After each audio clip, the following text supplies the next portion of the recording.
Until mercy.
Can't break me or erase me.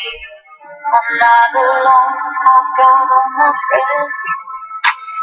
They inspire me to be young and free. Now I'm strong, there's no stopping me. But follow me, follow me, but follow me. I'll take you to a place where you would rather be. Follow me, you would follow me, follow me. You only live once, baby, that's a lie, that's a lie. Wanna feel alive, here on top of the world. You only live once, baby, that's a lie, that's a lie. Wanna feel alive, baby, that's a lie. We are forever young.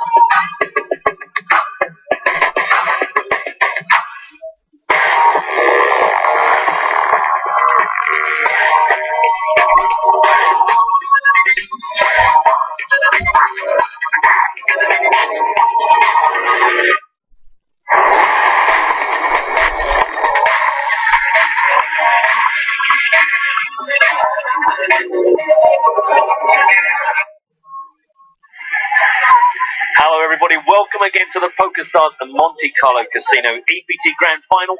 Day 2 of our coverage and day 2 of our coverage specifically of the Super High Roller.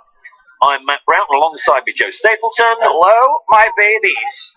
This is the scene inside the casino, and these are your language streams available if you are already tired of both myself and my colleague. English, German, Italian, Norwegian, Russian and Latin Spanish, all available. Remember also you can watch us on twitch.tv/PokerStars, one of the many mediums. Also take us on the road, put us in your bag, watch everything wherever you go using the PokerStars.tv mobile app. This is what you're up to.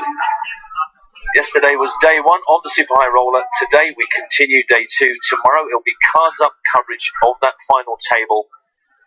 Then on Sunday it'll be the France Poker Series, also a cards up final, and then it's all about the main event 2, 3, 4 and 5, and then of course on the 8th of May our cards up final table. Get in touch with us, we want to hear from you. Appreciate all of your input. Yesterday was good to chat with you. Don't forget Twitter is our preferred method because it's just so simple. Hashtag EPT Live. You can follow us on @EPT Live. Email us nuts@pokerstars.tv. Remember to check out all the reports from yesterday as well as interviews and various stories on the PokerStars blog. Check out also Instagram and Facebook. Meanwhile, previously on EPT Live, all the regulars were in attendance for day 1 of the last Super High Roller of season 11. Phil Ivey, Scott Sealer and Daniel Negreanu, just some of the players who rebought on day 1. Mike McDonald fired 3 €100,000 bullets into the game.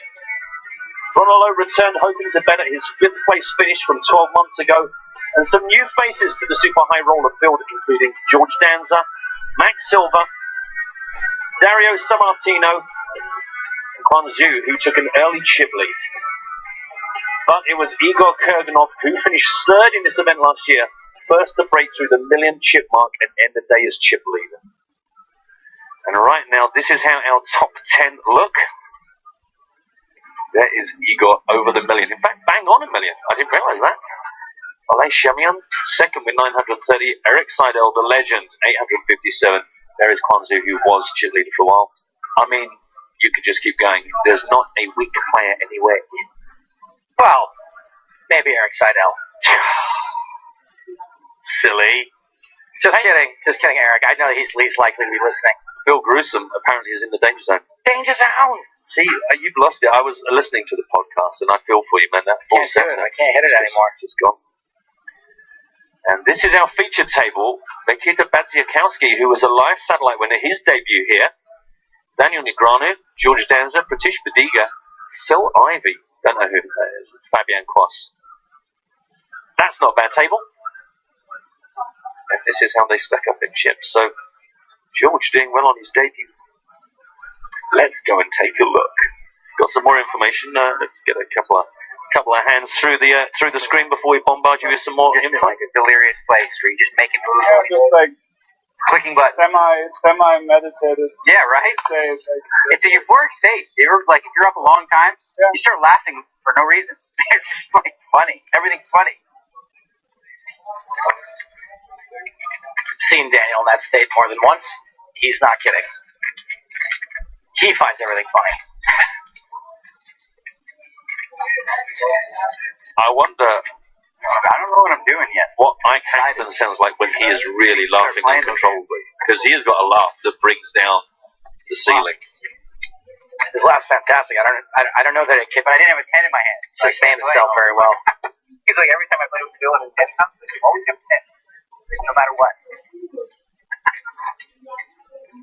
Now, I'm sure everyone's just going to immediately shout at me to shut up so we can hear the table talk. Connected stuff. But I do have some stuff to tell you Right? at home.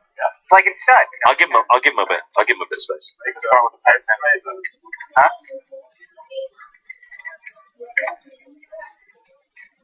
Okay, so just to let you know that 30 people last night entered a €10,000 Hyper Turbo 4 Super High Roller. 3 seats for one. Anton Astapal, Andrew Chen, who we watched play a while yesterday, Imad Davic, and EPT. Oh, sorry, those were the 3 seats, excuse me. And then EPT Vienna champ Alexei Kurashenin. He actually cashed for 33,200. So they didn't have enough to make the 4th seat, so 4th place took home some cash. Yep, absolutely. First time that event's been held. Also, an amusing story to share with you. So, Jakurnik first played this event in 2012. After busting his first entry that year, he famously paid for his second €100,000 bullet by heading to the craps table to win 70 grand, then jumping on the roulette to win another 50,000. In this year's event, once again, he sought out some action to pay for the €100,000 bullet. This time he found Dan Jungerman Cates and asked him to play a 500-1,000 heads-up match for 100,000. Cates agreed. 30 minutes later, Koenig won his match and had a second €100,000 buy-in, which he promptly used to re-enter the Super High Roller. Thanks to Matt Harper and the team for that one. Help explain this to me, though. But if he had lost 100,000, couldn't he have just used that 100,000 to buy in? Yes. Okay. Yes, he could have done. Okay. But he chose. I'm not a poker player, so I'm sure everyone out there understands it. It just seems silly to me. Well, yeah. I guess you risk 100,000 to ultimately enter for free with someone else's 100,000. It's like a 100,000 satellite flip. Yeah, you're risking the buy-in to potentially win a buy-in for free. Okay. Have you heard the phrase gambler? Yeah, before? I have heard it. Just checking. So there you are. So to answer your question, Twitch stream, there he is, Daniel Negreanu. Yes, in the tournament and involved in this hand.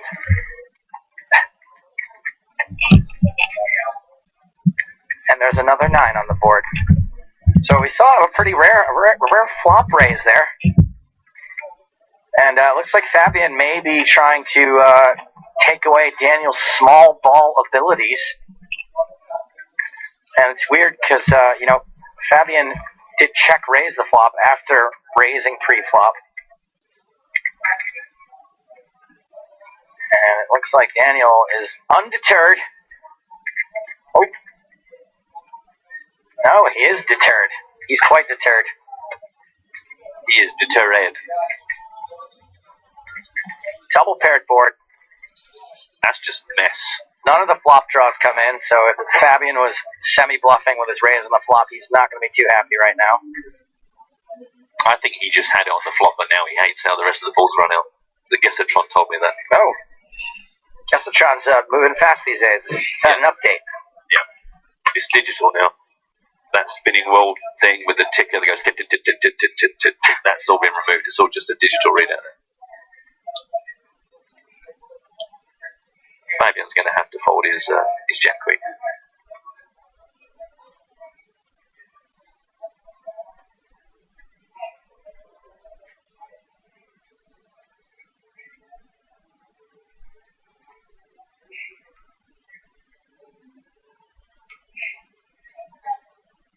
I gotta tell you, if I had Queen Jack here, I would be awfully cross about it.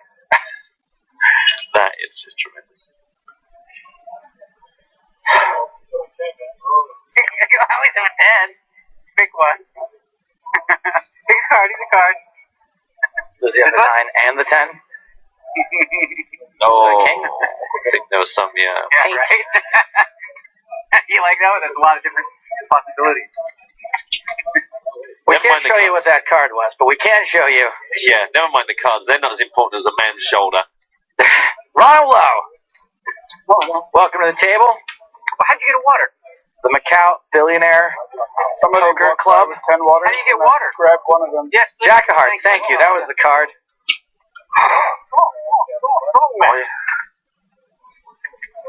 Ronald Lowe is trying to move all in. You do have to wait for there's cards to be dealt. Generally, Rono. And Steve O'Dwyer, EPT Grand Final champion from a couple years ago, 2 years ago. I'll see you later. So this is how the new 8-handed table looks. So yeah, Steve O'Dwyer comes in, middle of the pack, only 340,000. Rono, 33 big. So more Rono Lowe, more like Rono Lowe. Oh wait. Yes, right. This didn't really need that.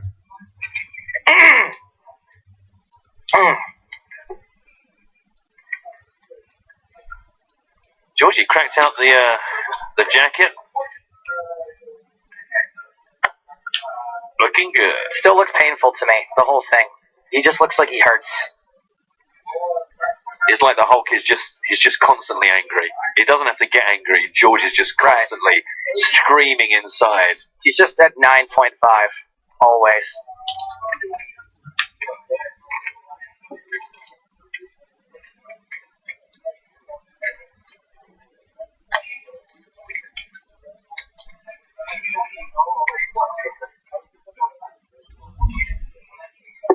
Raise and take it for the 9.5.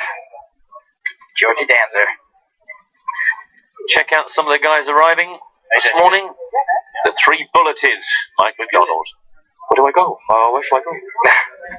Hang on a minute, there's 2 of them? Is this from the past or something? Because I don't understand. This is clearly the guy that Daniel pays to imitate. Dan and Phil and Dan. Hello, can I get a photo? Yes, young lady, you may. The trickler. Sam Trickett brought his mom with him on this trip. Yeah, pretty nice of him. There is George, just trying to hold it together. There's Steve. Look, these guys, they just drift past each other. No eye contact, no good morning, no hug. They may or may not even know there are other people in the room. Smile. Wow, that's not much of a bag to unload there. Hot. That's hot from yesterday.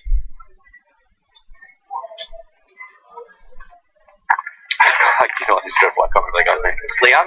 Leon, thank you. Sir Koenig, we were talking about. I couldn't think of his first name. Love you. Mr. Spurnick, who we know has very inventive ways of getting his buy-in. Tony Esfandiari. He must be a new entry today at Tony Esfandiari because he played in the shark cage yesterday. Yeah. Huh? Don't turn that heat on. Oh. Yeah, we had a little clip of him wandering around. We saw Mr. Don Cheadle. All friends. He seems like he's having a really good time here. He's retweeting people. He retweeted James yesterday, retweeted me today. I don't think he runs his own Twitter account, but oh wow. Yeah, plenty of photos on the Facebook. Make him look like he's having a pretty good time. You know, without being cynical about it, sometimes you get the celebs and the sports stars, and you kind of get a little bit of feeling they're kind of like, yeah, I'll do this. What do I do? And what happens now? And then there's the other guys that are just, I love this, and I'm really just going to get absolutely up to my neck in it. He falls into the latter. You got the chance to expose him to your hilarious quote, yeah? Who's that, Don Cheadle? Yeah. The Avengers. The line from, no, I haven't actually run into him yet. I don't think I will, to be honest. Down here in the cave. In the cave. The mirrored cave of death. They don't let me near any of the celebrities. I just have to talk crap about them afterward. Is that because of the thing with the thing? Yeah, that's pretty much it. Mr. Daniel Negrano has raised us up to 14,000. Also, just a recap of where we are. Level 9. These are 1 hour long levels, playing 2 levels back to back. This is a 3,000 for your small blind, a 6,000 for your big blind, a 1,000 ante. Call from George, call from Pratush.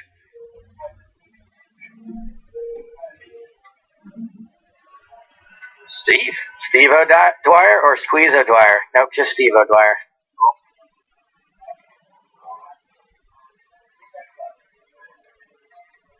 Phil Ivey or Phil Ivey? No, fold. No, fold. Your 10 to that. So up 4 ways. Oh, what's this all about? Crazy days. 73,000 in the middle. Choose the effective stack here with just 200,000 behind. A65 Rainbow. A few people have been asking about confirmation of payouts and final number of entries and rebuys and all that kind of stuff. We are going to collate that information. Don't want to make any premature announcements of that. So as soon as we know it, we will pass on the information.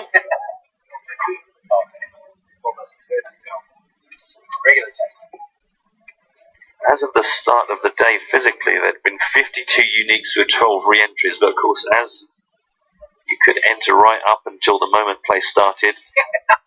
Sure, that number changed. And obviously then the guys that qualified last night in the turbo we mentioned. We'll get it all together for you, don't you worry. Somewhere in a building, a printer is humming. That's all I want to say. That's only because it has a song stuck in its head, though. Wouldn't that be awful if a printer just had like that earworm and you printed out a whole bunch of documents and just every now and then it went, don't you want me, baby? Don't you want me? The third quarter of Sorry, guys, it's the last song I heard before I went to bed last night. I just can't get rid of it. So Fadiga wins the multi-way action pot, and he needs it. He's up to 274,000. Nice little pot for him. Yeah, average stat right now looking around 377,500. Which isn't, hugely different from where they started off yesterday. 250,000 was the starting stack. And so we could probably, again, you got to figure it out with how many players entered and all that to see how many are left, but we'll figure it out later. First exit of the day, we had him on our feature table for a while yesterday. The man, the machine, Tony Gregg, is out of there. And it's not even like it's sunny. So it's not like you say, well, that's great, I'm just going to sit by the pool. These guys wouldn't go sit by the pool anyway. They're satellites for the main event today. I think the FPS High Roller starts today. Yeah, there's a lot of stuff going on out there. He's unlikely to even make it out of the room before sitting down at another poker table. Might not even get to the lobby. No. Just from one tournament area to the next tournament area. A lot of love for our feature table today.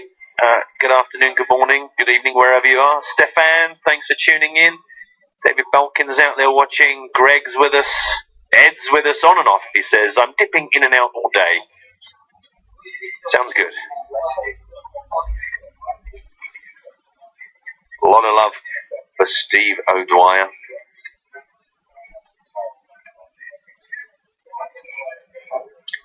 This one was a raise from Badziakowski, our live satellite debutante. Call from Mono, a call from Fabian. 683 rainbow flop. Now a check from low. As Fabian cross reaching. 30,000 into the 53.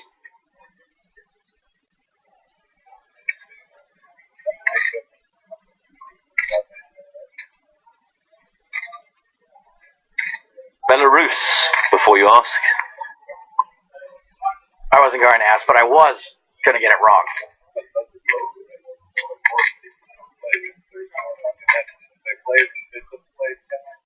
My knowledge of flags has just skyrocketed. Yeah. Thanks to my involvement with the EPT Live.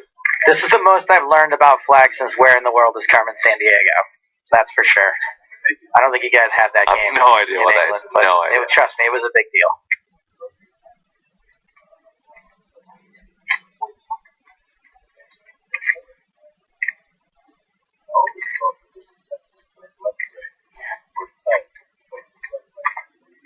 Don't want to give away 30,000 too lightly. 2 streets of action still to come. Only started the hand with 188,000. Not the end of the world, but it's only going to take a couple of big hands unwon to see Rono undone. Well, he's just got around 20 big blinds behind right now, so getting and within sniffing distance of the danger zone. It's quite high, isn't it? Right?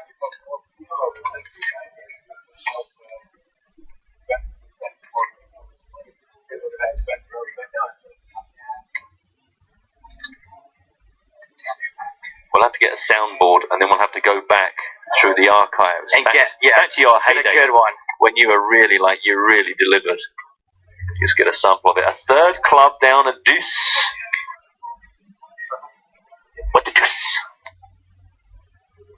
I'm hoping that maybe one day, if I don't have to do commentary for a while, that I will heal. That my throat will go back to the way it was. But Do you do warm-ups? no, and I guess I probably should. It'll probably help. Warm-ups. I should do some gargling. I've been told some stuff to protect this tool. Yeah. Ooh, some new chip color names in Graphical, Nick. Did you not see these yesterday? Oral hygiene. I guess I wasn't paying attention. Oral was I hygiene. here yesterday? Yeah, it was very popular. There was a lot of commentary on the Twitter about the love for the cherry custard and oral hygiene. That was nice for Rono. We said he needed a bit of a boost. Now up to 255,000. Remind you, Petrucci on 273, Fabian on 280,000. George, you really the only bigger stack here. George was the big stack at the table for most of the day yesterday, although it was for about the same amount. True that. True that, bruv. Have you heard from your friend Joe that you called? I have, yes. Did he ring you back?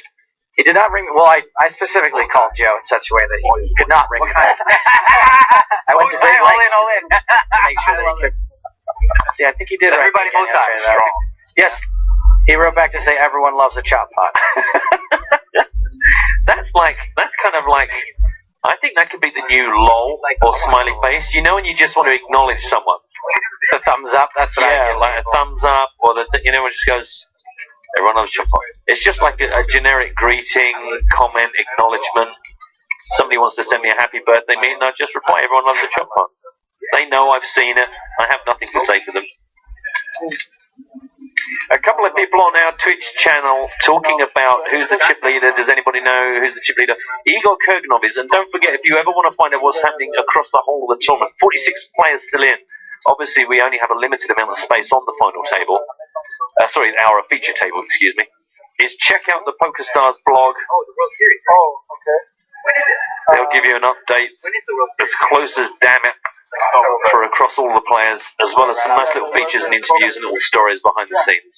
Yeah. I'm not sure if I can make it in June. That's a Kurski and O'Dwyer to the river. Dwyer, the pre-flop raiser. Did continuation bet the flop. No betting on the turn. That was all me. There were like shakes.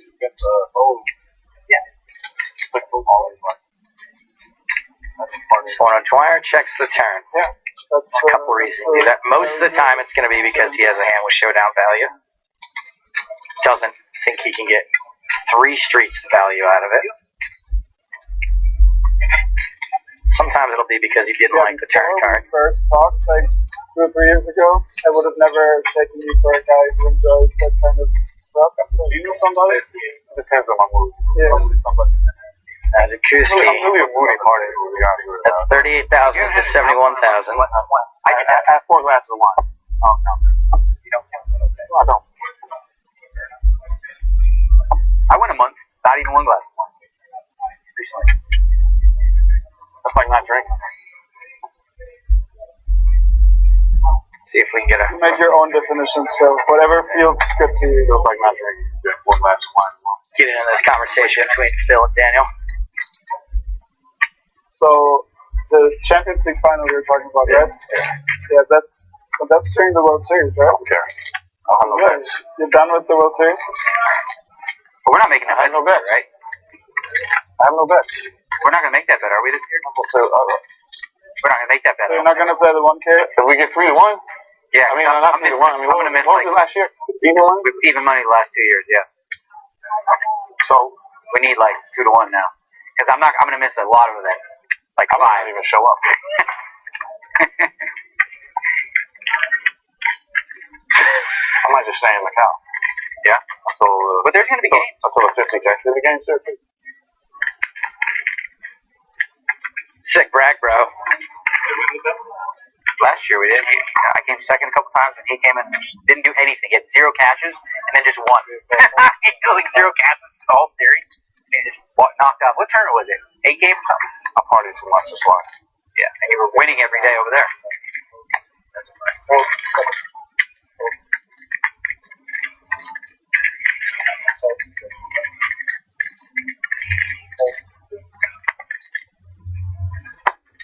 Does Ive even have a Hold'em bracelet yet?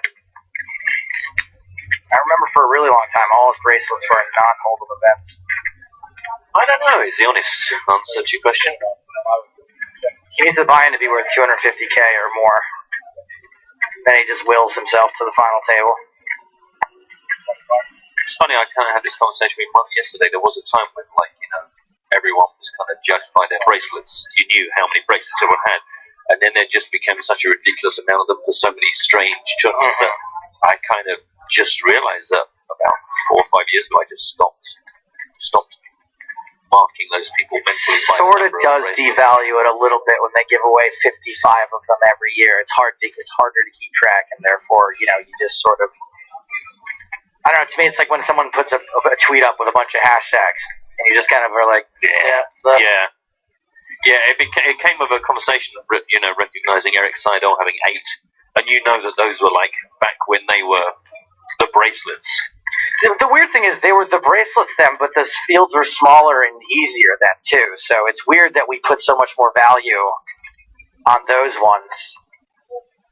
Man, I guess it doesn't help. There've been a number of people that have like, I sat down in this Raz game. I've never played it before, but I googled it and I won a bracelet. Yeah. Not really the story I was looking for. Johnny Bax won the stud bracelet in, I think, 2005 or 2006 when I was there, and he had literally never played stud before. Yeah. Not a great advert for the game or the bracelet. No. Anyway, we do have Ivy Negreanu. Ivy's just bet into Negreanu on the river. Daniel wants to talk his way through this one, so I'm going to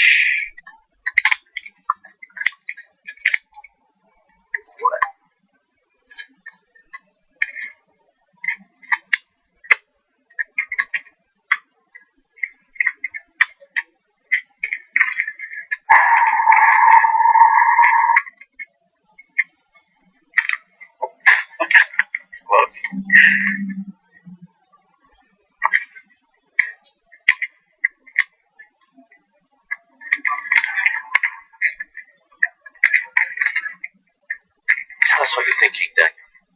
Do that thing. Yeah, dude, just let us in. Let us in. Share. Okay, Phil. He's holding a Like, queen. what? Wow. Wow. We go like this? Wow. Showed a queen, I believe. Jesus, what is going on over here? I never get to see that hit. Brutal. Yeah. That was strong. I would have called the turn. I would have called on the turn. Maybe the river too. If I called the turn? That's crazy. Daniel is calling more than a neurotic girlfriend. Already planning on folding before. Played that very creative. Adding another layer to his It game. sounds good in theory, right? Sure. Wow. Well, I had the best card. What's that? Oh, you made a pair and bet? King Jack. Good hand. Okay. You know I have it. Come on. Well, you know. I know you didn't make a living. No, I have it. Man. Phil, I know you didn't make a living bluffing me. That's for sure. After you show me that, I might have to. You're gonna have to help. start. You know I won't be able to help it next time. Yep. You know what you're doing. I see. Kill the queen, huh? I won't be able to stand it.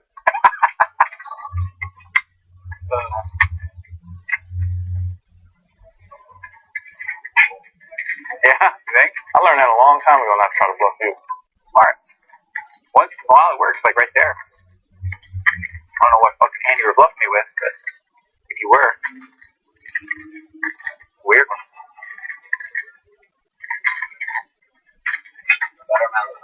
You would have called him? You would have called him there? I think most people would have called. Really? Yeah. Well, that's why you're about it. No, I don't know. I think it was right, but Apparently it was. Huh? That's what I'm saying. Apparently it was. Right. Come on, Phil, just tell him the truth. You always know when he has. Of course it was right. Yeah. So. Are these guys lying to each other, Joe? But it's a creative way to bluff. For me? You know, take back the turn. I said it would be a creative way to bluff the hand. Check the turn. That's the river look like. Check the turn. I'm there. No. Ooh, a little wink. You're either done. You guys I figure like you're either done. Ivy wink. Wouldn't mind seeing that beautiful face in the slow-mo replay. Winky replay. Because I got. Trust me. Okay.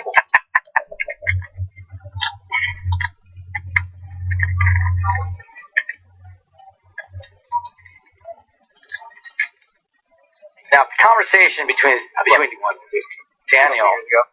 Believe it in your entire life. I was like, the hand I bluffed him. And he almost called me with king high. He almost called me with king high. I had queen high. I was like, how do you know? He still folded things up. Trying to remember the hand now? I know the hand. Huh? I know the hand. Oh, you do? Yeah. Scary. You know the hand. Where was it from? Where's from? Yeah. I bluffed him one time. The ringer. He almost called me king high. No joke. Very quickly pick up this one. Steve raised to 15, was re-raised by George to 42,000. And now post-flop, George has bet out 55k into 95.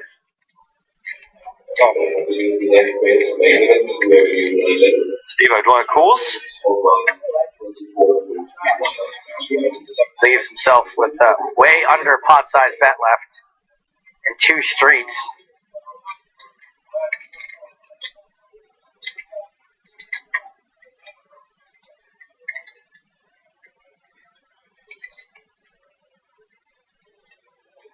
When he raises under the gun +1 and then calls the flop there, I don't think he's like floating with like 2 random overcards very often.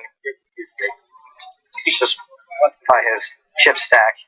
Can't really be affording to do that.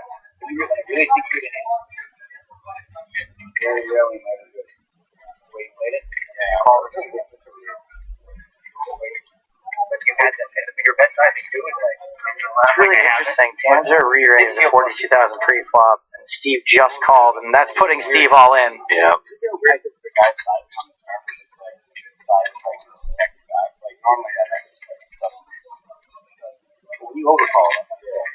So Steve now with a decision for his tournament life. No more rebuys, no more reloads.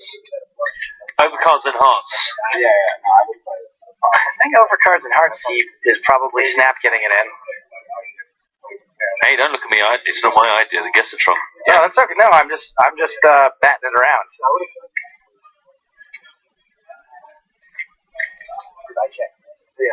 Oh, turmoil.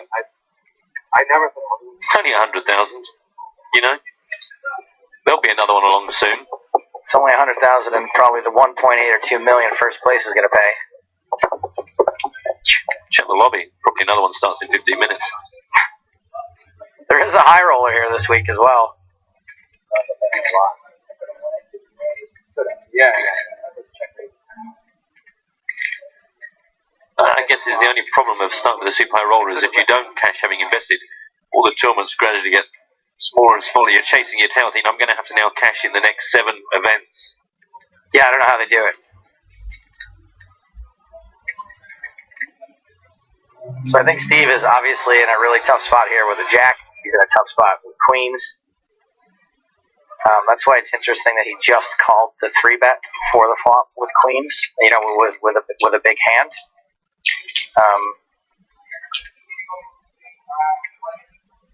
So you kind of would have think that maybe he would just have gotten it in with a hand that's an overpair to this board, but maybe he was trying to keep Georgie on board.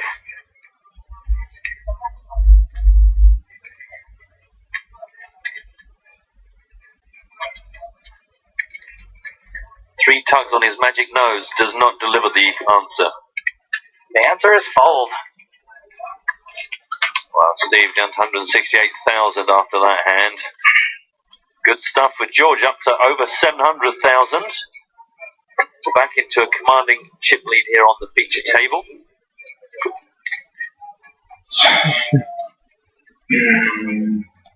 This is what things are looking like. Zikowski second by some way behind George. Shortest stack now, Steve O'Dwyer. Ron and Pratish kind of bit more comfortable. 42 bigs, 45 bigs respectively. Still best part of 30 minutes on this level. Some of your tweets on the screen. Diane points out Daniel Negreanu, one of the few able to get involved in chat during a hand without giving anything away. Don't forget, if you want to get in touch, hashtag EPT Live. Thanks to technology, not only can we read them, but sometimes we put them on the screen. Along with your picture. You know, this is where you want to check that you've got a good picture, because, you know, it's going to be seen by many. That's right, yeah. Got to think about that now. Jason Mercier tweeting to say, busted the super high roller in Monaco in the very first hand of day 2. Reshove 4s in a pretty standard spot. Big blind woke up with 10s. GG. Adios, Jason Mercier, the Merce dog. Yeah, but now you're all over it.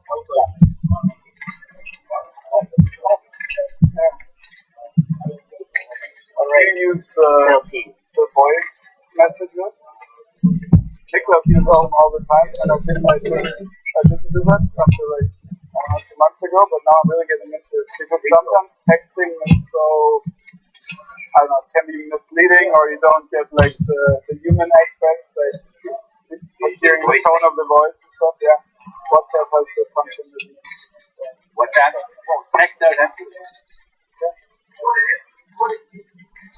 Versatile. Whenever I stop using fancy English words, I have to just drop it down. Drop it down. Versatile. As Akuski's raised this, Negreanu is flatted on the button, and it looks like Bertucci Bediga is going to 3-bet out of the small blind. Big blind. Big blind. Like if I was going to Germany or something, or to London, I would. What do you mean? Is Canadian? Back to the original razor. Going to give it up. Find out how strong Daniel's call was. I would have also been happy to take the 40. On the button. Take the 40 on that. Daniel's not a big folder in position. Yeah. Have you met him in person? This is a large re-raise, though, which, you know, Bertucci's out of position, so it makes a little bit of sense, but this is, you know, pretty much 4 times. I suggested yesterday that Daniel was ruining his chances by having gone from his red plastic watch to a big chunky chronograph. Today he has swapped back to the red. Heard you. Double check. High hopes. 35 a day. Put me to the test. 50. Always nice to have Daniel. Lots of love for Dan. We actually managed to catch up with him earlier on today, talking to him about the camaraderie between the high rollers. This is what the man said. The feel of a super high roller is unlike any other tournament you're going to play. Everyone knows each other, and the conversation is high end. We're having intellectual conversations about things that you just don't have in a typical environment. A lot of these guys read books. A lot of these guys are obviously super intelligent to be where they are. You know, some of the best of the best, and I think it's great. There's a lot of camaraderie, and they're a lot of fun. And my intention is to win the tournament. I obviously didn't have the best first day, but it's not how you start, it's how you finish. You heard him, guys. These are some real smart people. They read books. What is a book? Book? Is that it's this ancient. It's an ancient. It's like a scroll. So what? Like an iPad but round? It's like an iPad made out of paper. That's like the trees, isn't it? But there's less cat videos. Right. And is that like online, or do you need Wi-Fi? No, it's wireless. It's wireless, but also you don't need an internet connection. It's like basically all downloaded. Right. And your friends, they just chat to you through the book? There's no chatting. Huh? Well, I mean, you could talk to humans, but it's hard to read at the same time. You know what? I don't want to spoil it for you. No, I'll go and I'm gonna go. I'll go Google that. Book. We have some deep intellectual conversations at this table. Like, I had 4 glasses of wine. Like how much wine we drink and WhatsApp. This one was a raise from Fabian. Got called by Daniel Negreanu. Check after the flop of 7-8-4. 2 spades, and now a jack of clubs on the turn. Bet from Dan, fold from Fabian. Flip flop land. Matt Ferryberry on Twitter says, wish they would be streamed with hole cards. Well, Ferry, you're in luck. Tomorrow, final table, super high roller, cards up coverage. And what about the day after that, Joe? More cards up coverage. Boom! Is this what you're looking for? Yes, I think so. I think that's what he's looking for. It might be boom, you're looking for this, actually. Oh, is that the line? I only know You're that looking for this? me out. That sounds more like it. Okay. I could be wrong. I don't know what you're referencing. The Avengers thing. Don't cheat.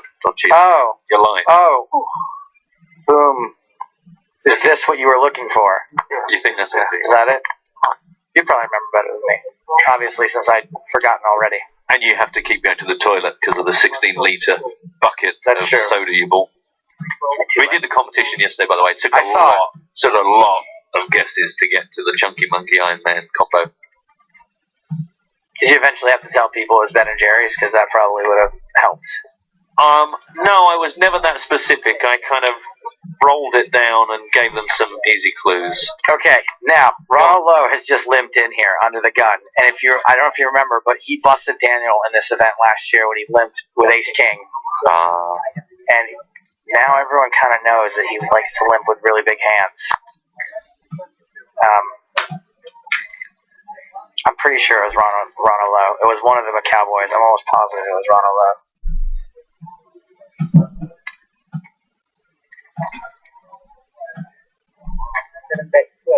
So he limps under the gun, then bets the ace high flop, and immediately gets two folds. He just held up the number 3, so my guess is he probably had 3 aces. Hey, everyone's winking. This is the spirit of Devilfish has clearly come to haunt today's players. Getting all the winks in. Winky wink. You never got your slow motion wink from Ivy, did you? I did not get my We slow didn't get motion. Igor's hair flick yesterday. I think the slow motion is really one of the best Well, features. they got a lot going on. On a 9. He tanked for 30 more seconds. Bet. Now the guy catches a jack. 3-9 jack. He catches an ace. Stud stories. He tanks for 30 seconds and then bets. I was like, what are you doing? He's like, well, I don't want to give away anything. I don't want to give away any tells. I go, your board is a fucking tell. Well, you know what I mean? You have ace 4. What the hell? Give away what? So annoying. Every game, 30 seconds. Balance. Come on. Angry day. I actually have a pretty awkward winking story. I decided that I was going to try to bring back the wink just in public. And I was sitting on the tube in London, and a woman, sat down across me, just gave me sort of, like a head nod, and I winked at her. And then I looked down at her lapel, and she was wearing a baby on board button. Oh, that's foul. And I was like, I just winked at a pregnant woman. Probably the creepiest thing I've ever done in my entire life. By accident or on purpose. The police, I think, are still looking for you. I've been on the tube and they come up and say, have you seen a man who's mostly hair with an accent? So a lot of hair with a Yankee hat on? He has a name that you have to put special eye. So we do have some numbers coming in. I'm going to go ahead and call these the nearly final numbers, just in case something changes. It shouldn't. Right. 58 unique players. That's what, $5,800,000? That's a lot. 13 re-entries, so that's another 1,300. Oh, it's euros. 1,300,000 euros. 12 re-entries yesterday. Max Alter got re-entered today. 6 new people rocked up today. Figure out how to do it. Emad Derwish, Anton Astapa, who won the satellite last night, Piotr Franchak, Isaac Lowe, Antonio Spondiari, and Dmitry Abranovich all started today with probably, 40 big blinds I think they started with today? I guess so. And so 51 players started day 2. So 7. We lost 7 people between yesterday and today, and we will let you know who those 7 are as soon as we figure it out. It must be pretty depressing if you played all day yesterday and then some guy buys in today and sits next to you and he's got more chips. Yeah. You're sitting there with your 117, he's got 250. Saying, I had a lovely day yesterday. I had lunch on the coast. Badziakowski made it 15,000, got the call from Lowe and from Fabian Quas. 9 ace jack, 2 diamonds down.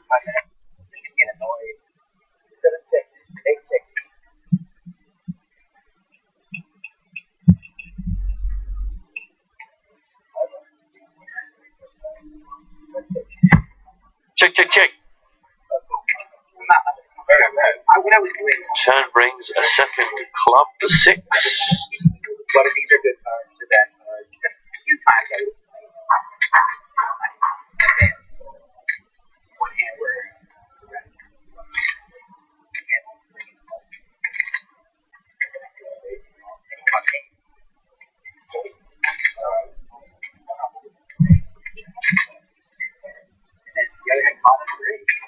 Here comes Ronno low. One fold. This one's still valid, right? That's the one I was playing. I could plus because I was so bad. Either I was watching, then I will get the play. See, if you're first after the India love that one and there's another one. He gets all that game at the time. I had 9 to solve it. Either do the fucking booster. Oh, 8 is 9, and then the third is the deuce. So one right, take one off here. And then the deuce, I get the second. Bazakuski is taking a look at this small bet from Ronno low and decides to raise it, and low folds immediately. That has to be good. Unless he has 9 folds. It keeps up to 511,000 now. I did that right now. 15 minutes on this level. Once again, remind you, 60-minute levels here. Playing 2 levels back to back. And I also had one here out. Yeah, exactly. Buzzing out there. Hey, what's this from Rob Hibbeking? You see, Daniel, could you ask him more about how to book? I've tried to keep doing it wrong. Oh my god, that's a book? I thought that was a doorstop. Ah, I thought that was what you rested your laptop on so it doesn't overheat. Okay, and look at us. Don't forget, if you've got any pictures you want to share with us, we can also bring those to the wider audience now. Pretty sure that doesn't go out to all the language streams. Otherwise, there's some Germans right now going, what? I can genuinely say that in the last 6 months, I've used a book way more often for keeping my bedroom window open than I have for reading. I've got a special shoe. You use a shoe that you jam in there? I got a special, you know those Crocs, they're really nice and thick with rubber? Yeah. I don't really like wearing them, but boy, if you jam them in, it doesn't matter how windy things get, that is not going to They close. got some good give. They've got a lot of give, they're sturdy. And it was a real cheap one, it wasn't even the proper one, it was like £5 down at, rubbish shoe shop. You're a good man for admitting that you even own a pair of Crocs. So just by the door, if I got to take the dog out for a quick wee, I just It's still slip them on. unacceptable. I mean, to be fair, look, I have a pair of Uggs. Oh, well, that's dreadful. Don't say things like that. I dated an Australian girl briefly, and I got Uggs for Christmas. No, man, that's mugs. That's a really bad thing. Never say that again. That's dreadful. I'd say they're comfortable, but I only put them on the one time when she gave them to me, and I was like, oh, look at these. Did she give you some panties as well in a handbag? 258, meanwhile, is your flop. This was Dan Negreanu, raised it up to 14,000. Got the call from Lowe, got the call from Bazikowski. A check, a bet, and a thinking currently. And a fold.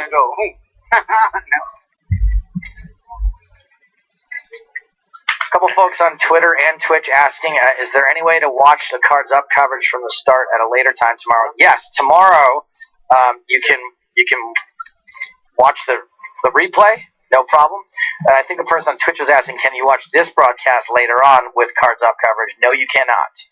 We're not even recording the data because there's simply no reason to do so. Correct.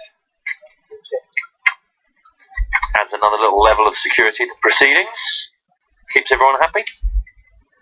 Well, that's just an absolutely tremendous board. Deuce 5-8-3 Jack. Absolutely nothing got there unless you were chasing the wheel. Which I guess is possible, but unlikely. One day. Just for keep telling Daniel. One more card would be good. Wrong game, my friend. Wrong game.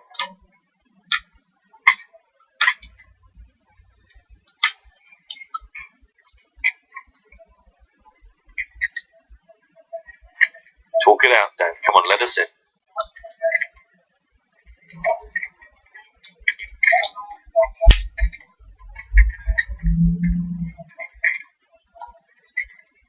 Hey, surely he can't fold twice. That's pretty small.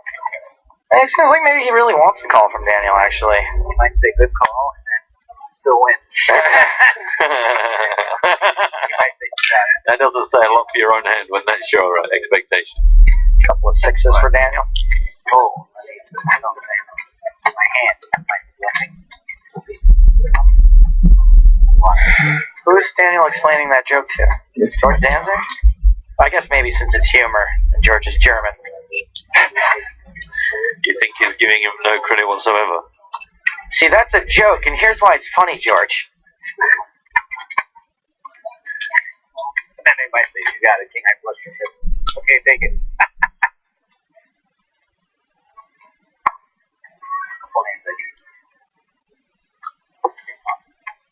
Huh? That's the play. Oh, I got a great story. Still on the great story on the play. Like heads up stud. Stud. How much for me to not talk over this story? So anyway, make a long story. They're playing heads up. Stewie always had a propensity to bluff the river. He was great. But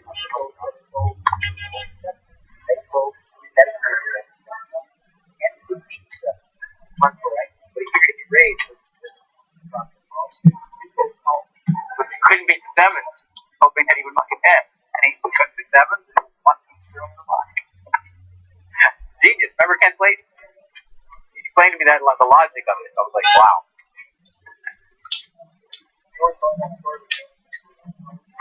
No, I didn't have good cards. I don't even remember what I had though. But they were not. I looked down at aces. I was like, Daniel's telling a story. How long should I tag? How Daniel plays. You got me read like a book. Oh, I had like Jack 9 of spades. I didn't want to. You were never calling. Nah, I mean not out of position. Jack 10, I was. Full. Like a lot more gaps. So misplayed it. Got maximum action every other hand. Yeah.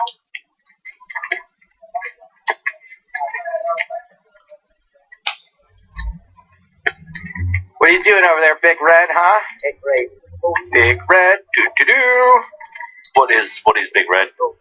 Big Red is a, here, I'll show you. Quick story.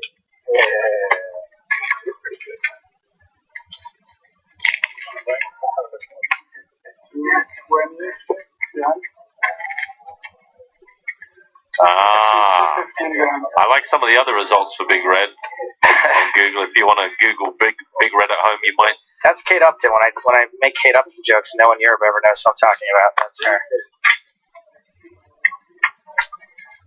That works too. This one was raised up by Fabian, got called by Negreanu and George Danza. Three-way on a 50k. 8752 hearts.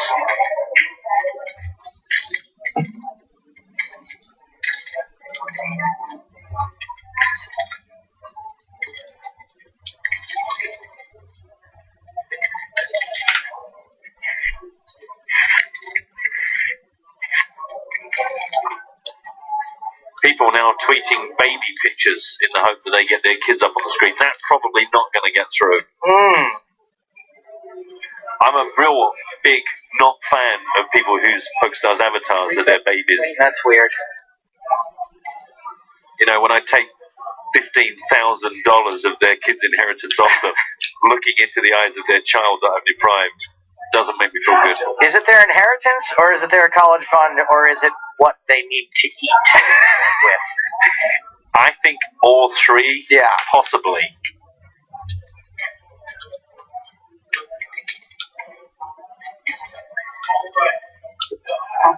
Magdalena querying once again Mr. Negreanu's statement about the intellectual conversations they have. Not a lot of evidence right now to support that statement.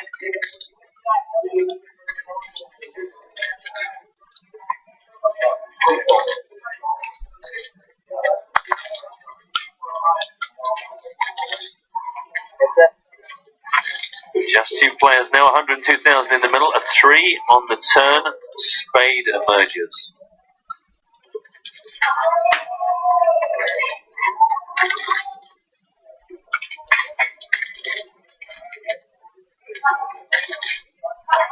Vaguely Craigley joins in. Yeah, he's not happy on pictures of kids and also pictures of the Joker. What, as in like the Batman Joker, or you mean like a card deck Joker? Is that prevalent? I can't I think say. no, it's the Batman Joker. There's Oh. lots of those. Are they really? That's strange. That's never really occurred to me. My first thing that I do whenever I play online poker is I go around hiding all of the avatars that I don't like. You can hide them individually. Yeah. Oh, I don't think I realised that. You can block the image. So if anyone doesn't give me like a good feeling or a good vibe, I'm like, nope, block, block, block.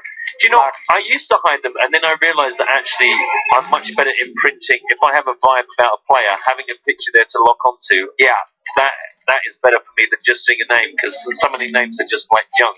But if there's a picture of a cat or a hat, or Right. a cat, You're not like XPQ_417JR. You're like Joker face, Heisenberg, exactly. Leprechaun, Another Heisenberg, Yeah. another Joker, a baby, really ugly baby, hot girl. called Derek 607.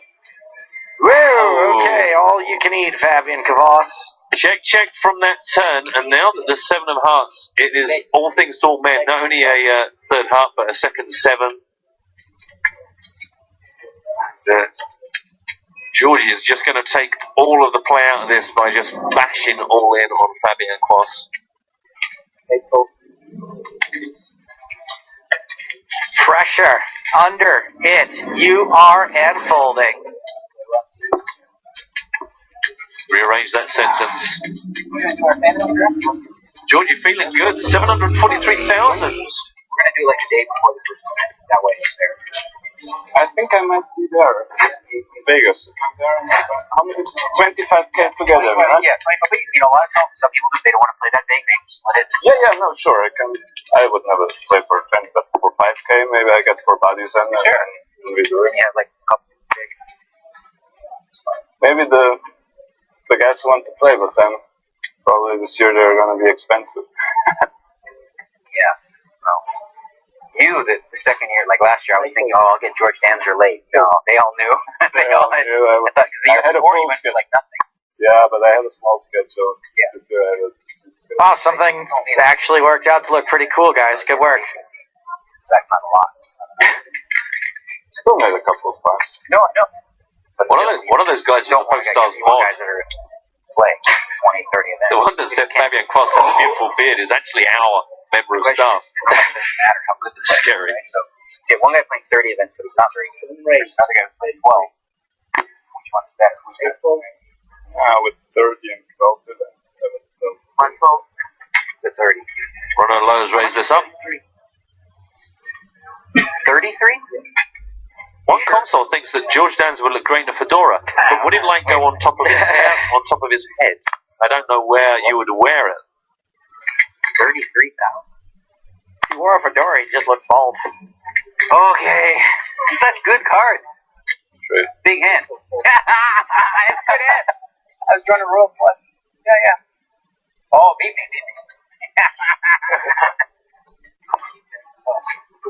How do you play? Too much.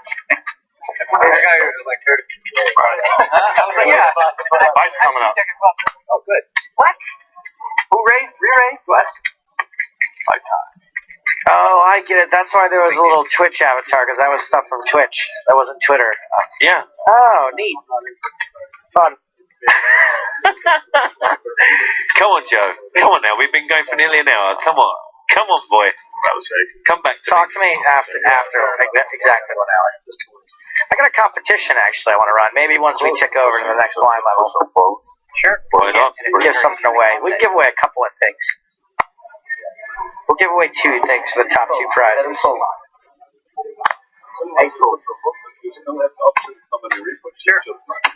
This way.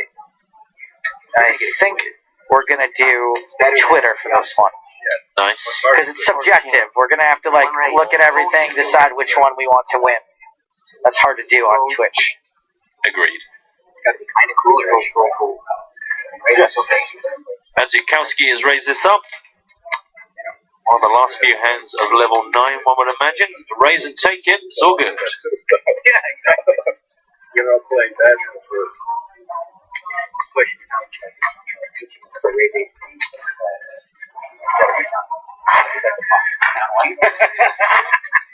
yeah.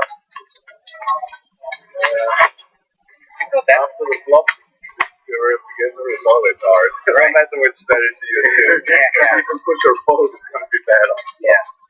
You're going to 10 times the pot left. No, crazy Kazra, I don't hate the Twitch stream. It's just very difficult to run this particular competition in the Twitch stream because I'm going to ask you guys to write some jokes. And if everyone's writing jokes in the Twitch stream, it all flows upward. I can't read it. I can't keep track of it. On Twitter, they sit there. They stay. You know they're going to do it anyway. That's fine. They can do it. They're welcome to do it or to amuse themselves as a community.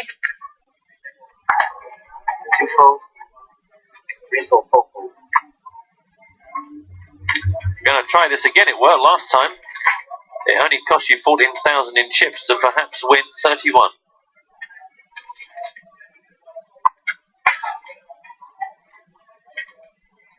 However,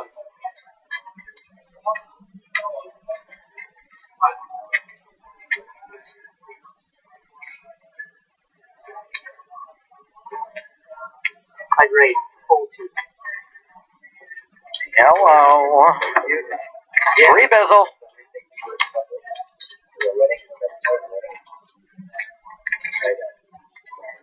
Badgeku, what you gonna do? What you gonna do when they 3-bet you? 500.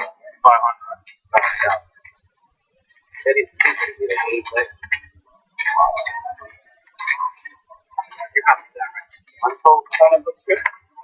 That line up looks good. He posted online, so he thinks, people, at least people would say yes. Yeah, but I mean, the tournament is very organized and always been very good. Yeah. Steve O'Dwyer's 3-bet gets it done for him. 10 seconds left in the level, so that means the shuffle's been started. One last hand of 3,000, 6,000. Hand after this will be 4,000, 8,000. No change in ante.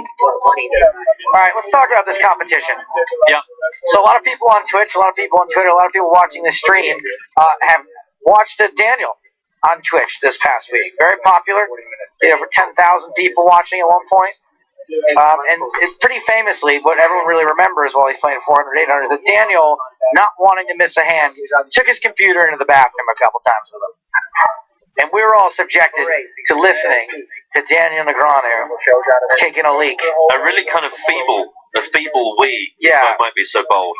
It was like when you had a garden hose that you accidentally ran over with your car, and it pinched the nozzle shut and just sort of dribbled out. Like when Tom Hanks goes for a wee in the Green Mile before he can, Yeah, before when he's having the little kidney stone problems.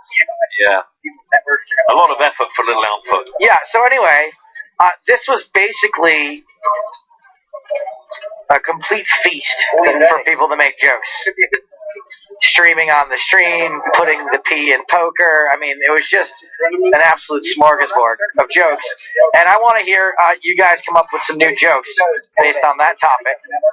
Hashtag EPT Live. The best 2 jokes about Daniel taking a whiz on his Twitch stream. We'll give you guys 5 minutes. We're gonna win. We're gonna give away 2 all-in triangles. Nice. 1 to each of you. They are very nice things. So hashtag your tweets, EPT Live, and if you can make me and or Matt laugh with some new jokes on the subject, you win yourself an EPT all-in triangle. Right. You better get ready. And I can assure you, boys and girls, if you have a home game or you go to some little private game and you turn up with an all-in triangle, woo! You are going to get some admiring looks.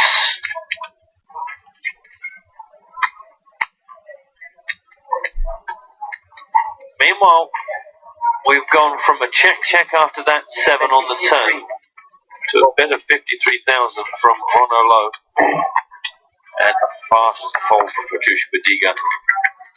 Rono up to 270,000 now. has just leapfrogged over British Vidiga with that hand. Every now and then. Not that much. I just try to keep the card from the Hey, Joseph Carlino! No even no kids. Sometimes, sometimes I raise. Be careful. Look at him, boy, he's stout. If anyone's ever owned a gerbil, they'll know that he looks a lot like a gerbil right now. Just standing up like Lord of everything. Having a little look. He is still in the France Poker Series. It would be lovely if he makes it to the final table for Sunday's coverage. Nice little feel, actually. It's nice to sort of, we're a bit isolated up here on our stage. It's nice to see what's going on out there. Great buzz. Don't forget, if you're nearby, come down.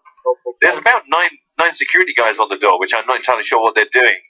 But if you just smile at them and look like you know what you're doing, they just let you through anyway. There's a lot of money around, a lot of important people, and as you know, Matt, no evil person has ever smiled at a security guard to gain access to a building. It's their one weakness. They can't do it. They either look incredibly ominous or they whistle as they walk past. And they've always got a bag with swag written on it. Yeah. And that's just gives it away. Or the ski mask sometimes gives it away as well. 10 high flop, 2 hearts. I love potatoes. We'll see how much you love them after. 1 heart. 1 heart. 2 red cards. I love meat potato. A little spice on there.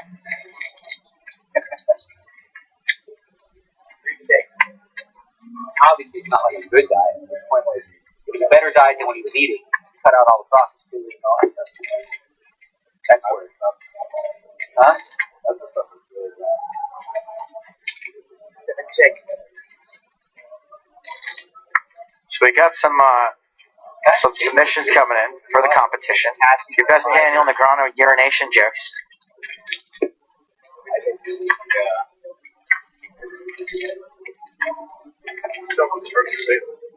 Who discovered the first potato? Who did? Hold on, we're hearing some intellectual conversation. They want to know who discovered the first potato. I think it was Sir Walter Riley started smoking them. You'll know the origin of the word was. 8,000. 8 folks.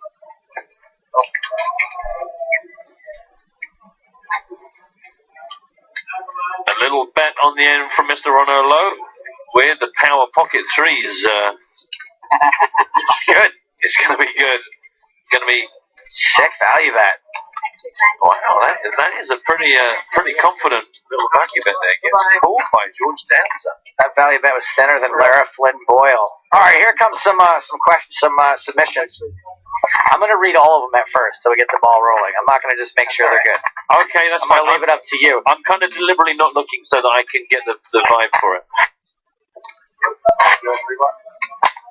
Okay, here you go. Ajay says, Negreanu Nether region is no-no. 13 rebounds. Daniel was peaking in that cash game.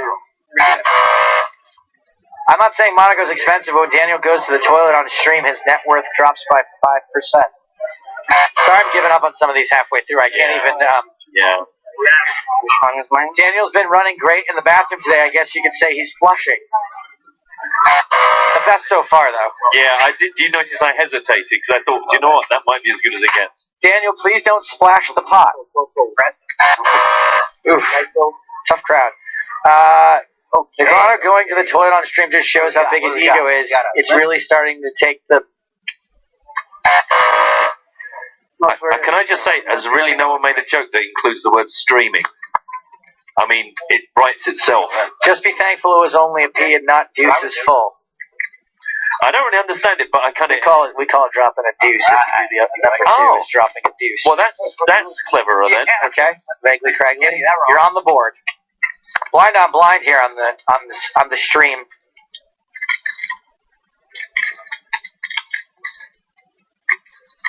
No, I'm not even, okay, now I'm not going to read the really terrible ones. So I'm just going to read all of them. Just was quickly ruined by how dreadful they were mostly. Grana rakes this pot. Ibrahim, I don't mind your joke, but I can't read cuss words. I'm behind. I've won. I'll change it. I can say crap. You love that show. Well, you just did. I mean, I wouldn't because I'm a professional broadcaster, but you've done it. Daniel took a leak on the stream last week. Like watching the first He episode didn't- again? No, I can't. The first episode is so good. How about this? Yeah. Teen eggs. That's who that guy was doing that. You didn't get buzzed at least. I just suddenly realised I'm going to buzz pretty much all of them, aren't I? Teen eggs 8-game theory has some leaks. There you That go. could be. Okay. I mean, I just hate anything that's going to say flush and flop and all that kind of stuff. Negrano revealing stalling is possible in cash games too. That's an interesting use of stall. Daniel letting us in on his biggest leak. Flush again. Daniel taking a long time to call your bluff online. You're in trouble. That's like my that. favorite so far. Yeah, me too. Me too. Oh, Tony was in just after, man. Daniel's all in. I mean, you're in.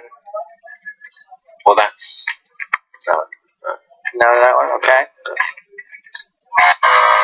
not bad. Did you hear that people on Twitch were torn when Negrano went to pee? I guess he had a split stream. I mean, it's just clumsy. It's just clumsy wording.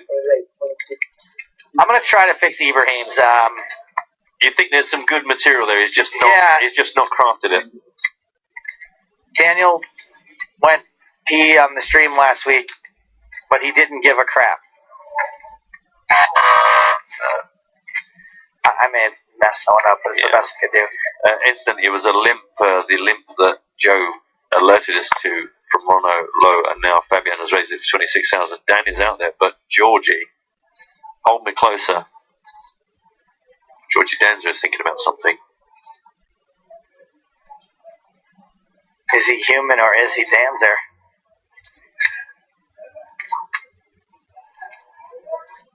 Is your Georgie Danza a Danza for money?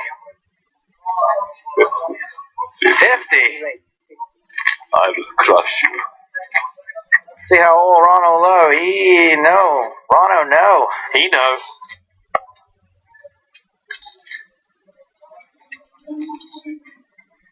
Do we have some leveling going on here? You know, they attack the limper, Yeah. then attack the attacker. He knows that he knows that he knows. And Koss is really close to having to play for all of it. More and more, I feel like Fabian should have a pipe. There they are. Oh, boom, all in, and the snap. Like him? Come on. A6 versus pocket nines. You know, just one of those unavoidable confrontations. Yeah, Just a cooler. short stacked enough that is good enough. Enjoy the water. As soon as you're out the game, it's no longer complimentary. Something real dirty is going to happen to Fabian here.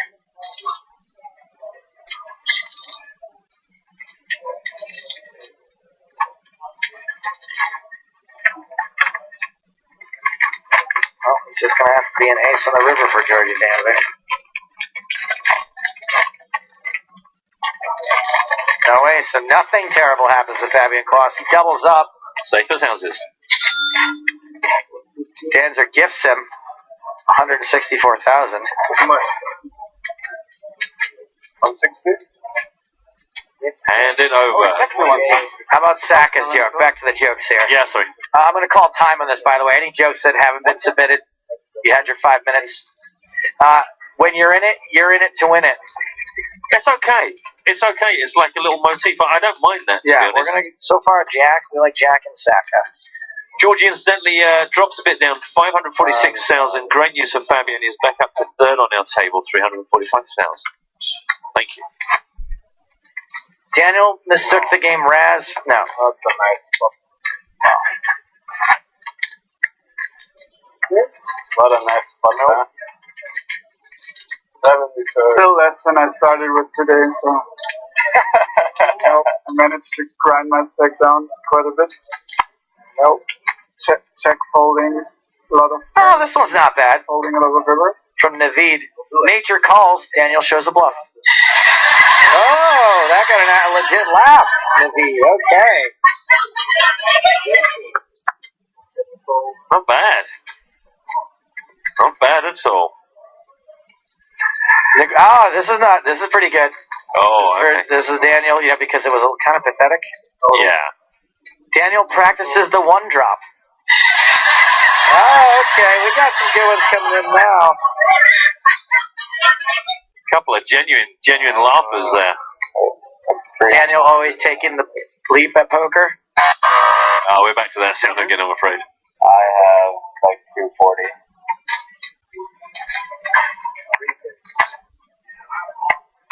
Daniel avoids busting. Yeah, I saw that one. I mean, it's good. It's accurate, but it's not really funny. I mean, it's clever. You don't really say that. I mean, when's the last time someone actually busted from not going to the bathroom? I'm busted for a week. Oh, do you? Okay. Yeah, that's it. Maybe it's an English thing. That would be something that I might say.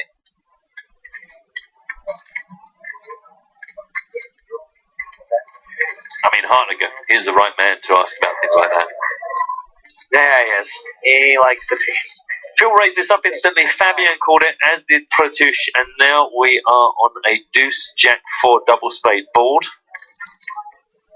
There were 2 checks from Badiga and IV. Fabian's thrown 35,000 out there.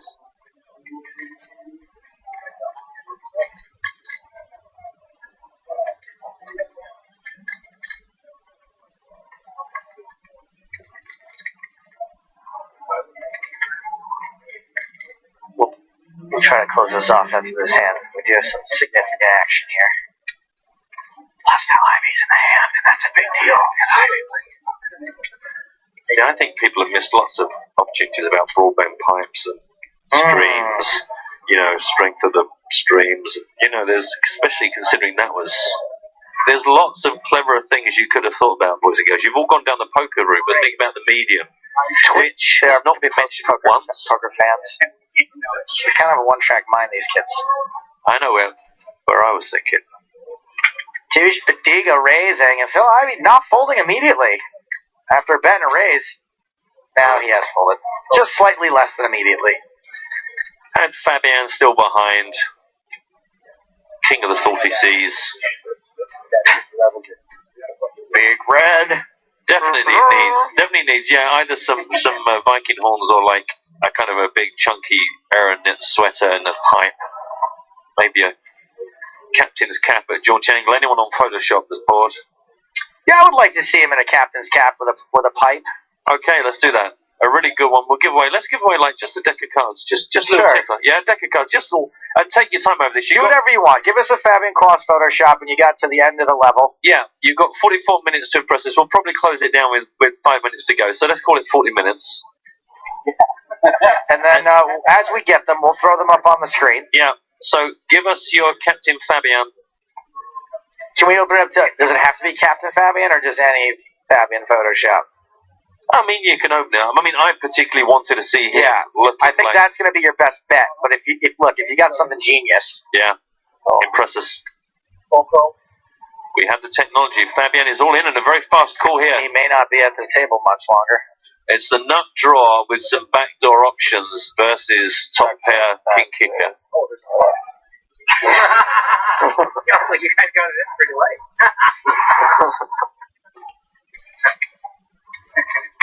Badiga, who's ahead for now, but these two were a coin flip. Now Badiga just has to dodge on the river. Fabian will be left with about 11 big blinds. Misses everything. Get those Photoshops in quick, everyone. We'll have nothing to compare it to. As you have noticed, we have the technology to put your tweets up on the screen, and the pictures work particularly well. So get them in. 232. No rush, but get them in. If Fabian went on Twitch with Daniel, they could maybe cross the streams.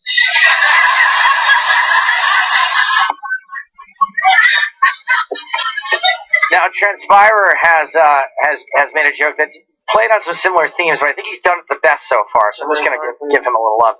Real Kid Poker splashing pots online, whether it be the felt or porcelain. I can go for that. He made it better, at least. Yeah. Thanks, Phil. You have the best hand, Phil? Is that what he's having? Daniel Negreanu, the Wizard of Wiz. Okay. Oh, is that the Muji? I am a tough crowd. Hey, look at this.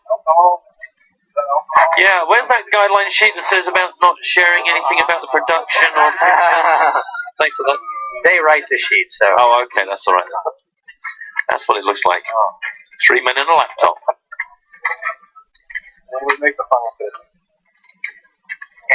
I wish when they served up tea they'd have like an old woman with a trolley just comes around the back of the set. I think that'd be really cool. Just some old girl with a chinkling, tea. How about this one? This is good. Ryan's. Daniel gives new meaning to the term poker whiz. I'll give that some Middle of the acknowledgement. road, yeah.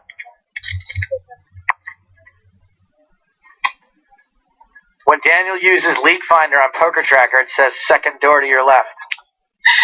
Oh, Rasmus on the board. Yeah, I like that, huh? I think that's pretty smart. How about this? It doesn't take a whiz to see he's looking out for number one. No, oh, I like that one. Okay.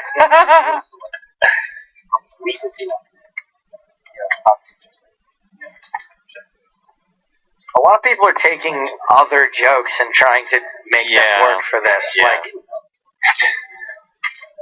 How do you check to see if you have cancer? Oh, it is. Yo, check the cancer. Awkward faces. yeah, let's just move on. Actually, you had monkey with this place in Colorado. You're I was planning on going there and stuff. how you like to have possibility to get stuff and where I'm going. I think it's full of like break first of all people. Oh, yeah. First picture of Fabian. Captain Fabian Foss has already come in. Thank you very much, Johnny. Part of this documentary about it. It's called Transcendence. Yeah. He thinks by like 2035, we'll all be like part human, part machine, basically. Like they'll cure things with blood set with like little microchips. My CPU is a neural net processor, a learning computer. Blood cells. Daniel won 50K playing online mixed games while streaming last week. He also broadcasted on Twitch. That's what Eugene's doing. Trying to make it. Okay. I can't give you a fake, genuine response. No, that's okay. I want it real. Not my jokes. You're gonna go do that too. I thought you were closing this out ages ago. Well, I close it for like entries. Right, okay. And then I I just have to see make me. sure I read them. Okay, no, that's fair. Just to pick this one up. Once again, Renault Low has just limped in, and it's kind of catching because Georgie Danz also went for it for lively check. 6-6 tray flop. That place that Georgie bet 16 after everyone checked. I'll go. Ivy is out. Renault Low is with us. How about Daniel thinking about folding while holding the nuts? I can go with that. We've not had much of that holding nuts action. Check the cancer. Check after the deuce of hearts on the turn, and now a third heart. Double paired board, of course. So Matt, there were 3 people who made you laugh, who got laughter from you. Are you now going to ask me to remember which was which? Not at all. Aces. Aces. Now hold on a second. Is this Rono with? This is Rono limping in with the aces. Yeah, he limped in under the gun with aces. Told you. He likes it limpy. Good because he doesn't have stress in his life. Interesting. So no, I'm gonna just give away. Look, we got 3 laughs out of you. I'm gonna give away 3 prizes. Do it. Just give away 3 prizes. Congratulations to Naveed, Liam, and Rasmus. Should we repeat their jokes? If you can find them. Naveed was nature calls. Daniel shows a bluff. We like that one. Oh, you want some laughter? Things right, maybe something's wrong, maybe something's in the Liam is up next. Liam, Negroni practices the 1-drop. And Rasmus, so hard to when Daniel uses Leak Finder on Poker Tracker, it says second door on your left. Well done. I think the leak finder was my favourite one. Well done. Clever stuff. Everyone's a winner, apart from the people that lost. Thanks. and relation. Does that make sense? Correlation. Yeah. Under 150. Oh, can't get ours. Not can't. like Very keep it under 150, you won't get a heart attack. Dr. Daniel in the house. Your cholesterol. well, yeah. The whole cholesterol thing is a very interesting topic for itself. That's questionable. Yeah, I don't know. If he's a heart surgeon that age, he might have had very one-sided education as well, so he might have some biases. Like, No, for sure. So, like, that's enough.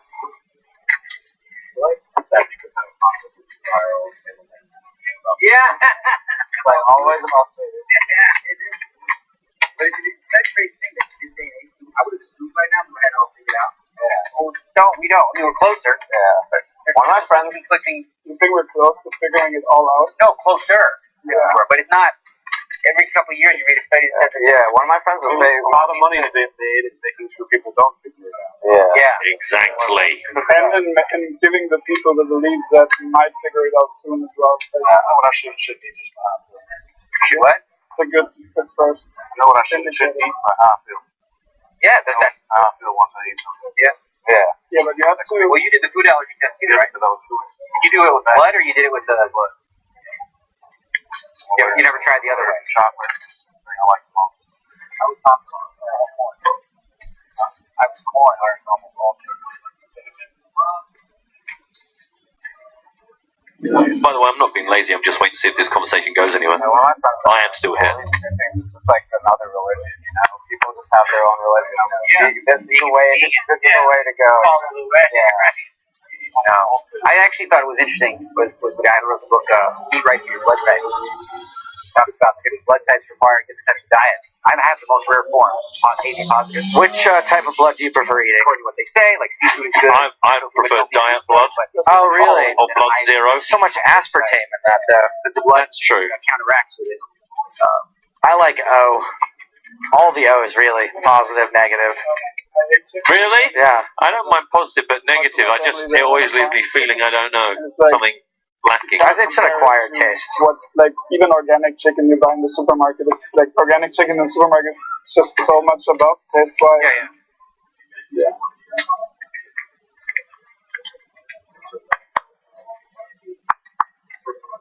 Phil Ivy has raised us up to 1800. Bruno must hate it. He's only got queens, I would say, by that face. Gives it up. Position on Phil Ivy sounds bad to me. Georgie Danza, however, is going to put the old glasses on. Ethan on Twitter says, Daniel and Phil are like Turk and JD from Scrubs, and I assume what he means in that one of them is white, one of them is black.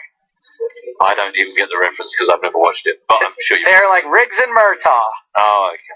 They're like Chan and Tucker. Oh, wait, that doesn't work.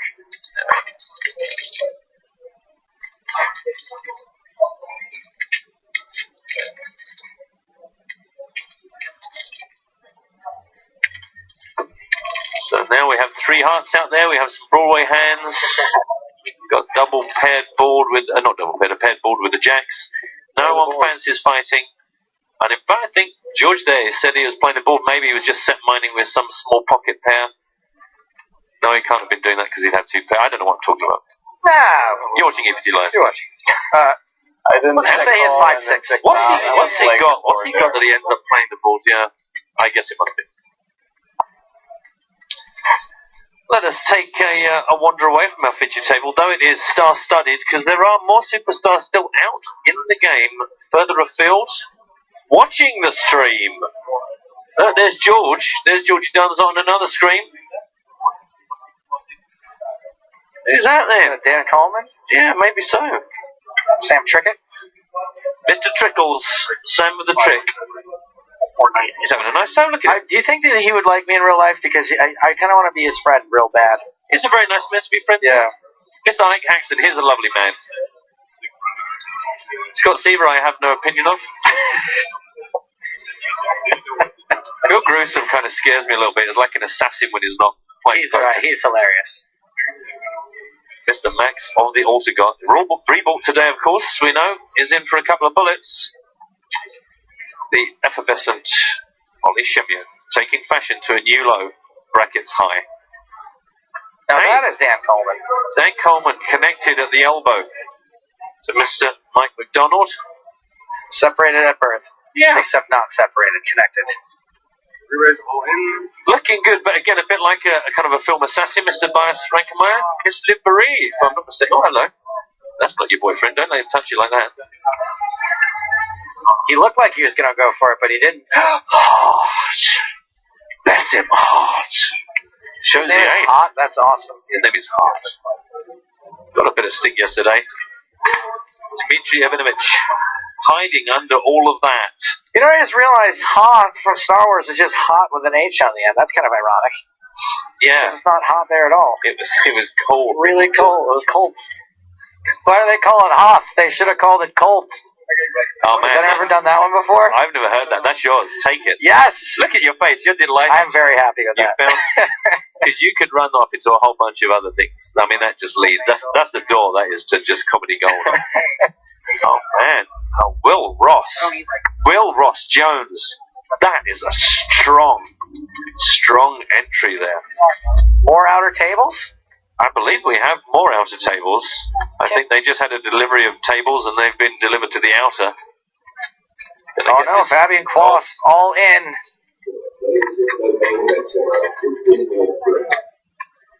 Nobody wants to cross paths or swords with this guy right now. Take him.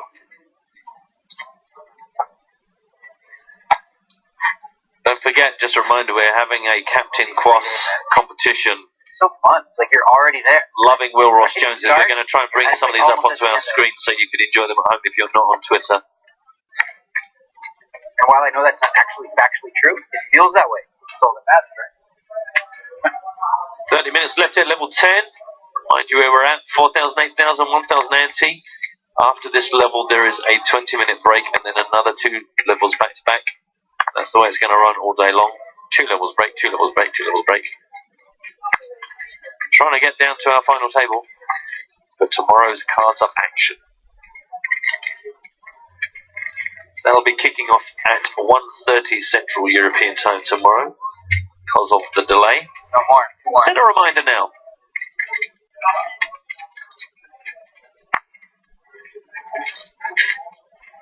I think people are calling out the coldest joke has been done. Family Guy got there. Ah, Yeah, a couple of people have confirmed. okay. Delete, delete, delete. Were you busy writing a whole segment? No. I'm just deleting it from my brain. All black, right? Free club. Oh, JD and Turk are at it again.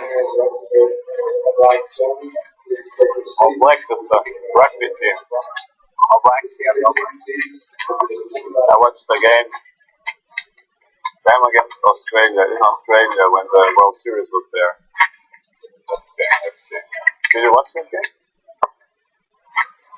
Last minute, and New Zealand has a drive to win it. Yeah. And they just give it all, 50 smashing. Yeah. And they made it. Really? And, yeah. With 10 seconds to go. Oh, nice. Everybody went crazy. Great story. A charming tale. Daniel Negreanu has raised us up to 18,000. George is out of there. British Badiga having a look. He is interested. String call.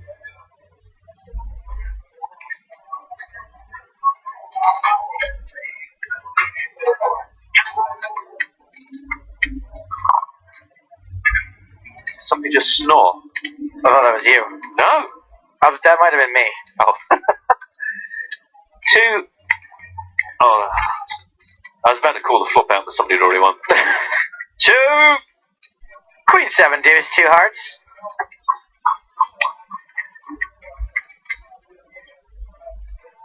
Outer table edge coming at ya. Yeah. This is an all in from Ike Haxton and a call from Mr. Phil Gruesome. This is looking like the nines versus ace king. It's a classic race. Classic race. Like food versus sex. Nines are looking pretty good. Nines hold. Making a straight. That's even better than just holding. Double up for Hollywood Haxton.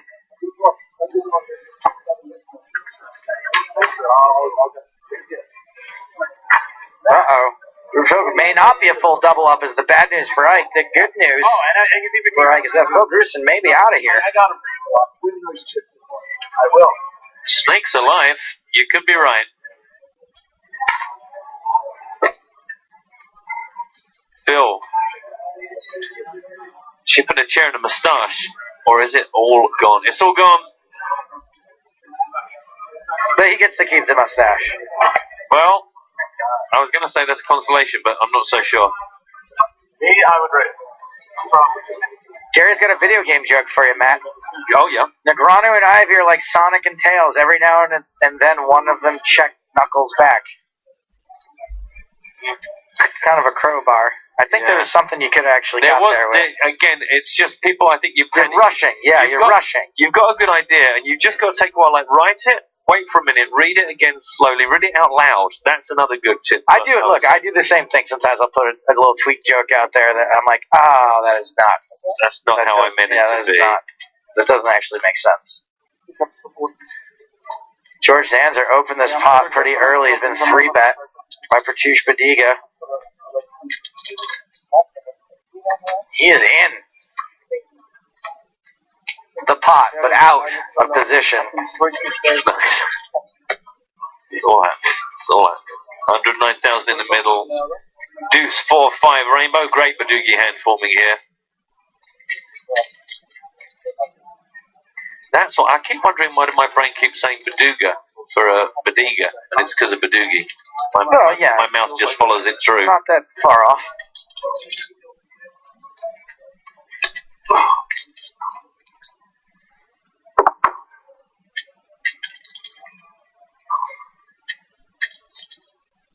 I would love it if for every day that he's in a super high roller, his dark glasses have to get slightly bigger. Until they're like Elton John comedy huge ones. Like a baby wearing sunglasses, like regular size sunglasses? Yeah, just gradually becoming slightly more ridiculously proportioned. You mean George or Pratush? Pratush. I just think it would just be. If you could look. I like George's glasses. There's not enough steampunk in poker.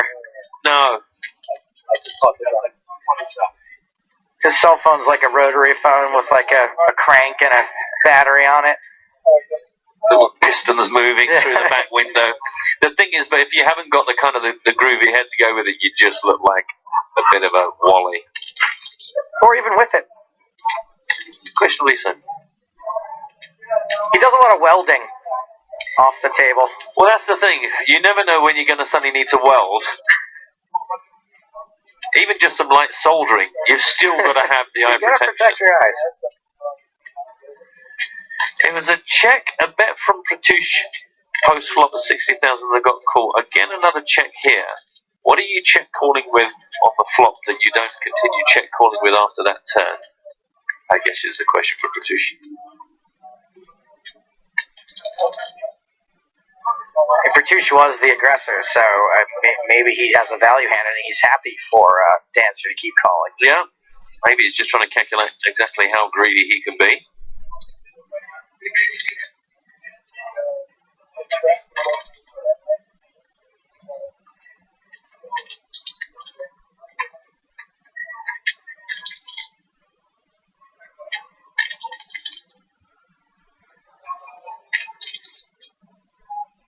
I think that George Danzer is going to raise call a decent amount with pairs before the flop. His reaction doesn't seem like he's hit a set, but there's 4 different pairs that have just flopped the set. Yeah. And as he commits more chips, though, it gets more and more likely. I think that, Nines are exactly the kind of hand that you would play this way. Check. We're at least going to find out half of the equation. Jacks for Danzer and Martouche. Rivers the ace. Oh, that's filthy. Too easy. That's like limit. You can just, there's always going to be somebody with the ace something. And you just know that when it comes on the river. I'm done. Used to play limit in the Flamingo against all these old girls that were treating poker like a slot machine. One out of 7. Doesn't matter how aggressively you play, just like check raising everything. And just hold on to any ace just in case the river comes. It was amazing. Me and a buddy were playing limit one time. By the way, nines pre-flop, they're pretty similar to jacks. Just by the turn, they're a lot different. Me and my buddy were playing limit at the Bellagio one time. And He's the only guy I flopped top 2, and he flopped. And you'd be like, hello? Like, yeah. Bottom set. And the two of us were just betting and raising each other, but there was a woman in between us. And generally, we don't bet and raise each other constantly. But in this case, we're like, oh, okay, well, this lady's coming along for the ride. Let's just go for it. We've got some quas. Yeah, don't worry costumes coming in. Don't worry about Joe's anecdote. Just feel free to drop that in really poorly timed anytime you want, production team. Okay, let's just stop. Sorry about that, Joe. It was a great story, but clearly not very good. That's not bad. I'm waiting for my favourite to turn up. Very good from Ellen. That's more of a pirate quas. Captain Jack Quasso.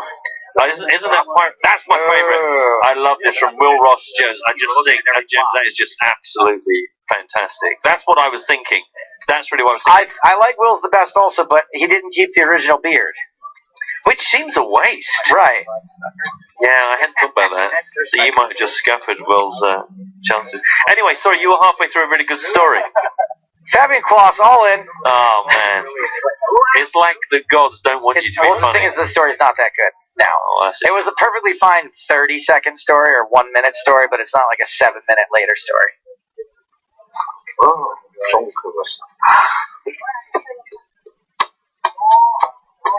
and Lowe gets out of the way. Long story short, me and my buddy are just raising each other, and this woman keeps coming along for the ride, and we're like, great, fantastic. One of us is at least going to win her money, and she hung around the whole way with a gut shot and won the whole pot.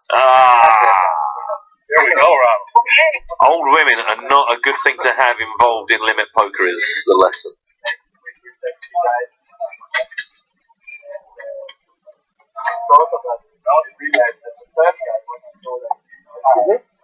Rob the Hippie King, not a fan of scrubs. That's going to upset the Twitch chat, Rob. Scrubs hype. Even though you're over your number, you still go. You're like,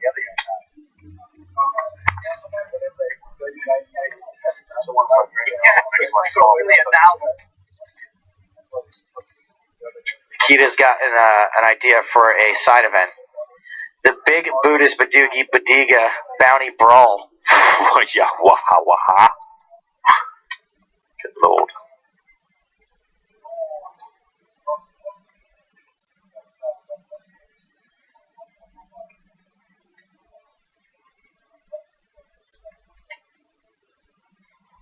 Well, Badiga made it 18,000, and now Mr. Fabien.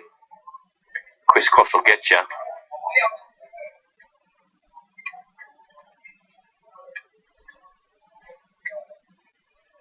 He almost has the outward appearance of an old man who's been asked if he wouldn't mind getting something from the kitchen. And he's like, he's got to get out of the chair, and he knows that that's going to be some sort of effort, and he's like, and he's just Thinks gathering about it for a while. He's just gathering himself. Like, Hey, look at this. hello, Fedor Holtz, Crown Up guy, reigning W Coupe champion. Welcome to the table. Fedor. Just warn you, you've got about 10 more minutes if you want to join in the Captain Quas photo shopping picture gig. Sexy little deck of cards to take away from this. I've got a favourite, but Joe's pointed out one key thing is they've not made use of Fabian's real beard, which seems a bit of a waste. Claudius on the Twitch wants us to pay attention to the hot grill dealer. Grill! How do you like your burgers?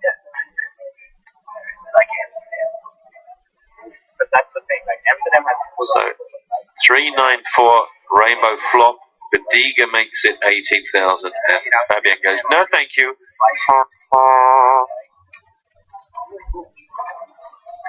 Feel healthy. And then, of course, there's stuff that's not healthy. How things are looking right now. Fabian hanging on by the edge of his beard. 12 bigs. Steve, not much more safe with only 50 minutes left on the level. 20 bigs to play with. Right to the very top. George Danza now down to 5th on our table. He was flying high before, now only 276,000. British Bediga, 800,000. I think the main event is 3.5 days. Summer is from that's what everyone tells me. Everybody from there. Summers, I'm always in the series. And C says Lowe's reactions are so priceless, so entertaining. Excuse me, I agree. Yes, absolutely. What makes it even better is that it's city like 9 months in a row. So all the people who live there, they're just going nuts. Because so many barriers. Heads up, Ivy versus Danza. Why would you do that? A friend of mine who doesn't really play that much anymore was like, is that more common nowadays to like play hours like on the button? I think it's a little more common.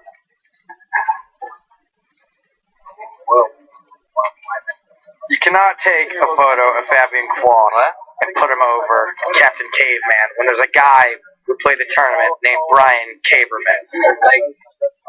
I'm sorry, Rick Jeffrey. Harsh, but fair.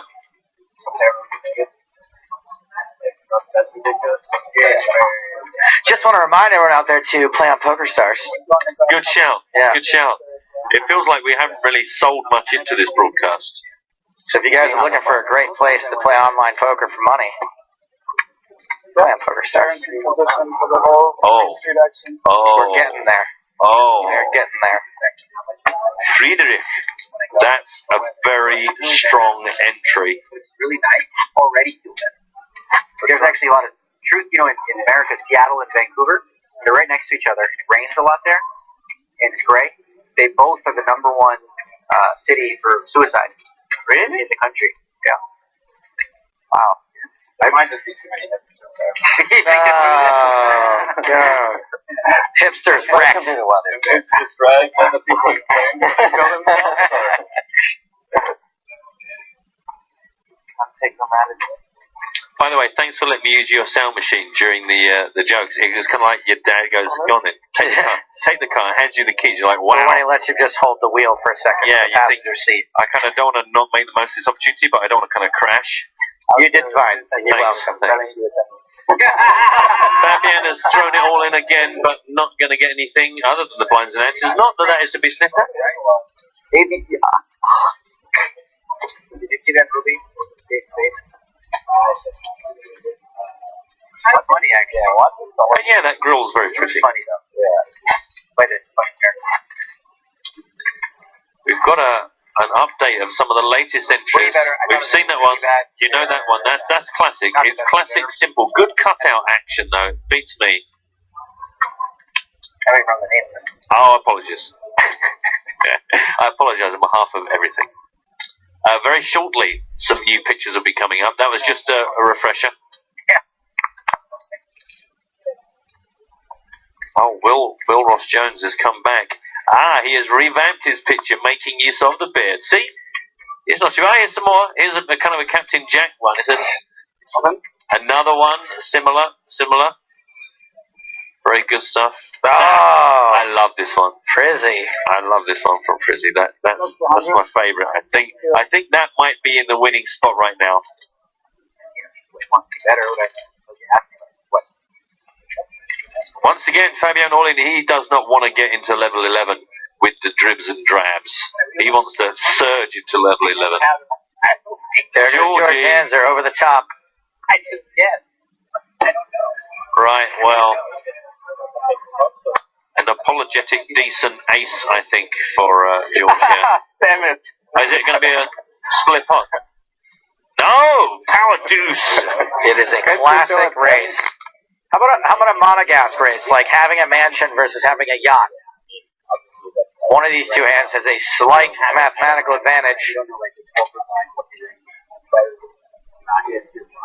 That's the number one online player in the world. Oh, then you should know, right? I would think. I could probably say, but I'm not. I wouldn't bet my whole roll. Exactly. Is it going to happen? Still might happen. Germany versus Germany. You never know.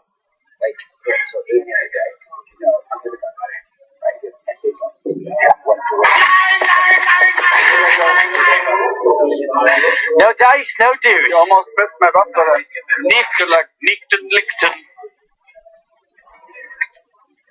Queen's good for Georgie, and he gets himself back up to 433,000. It's not the giddy heights that he enjoyed earlier on in the day, but it's still stronger than most of the pack here on our feature table. Auf Wiedersehen, Fabian Cross. Be careful crossing the road. And there go all the cross jokes. Well, actually, that seems like a perfect opportunity to close up the picture competition. Thank you, as always, to everyone. I'm going to announce that the winner is going to be... Ooh, is it Frizzy or is it Will Ross Jones? It's going to be Frizzy. And I'm sorry, I do apologize. Will Ross Jones, James, is it Jones or James? It's Jones. Will Ross Jones, excellent entries. Let's give Will Ross Jones a consolation prize of, we got a deck of cards for the winner. Let's give him $6.50 in tournament tickets. Okay, there you go. That's fair. I'm a bit stingy. I'm just constantly aware we've got 8 days of this and that we'll run out of prizes by day 3. But no, let's do that. Come on, Manny. Well done to Friedrich. That's good news. Frizzy. Really, really good.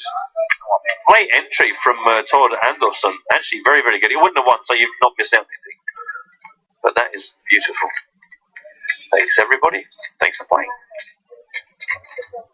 As you know, genuinely appreciate it when you join with us. What's playing? Yeah, I mean, in particular. Fatal Horse getting involved here. Is raised up to 18,000. Doesn't happen that often. It's got round to... that much raw, it's not that big a deal, you know? Steve looked like he was going to do something there. The guy is calling him a big blind. He was going to come in on the video. Yeah, like online the shop. See, this started off with Ronaldo just limping in. Here, Now there's been a raise. He's going to pull some faces and then either limp or re-raise. Just going to limp in here as well. closer to the book, but a lot of tables, like World Series tables, I've never, you know, understand. Part of me doesn't want to know, in a way. I don't want to affect my play too much in the sense of like, okay, so I know this is the wrong play, but it feels right to me. Ivy low holes. Not that it could be bad thing for knowledge. Nice. after that play against Poppy with the hit 6, you just fold, you know. Yeah, I know that mathematically good. Right. I'm sure correct.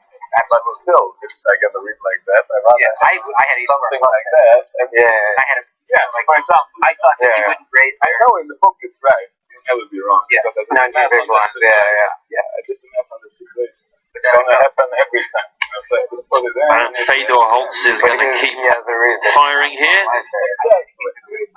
30,000 into 65. Good coach. Just flip. For example, I'd rather have that than some points. But at some points, I'd rather have my thing because I'm never wrong. I'm never wrong. I'd be wrong, there could be a better option. Maybe, but if I'm not wrong, You kind of know what's coming with it. I think it's just like, you know. You gotta love a guy who plays a 100K tournament like it's a home game. Yeah, that is true. I think of all the players, I would love to know what his range is. What does he limp with? What does he limp cool with? Because it's like between minus 0.05% and like plus 0. That's why Great point, Fedor. Just that's what we're all thinking. Right. I know if I'm making mistakes, they're just small ones, and they're not going to have a huge effect on my result. But still, like online, obviously, Oh, if you have the choice to decide, then You have, then I would imagine if you're playing a lot of tournaments online, that's one of the most important aspects of squeezing out edges, right? yeah, because it's pretty easy. Like it's nothing you like. It's just read it and remember it. There's no. Georgie is getting involved. Probably means the glasses are going on. No, it's a glasses-less George Danza getting involved in this one. Maybe he wants to throw off some reverse tells.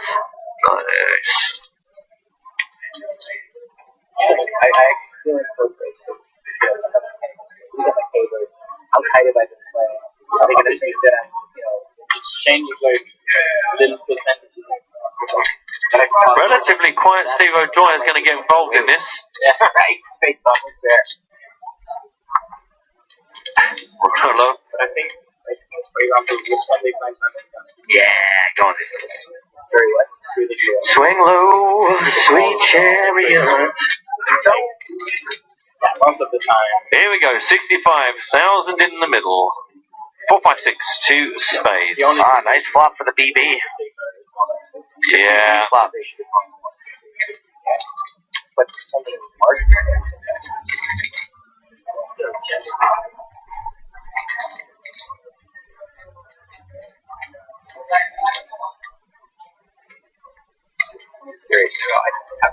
I might want to.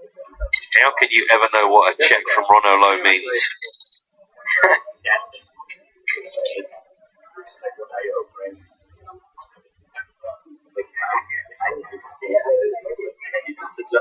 Dancer continuing. Yep, same bet again. It was 18 pre, and now it's 18 post flop. Just a feeler, wants to know where he's at. Yeah. Wants to know where he's at.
You know what he's doing? He's asking a question.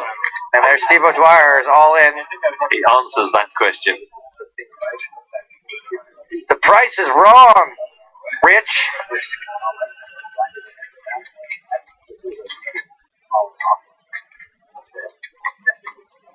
Quietly going about his business. Up to 209,000 now. Just a bit over 5 minutes left on the level. Again, remind you we're going to a break after this level, and then another 2 levels back to back, 11 and 12. That's just the way sequential numbers work. We've tried to change it. Yeah, but apparently it was going to be hard for the printouts, confuse the players. See, I think they should do it. You know how the spin and go thing goes? Bang! Is we should now decide what the next level is going to be. So it could suddenly jump to like level 15, and the blinds are going to be 12,000, 24,000. I feel like there's a tournament that does that has randomized levels. Really? If there isn't, there probably is now. Trademark. Stamp it. Stamp it. Boom. I just know one. I don't know. Property of Stakes and Brown. I guess. I mean, second coach. Yeah.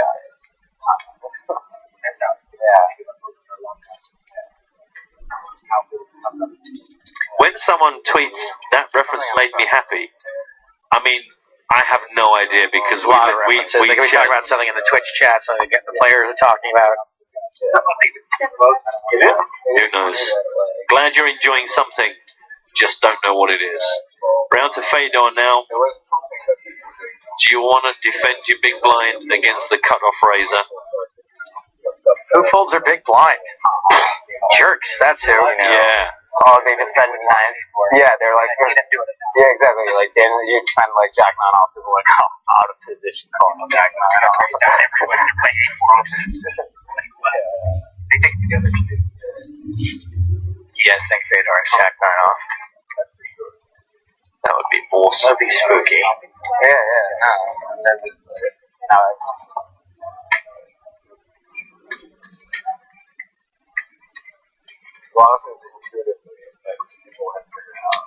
Hello, 57,000 3-bet. The hairy beast. So they need an answer. Like the answer is oh shit. Kind of looks strong in light of Steve O'Dwyer's recent lines. Yeah. Yeah, baby. No insta-fold from Fedor. Oh, it was. Sorry, I thought he still had his cards under his hand. It was so fast. It was so fast that I didn't even see the insta-fold. Okay. Well, that's why I was kind of saying it's got to be a strong race from Fedor because of how Steve has been playing. But clearly not strong enough. Some tweets coming in. Why on earth would you call in on a pair of 2s, says Adam. What? Adam, I'm going to treat this like a serious statement and not be super sarcastic. 2s were ahead. 2s were the best hand. Yep. 2s is a better hand than ace-queens. In the long run, 2s are going to win all of the Some guys out there who play 6 out of 4 days. And also in that kind of all-in situation, you might get some small pocket pairs better than 2s to actually fold. I used to play a lot. Not necessarily all the time. Get aggressive with your deuces. The guy with pocket 3 goes, ah. You just play occasionally. Classic race opportunities. A lot of debate in the chat over how old Vader Holtz is. Now, he is in his 20s. That's it. That's all I know. However, he did get special permission from his parents to come here. He is lucky enough to just look like an incredibly young gent. Nice flop. 6-3 ace 2 hearts, 23,000 in the middle. This is a very, very rare limping from Fedor. Daniel Negreanu accepts the limp with a check. No, he announces, which is not a technical poker term. But I think everyone understood the inference. They got a better internet connection, so make it work. Oh yeah, little dance from the cameraman there. There we go. Game stuff. Oh, we got a break coming up. I was thinking about Been having doing so one much like fun. Omaha 8, play for the Omaha That was great. because it's easier to And teach. prize is now confirmed. Over 2 million euros. The first spot, 1.446. Second. Yeah, yeah. Ninth spot is where the money comes in, 199,620. Kind of redundant. So we're paying 9 in this record-breaking super high roller. Record-breaking for us, our biggest ever super high roller. Most number of uniques, most number of re-entries, most number of total. Lots of kachingness going on. So there you are. So once again, those top 3 spots, 2,015,000. 1.45 million per second, 940,300 per third. Daniel Negreanu all in over the top of Fedor Holmes. Quick shout out to Gold Snake on Twitch who says, Steve Holmes! Like that. Funny. I love that. 41. And then after, I want to know if I did the right thing, like math-wise. Okay? So we're going to get to see Daniel's hand. 241. That's 30 blinds. This hand. I think it's right. I think it's right. I don't know. We'll see. That is, yeah. Okay, so I'll show you and you tell me if it's right. If I show you. Okay. You will? Yeah. Okay. You will, right? Push butt wise? Yeah, it's definitely right. Okay. I would not go in though. You would have raised and then I would called raise on. and then call, yeah. Let the spewy kids. Yeah. Let you go for the Yeah, you're right. Let them just. I get it. So that's what I missed, but Isn't this like the old man rule? Let them hang. So before we head into this break, let's take a look at how our featured table is looking. So Pratush still top of the pile, 781,000. George Danza considerably down from how he started, but still in good spot. Second on this table, 384,000. Daniel Negreanu, 274. Ronolo, the shortest stack. We're going to take a 90-minute break. We'll be back here for more from the Super High Roller here at EPT Grand Final Monaco.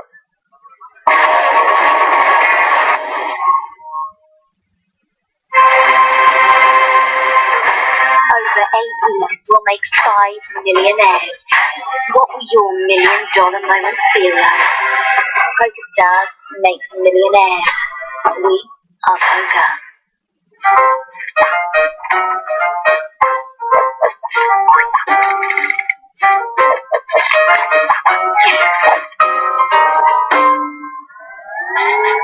The money bubble. That's the very last person's going home with 0, and the very next person's going home with that big cash. But here at EPT London this season, we pay 95 players. Our 96th player would be the bubble, so the player who came out in the 96th position. So at 96 players, we will go hand for hand. So all the dealers finish dealing the hand that they were on, and every table deals just one hand. The reason we do that is to have control of which players have been eliminated. Because obviously if you have 10, 15, 20 tables, you can eliminate more than one player at any time. And also during this process, a lot of players can slow down their play because they just want to wait for people to cross on the other table. We had a Russian guy on the table. We have 97, 98 players, so close to the bottom. And he was stolen time every hand. I explained to him, he has now 1 minute, then it's a dead hand, and he did it every time. When we get to 96 players, if we have any all-in and a call, that's basically if someone is at risk from being eliminated, that table has to stop, wait every other hand to finish. And the reason we do that is because if we did lose a player from that table, it can affect how other players play on the other tables. The bubble is one of my absolute favorite parts of the tournament. You hear it all in, the media swarms, you know, it's just such a feeling to be in the tournament at the money bubble.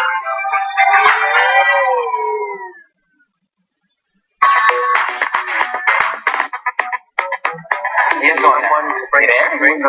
No, he's at the button.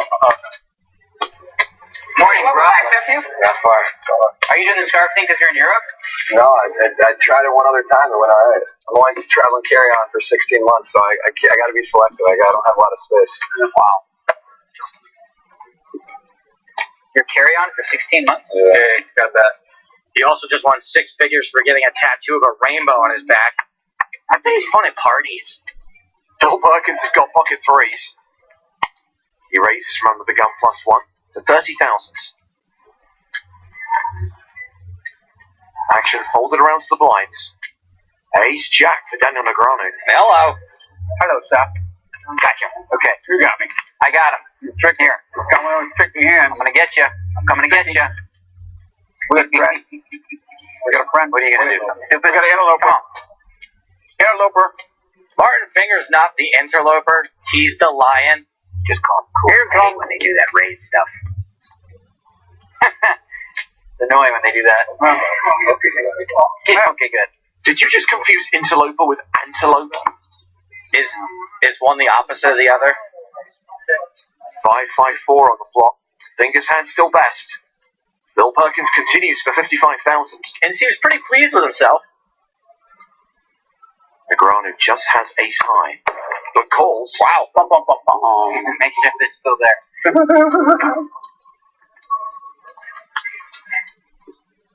I know you got one of those tricky hands. I'm gonna be careful.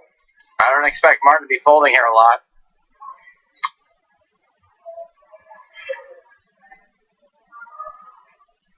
Did you expect him to raise? Well, it's a good spot for a check raise, but it's shocking considering he folded that king-queen before. It's a very good play. I love this move. It's really good. I don't care what you have. I love it. It's beautiful. You should do that without even looking. That's a great play. I did. You did? Okay. You didn't look? I did. What's the difference? That's a good play. See? That is somebody who's thinking, a good German who's paying attention, focused, knows he's betting, I can't have it, you just take the money. It's genius.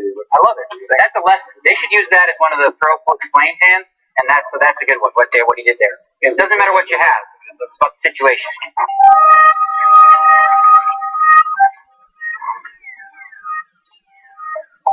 Bill Perkins open raise from middle position. And Daniel was calling a small blind. Got one of those tricky hands. I'm gonna get you. I'm coming to get you. I had pocket sixes and a big blind, just flat as well. Just call it cool. I hate when they do that raised stuff. Flop was 5-5-4 with two hearts. Daniel checked, I checked, and made a continuation bet. Bill was open raising a ton of hands, so he had a huge range pre-flop, and so obviously you don't have to hit anything on 5-5-4. And Daniel is calling so light, it was really good spot to make a squeeze. Both get a tough spot, so they have a decision if they want to put me all in or just have to fold. It's a very good play. I love this move. He said he liked this play anyway, if I have it or not. It's just pretty good in his opinion. I love it. It's beautiful. You should do that without even looking. That's a great play. He's one of the most famous poker players in the world. A really nice guy, and yeah, it just makes me proud.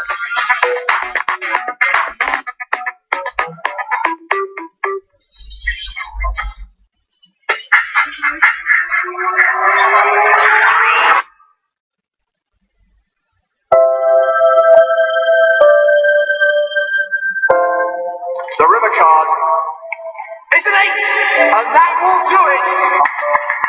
Altogether, it's the super high roller champ. Since my big cash in Monte Carlo, my life changed a lot. Before the cash, I was more just playing at home, online, and just stick with my hometown. But because of the cash and the fact that now opportunities for me just were out there, I started more to travel and just got used to this idea of at home is just the world. I've been at amazing places, Macau, Las Vegas, Canada, Vancouver especially, the Caribbean. Been traveling through 5 different countries in Asia. Since my traveling, I just changed the way of my thinking, improved myself, and I've learned a lot. I don't take poker so personal anymore. Before there was always like a challenge, like an ego thing. I have to win to prove that I'm still amazing in this game. Nowadays, I kind of just see it a little bit more as a card game to come and play and have fun and just try to be my best. This is all I want. Winning another super high roller would mean to me a lot. To be on the stage, beating every player in the field and being the last man standing. It's a great feeling.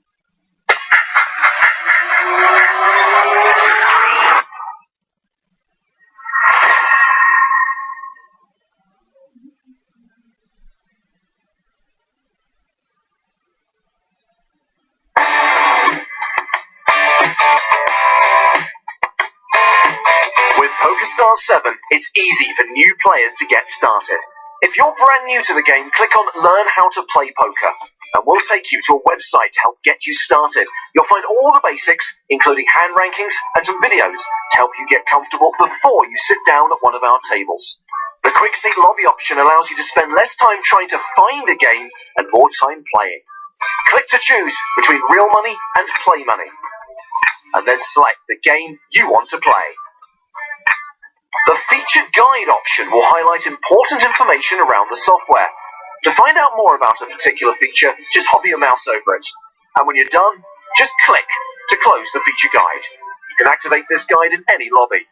You don't even need to create an account before trying PokerStars 7. Click on Try as a Guest, and you'll be logged in with a guest account, with some play money and a selection of games to try. If you love playing on PokerStars and decide you want to create an account, it's easy to do in PokerStars 7. Just click on Create Account, choose your user ID, enter a password, and provide us with your email address and country of residence. It's never been easier to start playing poker with PokerStars.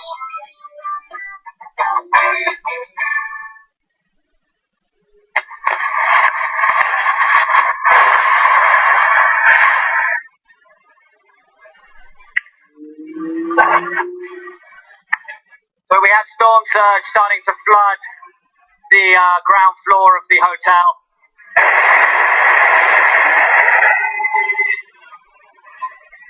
This town is suffering very badly. Residents are evacuating up to the second floor. It's really devastated this community.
Care deliver amazing services and amazing programs, and I think it was important to put that on film so people could see the difference that had been made.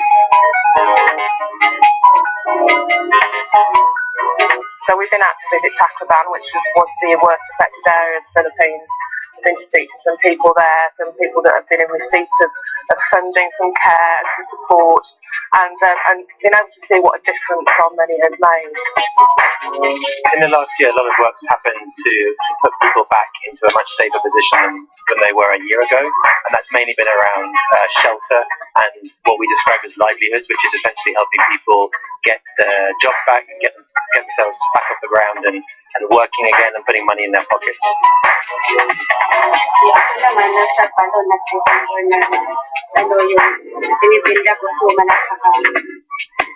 I've been very impressed with what CARE has come up with. I know we first came into town and there seemed to be a lot of activity going on, but going on these roads coming in and out, I couldn't imagine the trees blocking the road and the devastation.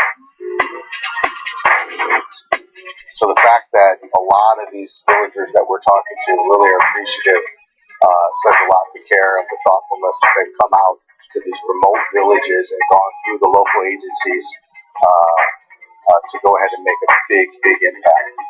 So our shelter program strategy was to help people rebuild their house themselves by providing basic construction materials and tools, including cash grant to give them some flexibility on buying the needed materials, and most of all is the technical support.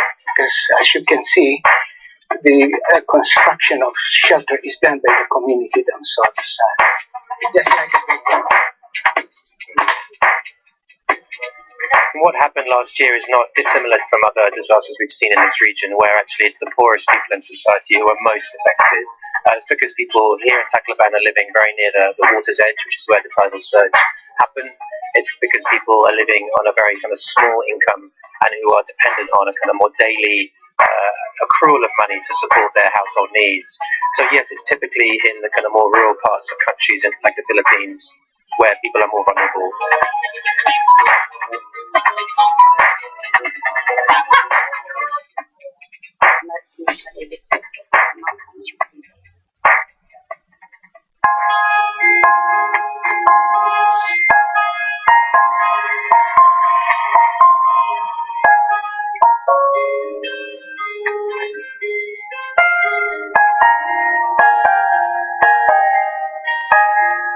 It's just so lovely and so just like really welcoming and just so grateful for that support and the help that they got from camps. As you can see, very, very grateful, very welcome.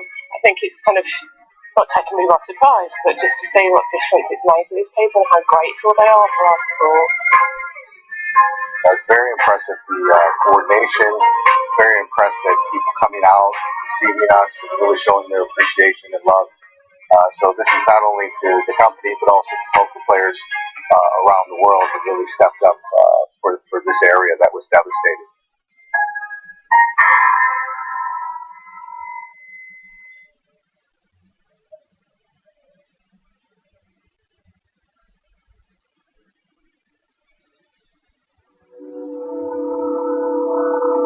Why charity? I've been around the world now like 7 times. I've seen all different continents, and I just think we can do a lot better. I went to Uganda, and I really learned that the people don't need much to be happy. That those little things they sometimes don't have, and it's very easy to help a lot of people there. The most important thing is like the water situation, the hygienic situations, just like how you build toilets and where you get the water from. It's sometimes you just have to tell the people this spot at the river is contaminated. Go like 200 meters there. You know, oftentimes like help a lot of people by just educating them, and that's also what the organization I'm supporting is doing right now. They have a school where they build their warriors and then spread around whole Africa basically. I think we should see the world as like a village. My charity organization is direct raising for effective giving. So it's an effective altruism movement from Switzerland, which we want to now introduce to the poker community.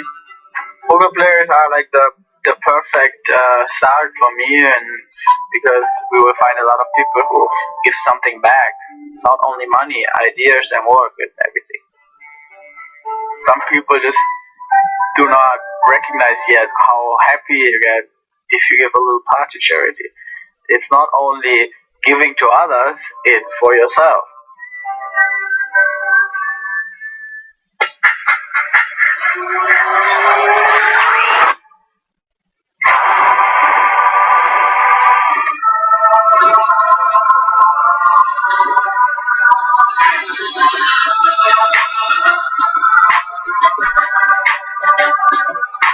What's it like being a poker celebrity? I mean, it's great. First and foremost, it's definitely it's a very fun thing in the sense that sometimes people recognise me in the street and I haven't met them before, but they know who I am. Yes, I suppose so. Do I consider myself a celebrity? I mean, I sign autographs at every coffee shop I go to all around the world. You know? At every stop, there's always fans that come up and like, oh, hello, I always wanted to meet you, can I have my photo? And people are always just so friendly and really positive.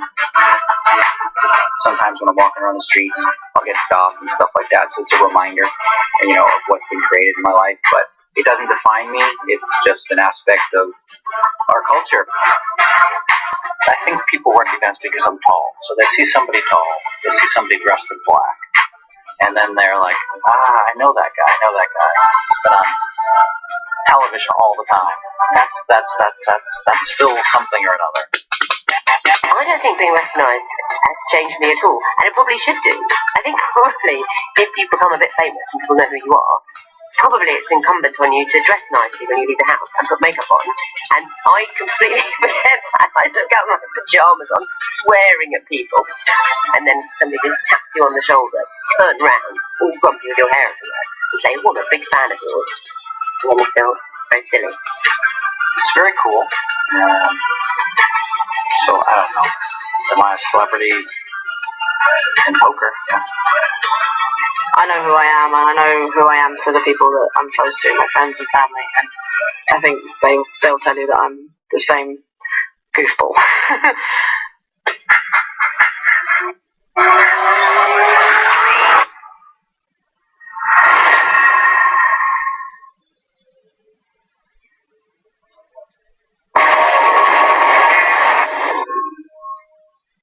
Hello, my babies, and welcome back to the Poker Stars at Monte Carlo Casino EPT Grand Final from Monaco. This is the Super High Roller. It is day 2. All of the 35 players have invested at least 100,000 euros in this event. I am Joe Stapleton. He is Mark Convey. What up, homie? What up, everybody? And you are watching live coverage. This is the day where we found out all of the numbers, who played, who busted, who rebought, and who will be walking away with what amount. Just over 2 million euros. 2,015,000 euros. And today is also the day that we will play down to the final table. Top 9 players getting paid.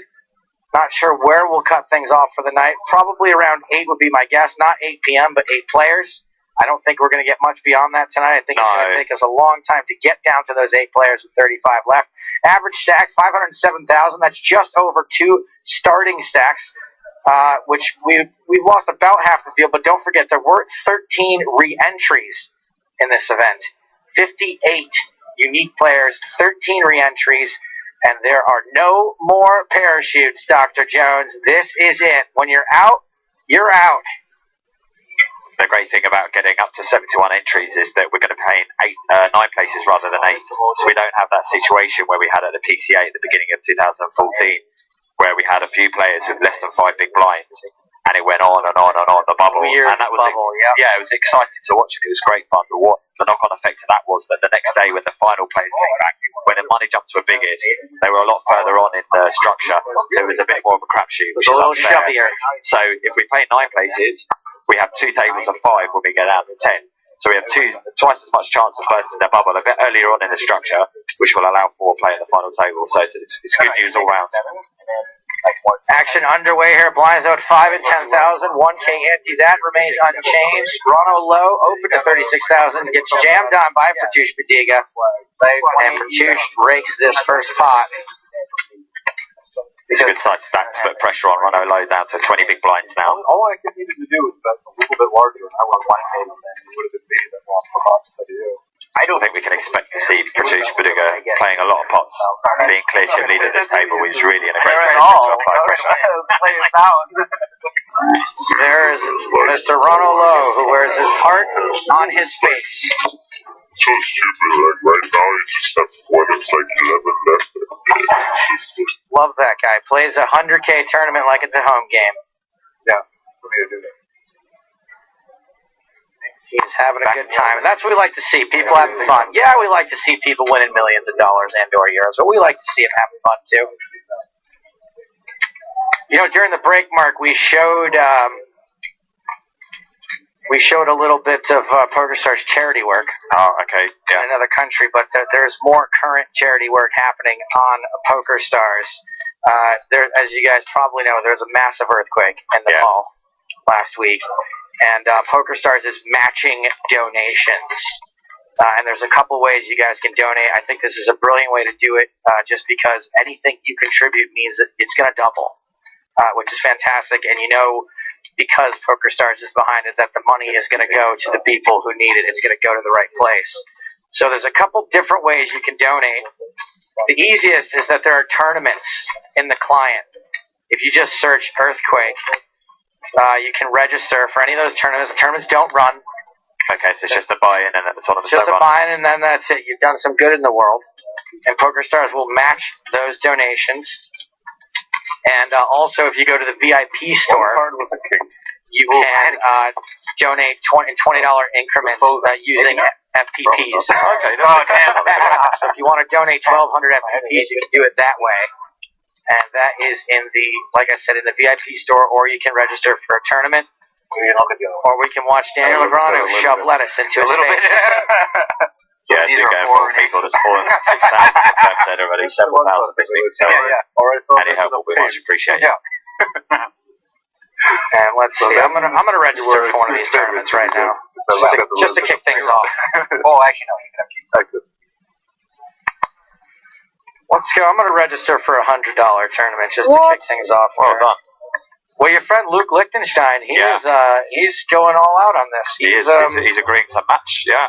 Luke, who works for PokerStars, I'm sure he's already reached his limit, so I won't bother giving all the details, but is matching the donations that people make. So, in essence, because he's going to put it on PokerStars, you're basically people who donated to our friend Luke.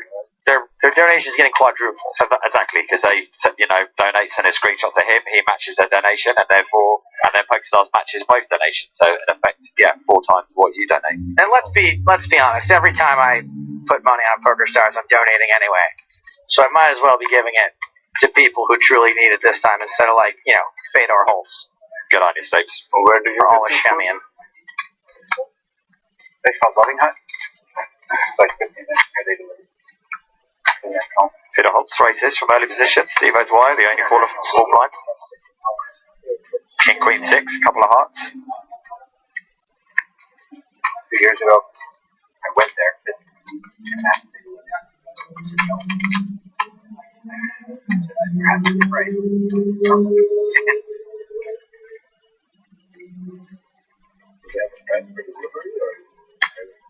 They don't do it.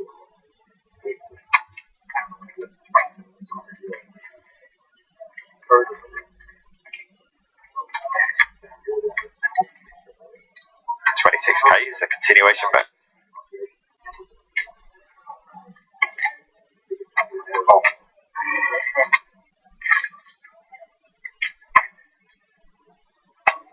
O'Dwyer rules. Jack on the turn.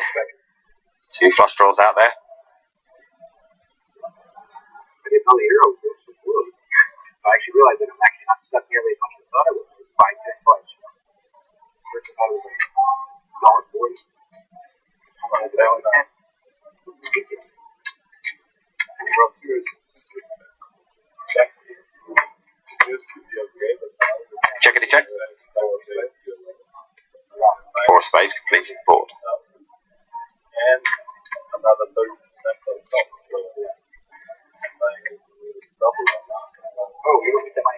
Dwyer, we saw him all in a few times before the break. Remember, blinds are 5 and 10,000 now, so things are really starting to get to make or break time for a lot of these folks with chip stacks around the 300k and below mark. It's your confidence zone, buddy. 10k big blind. That is great. I know almost exactly how many big blinds everyone's got. Dwyer leads out. Gets a fold from Holtz.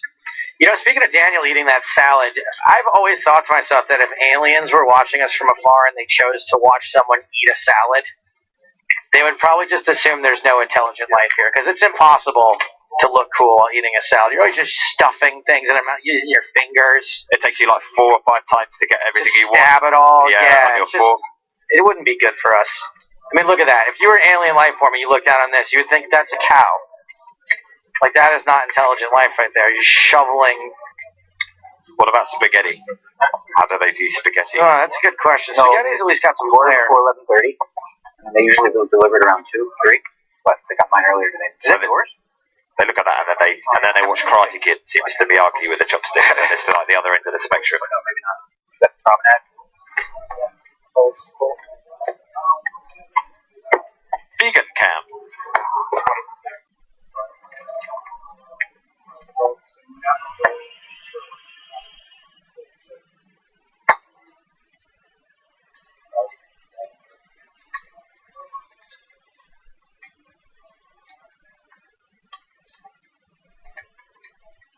Diga wins that pot. It was a small one. Raise and take it. Which one? Oh, with the tens? Yeah, I mean, doesn't work. Sounds weird in the first moment, but what can Wushu call?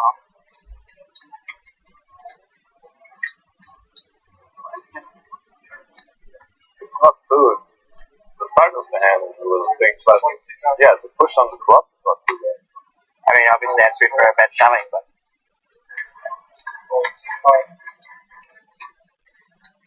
Daniel in what he claims to be his comfort zone with 24 big blinds. Raising. He says he only needs half the average. That's his average. Half the average is comfortable. Very brave floor person just told Phil Ivey to take his headphones out. I mean, he probably doesn't even know what a live stream is. They'll listen to us, but still, we need to be fair. Everyone is so afraid of Phil Ivey. I've never had a weird experience with him, but then again, I don't really interact with him all that much. He's punched me before. I've been punched by Ivy. That was an experience. I think we did that on Cool Story, Bro. We did, yeah. Check, check, check, check. And one more 10. And you know what Phil Ivey says about Daniel Negreanu? That he's always got a 10. 10-7's his favourite hand, right? That is true.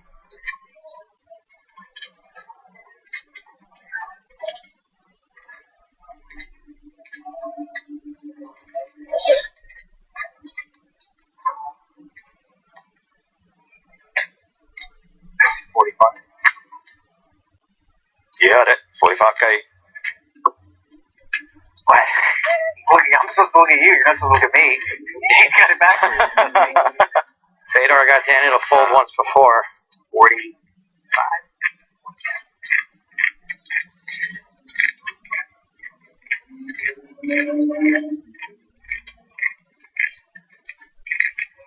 That's the problem when you check back twice, Daniel. Whoops.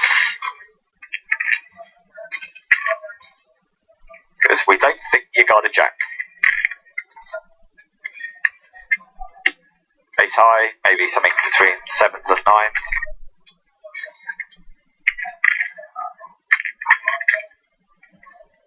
You have 4 10s, that wins for sure. 45. Okay, so I reckon he's got a pair. Pocket 8s, I'm going to put on, guess a shot.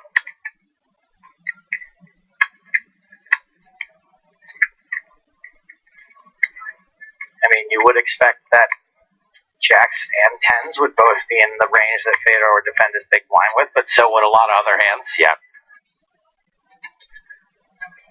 I don't know. This is a pretty tough spot with any pair, I think.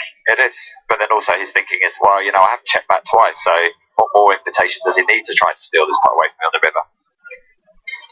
I mean, I think that when Fedor bets, I can't really say. In general, I'd say that when he bets like 3/4 pot like this, or more than that even, that he knows Daniel has a hard time folding, and that he can get value out of pretty much any hand that Daniel has. Yeah, because if Daniel was going to try and steal, he might try and bet on the turn. The fact that he's checked back twice, more likely he's got showdown value. And so I think that, you know, it seems value to me. Now, in a vacuum, I say that. However, Fedor got Daniel to fold once before. Daniel folded top pair to Phil Ivey earlier today. What? Yeah. And so I don't know if he's taking that into account. Because 3-7, yeah. That wins. Daniel did call. And so yes. Nice, juicy value bet that Daniel could not resist. Yeah. That wouldn't have worked, I don't think. I think it would have worked. Yeah. It's in bulk. Yeah, I think so. Oh, yeah. Oh, for sure.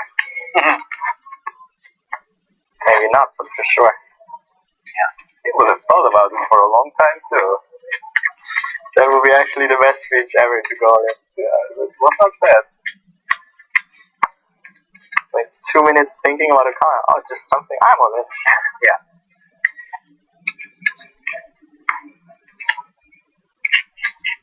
Brainless douche on Twitch says, terrible call. Real easy to say. when he tables the loser. Yeah, exactly. Like after the event. I can guarantee you it's not a terrible call. It was the wrong call. Yeah. But these guys who are doing this stuff are rarely doing anything that is terrible. And as you said, they're not thinking about a hand within a vacuum. They're thinking about it in long term. This is a profitable play. How many times out of 100 of this speed are going to be bluffing there? Where does my hands match up with his bluff range versus his value bet range? Mono's all in. 4-bet shove, 188,000. Wow, good job done. Through. It's through. Oh, whoa. My boy.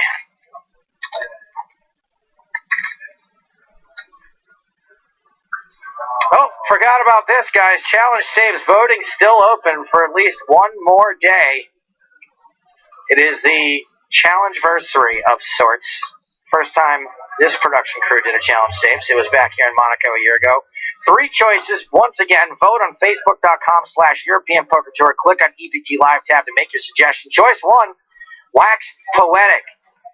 And a team pro is going to ask me trivia questions, I believe, about poetry. For every answer I get incorrect, they tear a strip of waxy, hairy flesh from my body.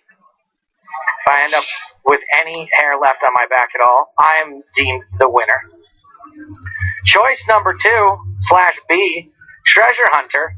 I got to dress like a pirate and take a metal detector out to the beach and try to convince sunbathers that there's a buried treasure under their towels. I got to get at least 10 people to move so I can dig under their towels. And if I get anyone to help me dig around, I get bonus points. Number 3, aka C, Joe Buskerton. I got to go out and try to clean people's windshields with a gross rag and a bucket. I have to make at least 50 euros.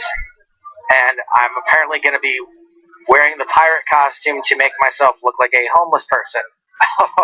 Not for any reason other than because they have to justify the cost of the pirate costume.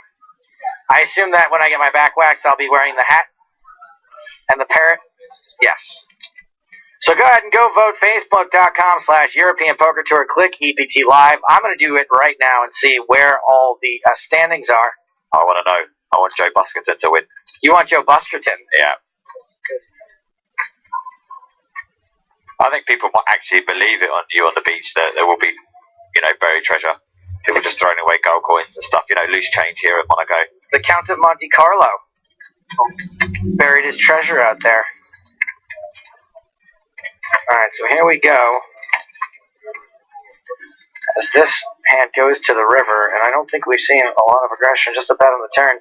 Wax Poetic, the front runner right now, 45% of the vote. 28% of people want Treasure Hunter. 26% for Joe Buskerton. Sigh. So get your votes in, kids. And we've got a showdown. Check, check on the river. A pair of kings cannot beat a pair of aces. You fish. I don't even know who I'm saying that to. Fedor holds the victor.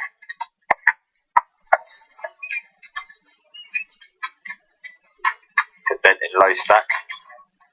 I've been growing out my back hair just in case of the waxing one. How long for? A couple of months now. Yeah, that's something I never really understood why bubbles are always so hard, because money's too much. Is it less painful when the hair's a bit longer? No, it's worse. I think it should be Yikes. first page jump should be less than the second page jump, and the next page jump is not. And I don't understand why it's not like it. I mean, they could make it 100k and then 180 as well, or something like this, or 100k and then 200. I think it's probably better for typical events. Lowering the bubble, but expanding the payout. It's more painful. That's people don't fight as hard as they hold. I think it's too. Steve O'Dwyer raising. I agree with Positively Up on Twitch. He said, why would people want to see a guy getting waxed? I'm like, it's the easy option for me. They think, okay, we want to make Joe feel the pain. Yeah. I want the mental pain. I want the mental torture for you. You cannot call off anyone. Yeah.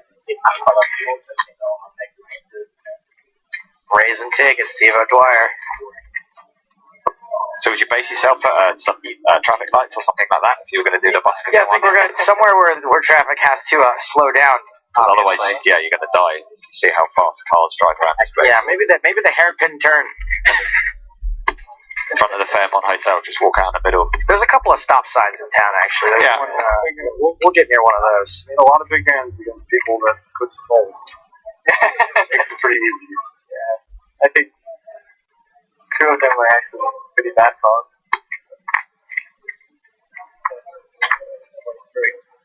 Here comes Ivy. Now you know. I always have it.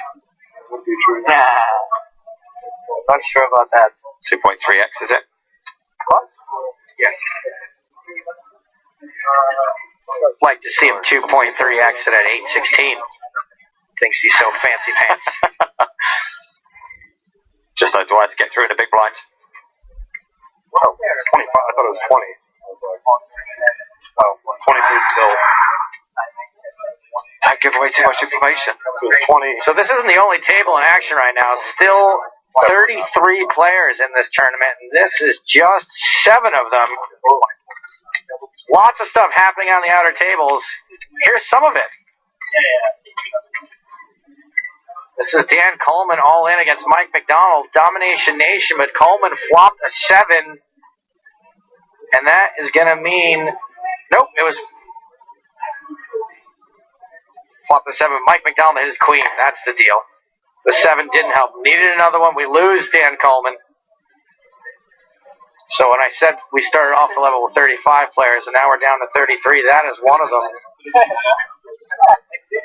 This right here, Ola Shemian, who is wearing a lot of fabric samples on his body today. He's got over 900,000. He's third in chips. Dario Sammartino has got 1.2 million in chips. It's nice to see a guy playing his first 100k, doing well. He's come back, and then in third place, Thomas Mulica, who won the 10k high roller back at the beginning of season 10 in Barcelona, beating Daniel Negreanu heads up.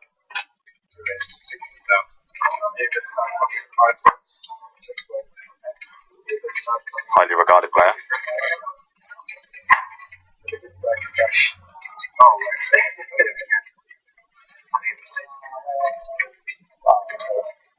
So the heater may be over. Haven't heard much from Dan Coleman lately. No. I don't think he's. I heard these guys talking yesterday. They say he hasn't played since the PCA. Hasn't played any poker. Okay. Or maybe he's burnt out. I mean, would you prefer to have a year like Dan Coleman, where you win 23 million or whatever it was 1 year and then never win again? If I had that year, I would never play again. Or would you prefer to have 23 years of winning $1 million every year? No, I would rather have his year and then take the rest of my life off.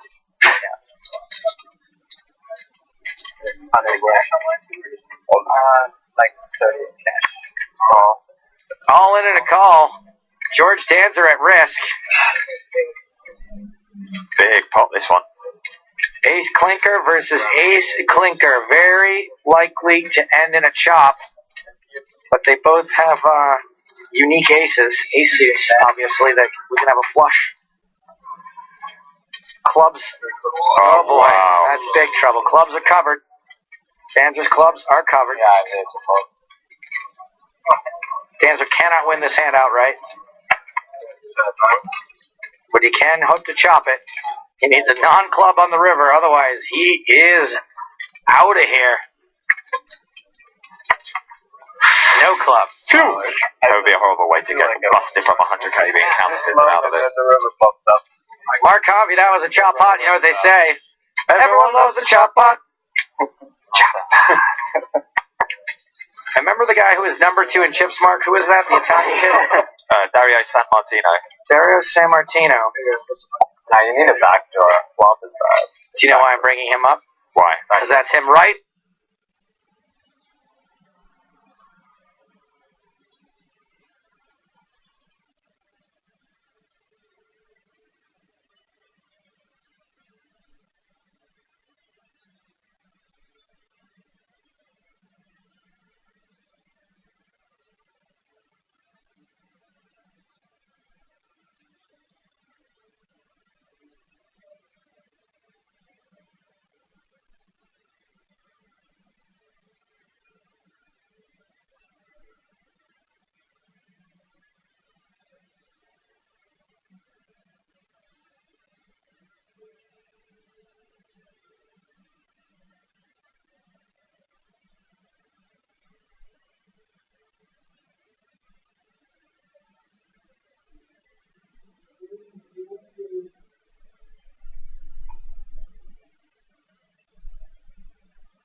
Mike McDonald, Domination Nation, but Coleman flopped a 7. And that is going to mean, nope, it was flopped the 7. Mike McDonald hit his queen. That's the deal. The 7 didn't help. Needed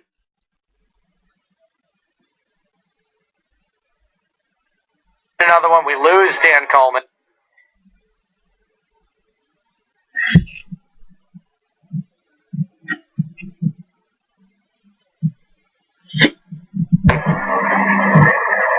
So when I said we started off the level with 35 players and now we're down to 33, that is one of them. This right here, Ola Shemian, who is wearing a lot of fabric samples on his body today. He's got over 900,000. He's third in chips. Dario Sammartino, he's got 1.2 million in chips. It's nice to see a guy playing his first 100k, doing well. He's come back, and then in third place, Thomas Muleka, who won the 10k high roller back at the beginning of season 10 in Barcelona, beating Daniel Negreanu heads up.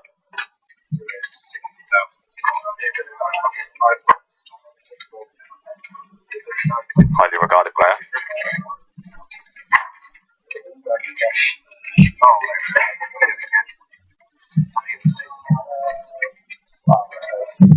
So the heater may be over. Haven't heard much from Dan Coleman lately. No. I don't think he's. I heard these guys talking yesterday. They say he hasn't played since the PCA. Hasn't played any poker. Okay.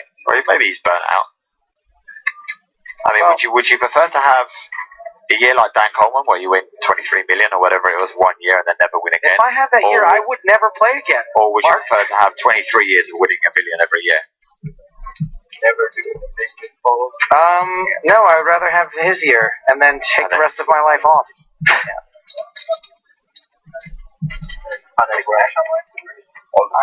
Like 30 cash. All in and a call. George Danzer at risk. Big pop, this one. Ace Clinker versus Ace Clinker. Very likely to end in a chop. But they both have unique aces. Ace suits, obviously, that we can have a flush. Clubs. Oh boy, wow. That's big trouble. Clubs are covered. Danzer's clubs are covered. Danzer cannot win this hand outright. But he can hope to chop it. He needs a non-club on the river, otherwise he is out of here. No club. That would be a horrible way to get busted from 100k being counted out of it. Mark Harvey, that was a chop pot. You know what they say? Everyone loves a chop pot. I remember the guy who was number 2 in chips, Mark. Who was that? The Italian kid? Dario Sammartino. Dario Sammartino. Now you need a backdoor. Flop is bad. Do you know why I'm bringing him up? Why? Because that's him right there. No way. Sitting down in the old 8 seat. Oh. Dario Sammartino. Yeah, you're not the daddy anymore, Pratouche. You can smile, but that's a nervous smile. Dario comes with his 1.2 million chips. This kid's good. He's very highly thought of in Italy. Fearless. Very good player.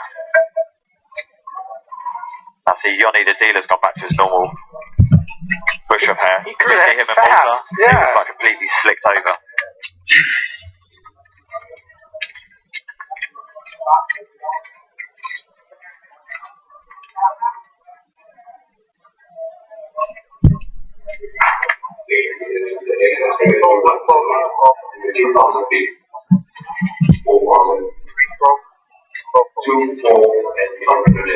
Remember a second ago I said it's make or break time for a lot of these half average sacks. Yeah. We are starting to lose some folks. It's going to happen. In the last 5 minutes, Mohsen Sharanya out. Besim hot. See ya. Carlos Chata. Smell you later. And we're going to see all of these very sad walkaways. All these very expensive trips out of the casino. There goes Mohsen Gosen. See you later, Mo. Hey, Frank. Goodbye, Besim hot. Guess he was running cold. And Carlos Chata. Quietest I've ever seen him. A real Chata box. That guy. Chata. I do like how he's taking his time walking away from the table. I usually run away from the table so fast that I forget something, trip over something. He wants to get his money's worth. And he No danger of that happening. No. Under the gun run. Under the gun run. Under the gun raise from Holtz. Already got a decision here. Got about 16 big blinds. It's a tricky spot even with a fairly decent hand because you've got so many other players behind you. You know, if you've got a hand like 8s or 9s here, probably should be getting it in, but you're worried because you can easily walk into a bigger hand with so many guys behind still to act.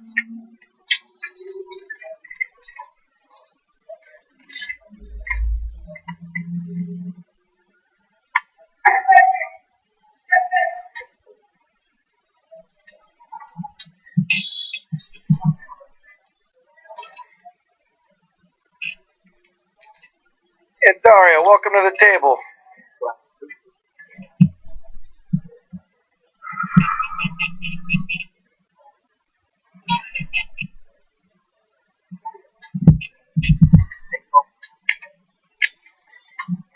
Calling Holtz's under the gun raise from the big blind. Ace of spades right in the door. 10 deuce, 2 hearts. Rodrigo on Twitch asking, how long are they playing each day? Yesterday was 8 levels. Today they're going to have to play down to at least 8 players, I believe. Maybe if it's real late, they would stop at 9. Yeah, I think we want to get through the money bubble at least. It's unfair to have the players have that hanging over their heads overnight.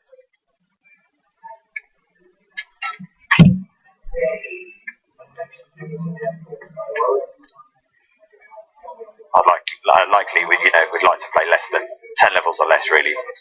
That would be ideal. It's a long day, 10-hour-long levels, throwing a couple 20-minute breaks, throwing a dinner break, and you're talking 1 o'clock in the morning, so. Yeah.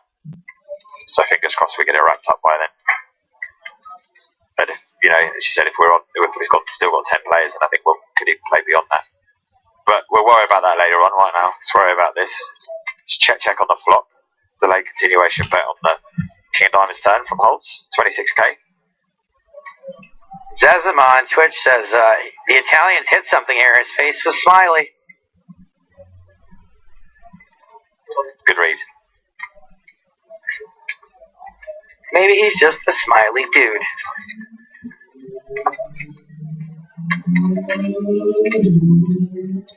Well, I can't believe no one has asked for the free roll password yet today.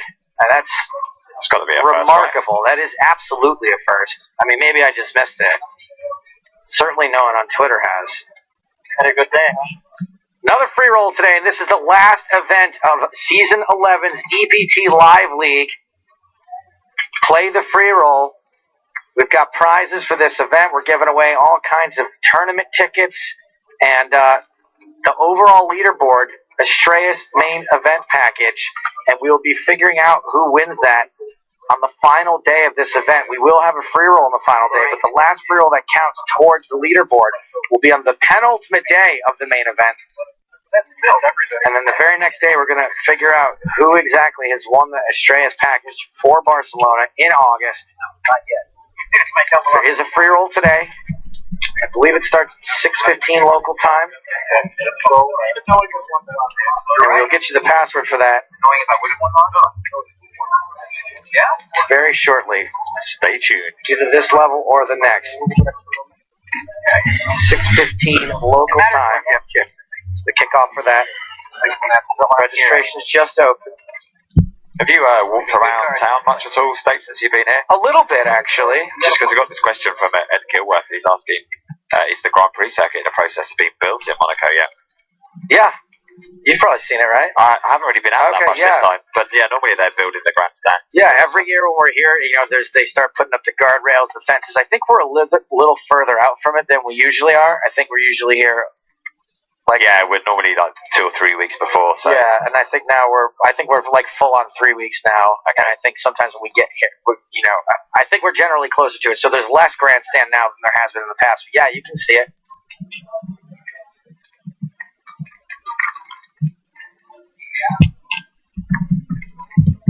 So Badiga raised here was called by both blinds. Daniel very amused. As Sammartino decides to donk lead this flop. This is an interesting flop to do it on because, the big blind can rep a pretty strong hand here. I think that a lot of times when people donk lead, like on dry boards and stuff, I think it makes their hands pretty obvious. Yeah. And I think that this is a board where it's not exactly very obvious what someone's got when they do this. I think that most amateurs will do this a lot with a 3. Yeah. Dara Sammartino, not an amateur. So you think it's a good spot to lead out with something like a deuce because it's a drawing board with the 2 diamonds out there. Yeah, and even if you don't have a deuce, you can make your opponent think. I mean, this is weird. Like, I a lot of times think that, just a donkey like this is really obvious, and I think in this spot it's not really obvious. And that's good. You don't want to be obvious. And I like the fact he's donk leading out into the second in chips as well. So it's like a table captain in a way. And this is what happens a lot of the time when you do make this donk lead. You get raised, which is why I prefer doing it with a strong hand. Having a strong hand is always preferable. I think we're going to find out pretty quickly. Dario's going nowhere, makes the call. Yeah, not giving it up. 224,000 chips in the middle now, as the diamond rolls out on the turn. Third one on the board. Quick check from the Italian.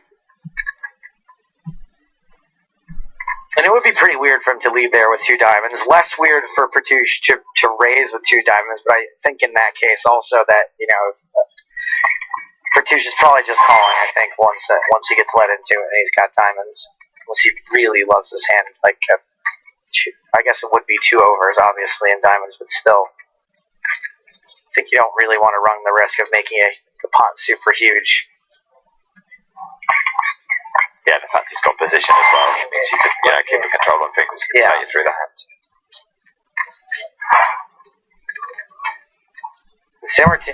Badiga's made a sizable bet here. Saw a little reaction there from Sammartino. His eyes open quite wide. Smiley. Was he smiley? Yeah, he was more surprised than smiling. He was smizing. He could have been smizing. Smizing.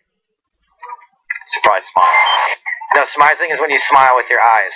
Oh, I see. It's from America's Next Top Model. It's modeling technique. I've been practicing my smile.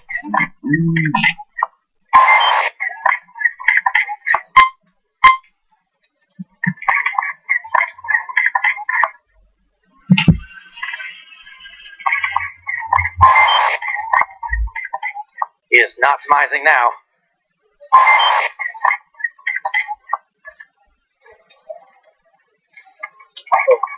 And he folds. Couldn't have been too strong there, and Pertouche picked up on that big time.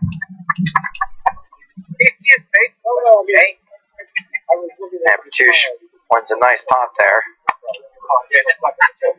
And we have got a guest in the booth, making his debut on EPT Live, American Pro Are you a pro these days? Can we still call you a pro? Yeah. Matt Waxman. What was it? The five. He won it. Good afternoon. What? buddy? There was cards out there. What's going on, guys? Hi, Matt Waxman.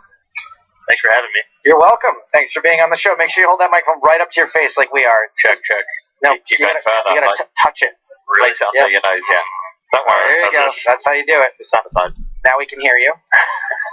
Matt, have you been following any of the action in the Super High Roller so far? I know that Antonio busted in 2 hands today, and Mercier's out. Those are both true. I didn't know it was 2 hands. I think it was in 2 hands. Yeah, I think he entered just today, and then got like Ace King first hand, and lost against the big draw. And were you around when that happened? No, but I just grabbed lunch with him, so I heard about it. What is Antonio's reaction like when he busts out of 100K in 2 hands? Does he not really care anymore? I mean, he's a professional, so he handles it well. But obviously, if you bust a 100K tournament, you're not going to do it like this. Okay, so it still does affect him a little bit. And I know you've been upstairs watching your buddy Ronnie Barda in the shark cage. And I just want to warn you, no results. So we don't know who's in or who's out. But was it fun up there? Yeah, I guess. I wish they had chairs. Chairs would be nice. Do you think that there's any chance that Ronnie can possibly redeem himself after getting the pants bluffed off of him by Sarah Shafak? I mean, it's going to be hard to do much worse, right? That is true. That's something. But that'll never be wiped from our minds. Like, I don't think there's anything he could ever do. He'd have to win the World Series of Poker main event for people to talk about something more than that. Yeah. I think it's still in his mind. I was up there watching for a bit as well, and I'm not going to give any spoilers away. There's definitely one hand I saw where I think his play was affected by what happened probably. before. Yeah, I think it's going to give him a lot of motivation and make him bring his A game today, which is a good thing. Ronnie's got the record, right, for World Series of Poker main event cashes in a row? I think it's 5. That's crazy. So he obviously has an A game. So he could make it 6. Yeah, he's good at just, cruising through those massive fields. So he's like a 10K version of Helmuth. He's like a 1K version of himself. Good at playing the little guys. Yeah, maybe. So we got Danzer versus Holes in this hand. Tricky Scarfy versus Crown Up Guy.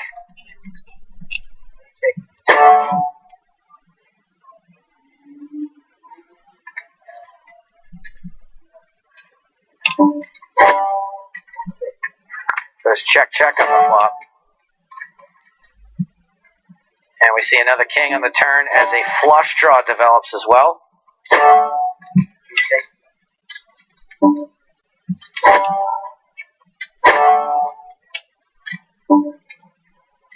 Danzer checks for a second time, as does Holtz. Jack on the river. Check.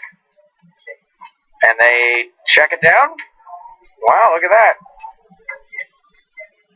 6-7 for a pair of sixes. That's got to be good with the way this hand went down. That is correct. No one really in love with their hand there.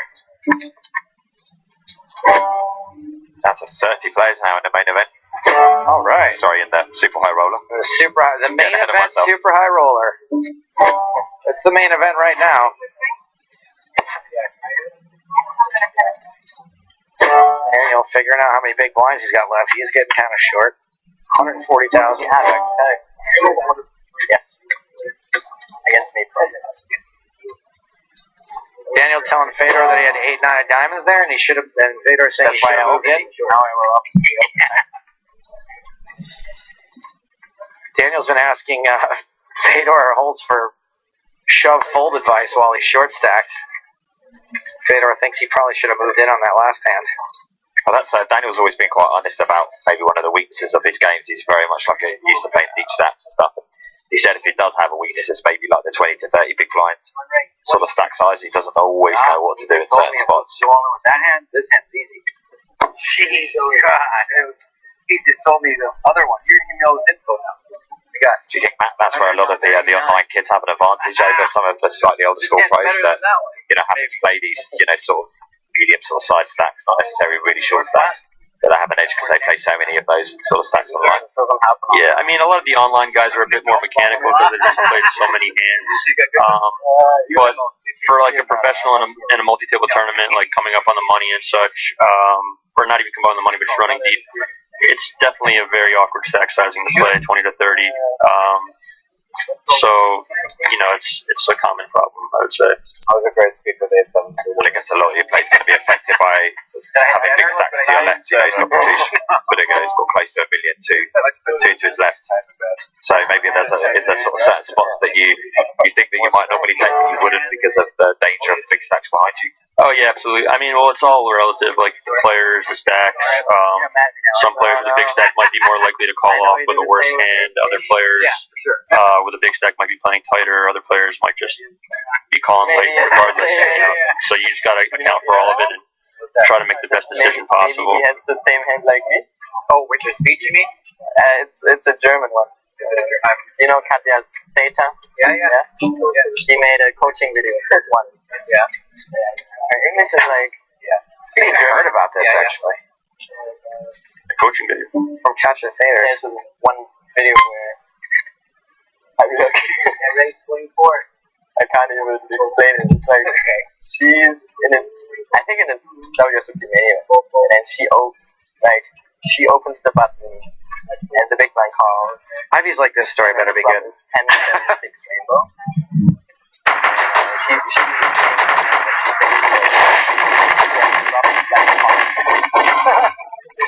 that good that he's up. Yeah, he looks pretty excited to be moved. There goes Phil Ivy, and there goes our audience. Nice happy, everyone. And then, alright, let's try to stick with Fedor's story. Or we can just follow Phil Ivy walking.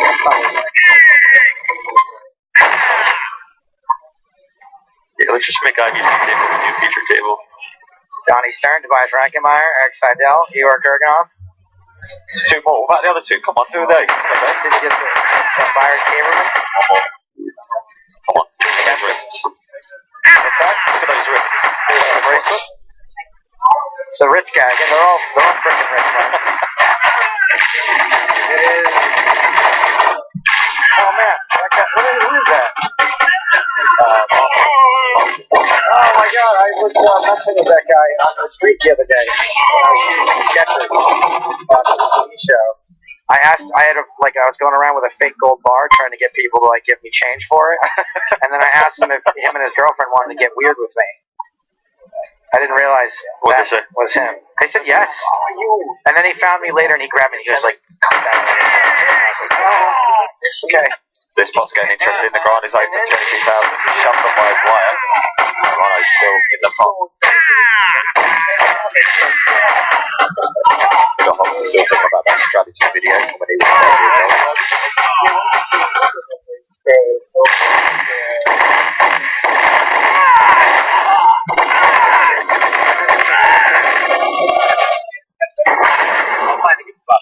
I know Steve O'Broyle, we just did miss the twist.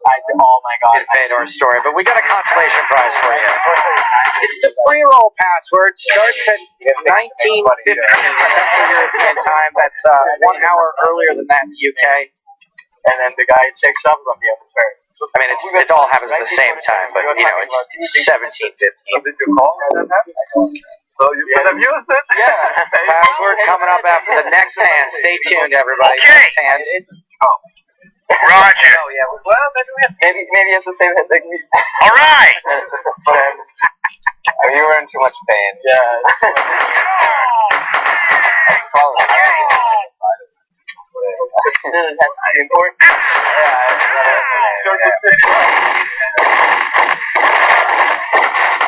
Too bad we didn't have nothing but Jeff Oldham, but we got the brilliant mathematics. Hopefully we got something we can pick his brain, we can get him to analyze a little bit. We need another hand between Patricia and Dario. Rano low all in.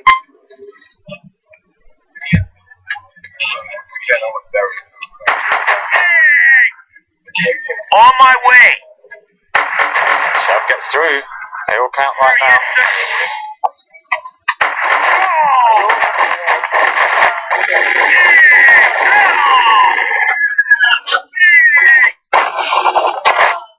Reroll password, not a tease this time. It's Senna. Like the race car driver.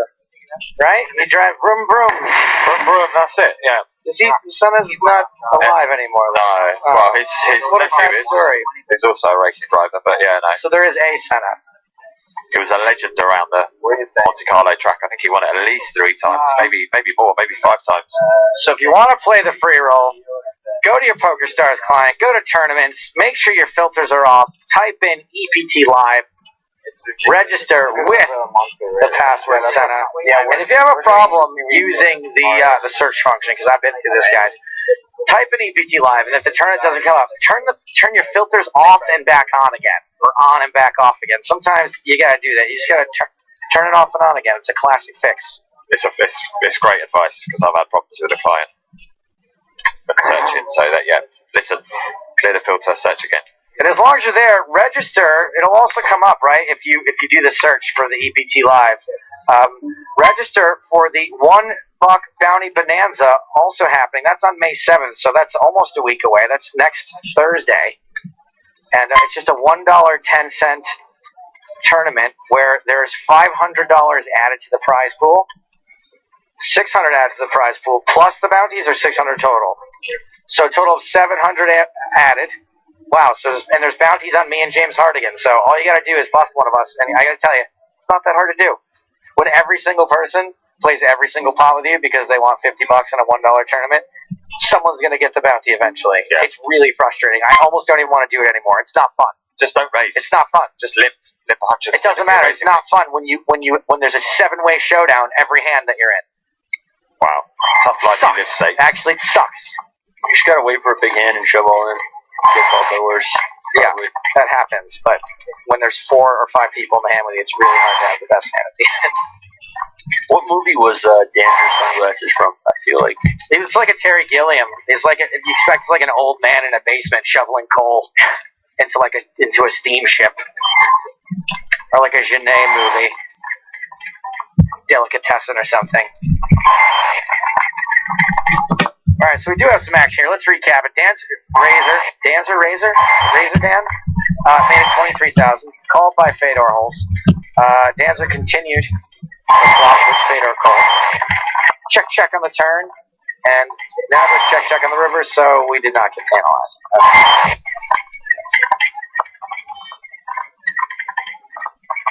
Queen 9 for Danzer looks good. So what's your schedule looking like this week, Matt? What have you got planned? We are going to hear a little bit from Georgie Danzer real quick before we get to Matt Waxman. Maybe he explains those ridiculous sunglasses. Maybe he just looks like he has a really painful haircut. What say you, George Danzer? I'm George Danzer, and I'm the reigning WSOP Player of the Year.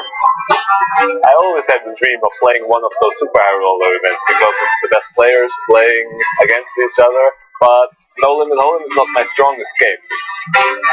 The field in Super High Roller is much smaller than the one in the main event, and a lot of players play all the Super High Rolls. They know each other, so it's a complete new level of play because players are playing each other's games and they're trying to get into each other's heads. And for me, as I have never played them, it's not so bad either because I can always watch it on the PokerStars.tv. They have all the old Super High Rollers with the same players, so I was able to prepare a little bit. It does matter a little bit which EPT title I would win.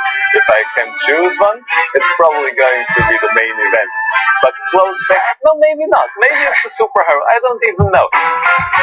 I'll take one of them. You know what I thought the first time I heard I saw George Danzer's haircut? I was like, you gotta go to the hospital. Like, it looks like an injury. Like, I'm just like, what happened to you? Like, it looks like something really bad happened to him. I think it's fantastic. George is in this hand.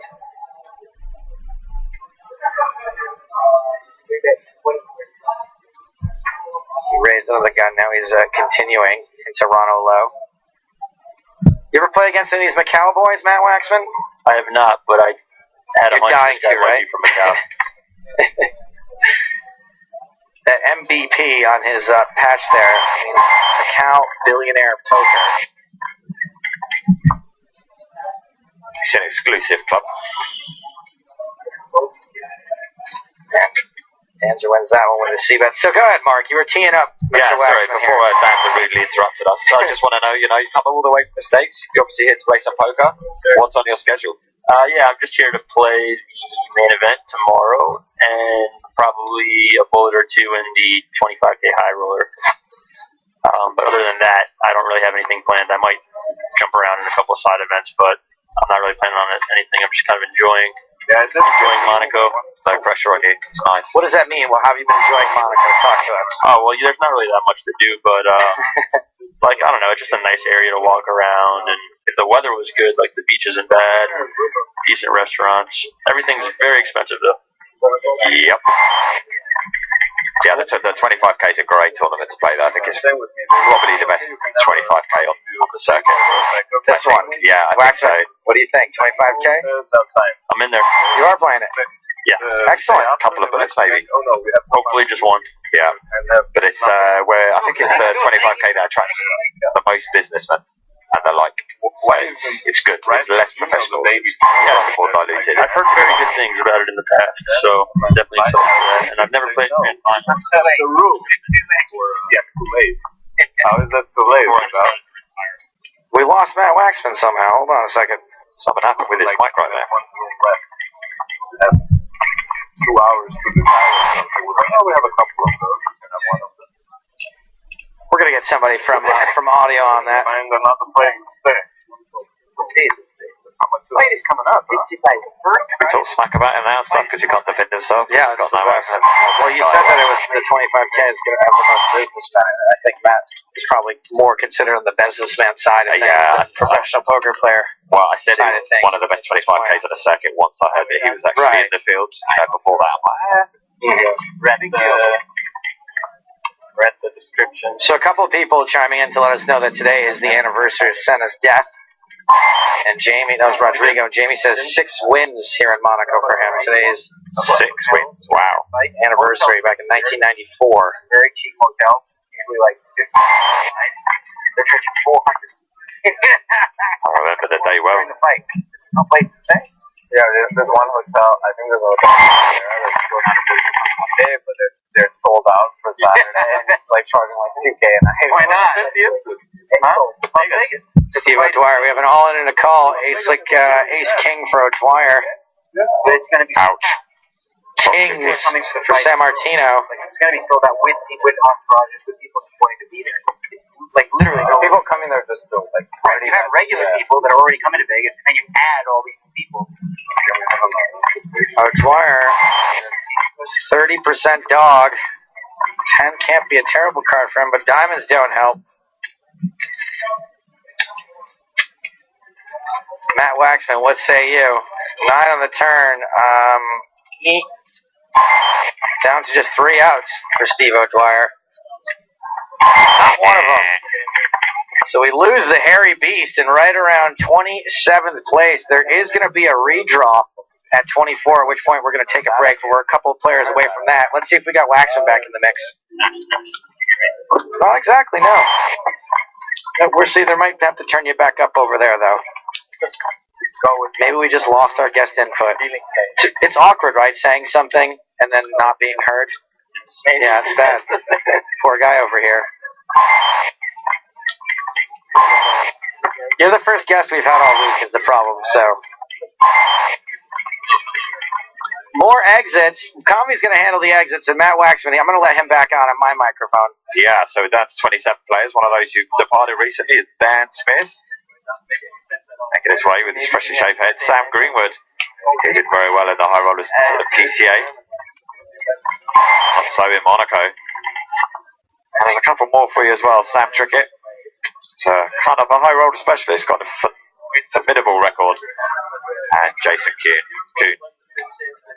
another one out the door. So, as Joe said, 27 players remaining. We will do a redraw at 24. We'll also do another one at 16. And then when we get down to one table at 9, we'll do our final redraw. These are how the chips look at the feature table. Scout for San Martino. Extending this chip lead up to almost 1.5 million. Short stack at the table. Daniel Negreanu needs to get things going with a 14 big grind stack.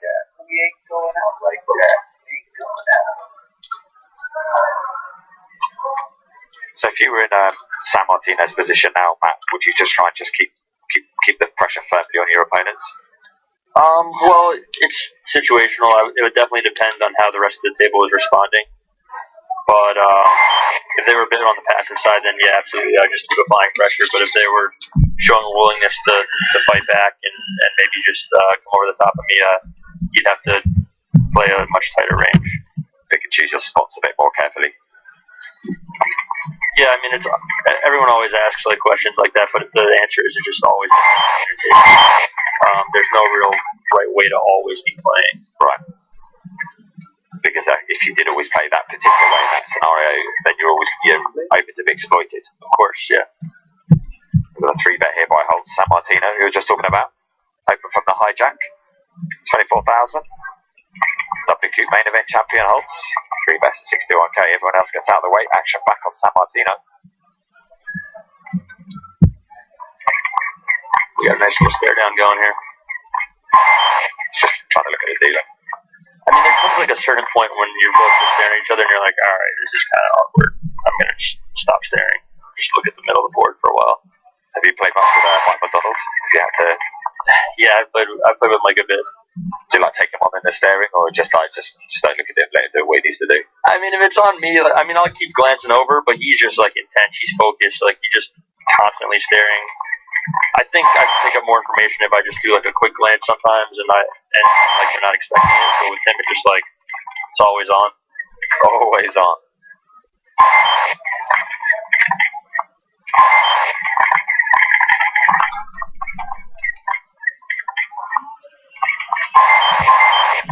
Vidor's the type of player who likes to make a move on an opponent and then stare at his opponent. I wonder if he like balances by actually staring down Holtz, like if he had a massive hand like aces or something. Yeah, you'd hope he would be consistent with it, otherwise.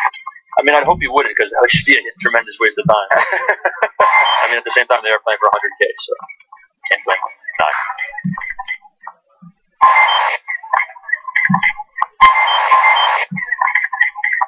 This might be the first time both these guys have played 100k actually. I'm not sure Holtz played one in the PCA or not, but this is definitely San Martino's first time in 100k. We've seen a few names, Silver being another one busted yesterday. Like 1.5 million. Have you ever played 100k anything that big? So bad. I played 100k at the Bellagio and 111k Nigra. Oh, the little big one, one drop like 20 years ago. Oh, that's... yeah, that was a year... 1 year ago, not this year. Yeah, and then they're bringing it back next year. Tony Gregg won that one, is that the one?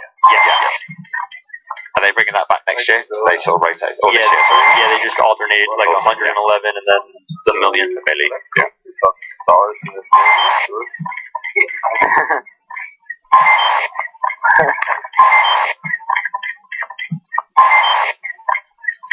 25 plays remaining now. One more. We'll be down to 24. Complete redraw. We'll have a new feature table for you.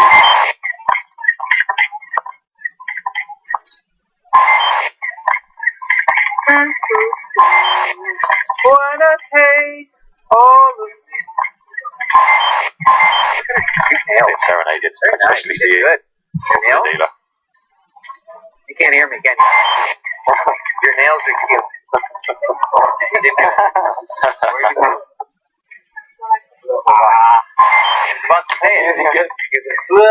I thought Negreanu was talking low. It's good that I didn't finish because I was... That would be amusing.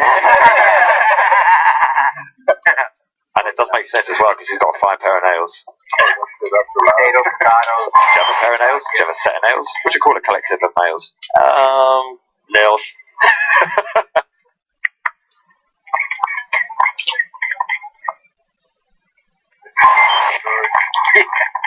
Right?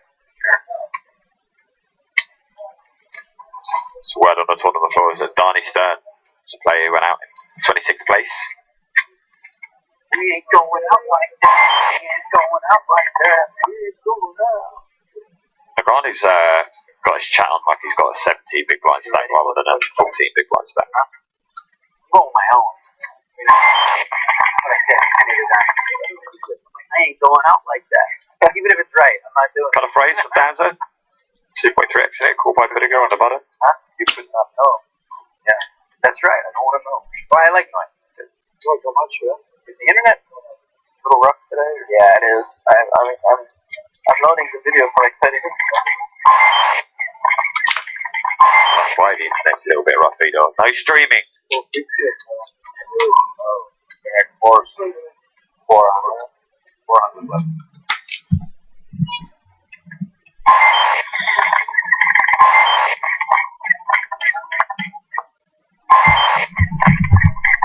Players.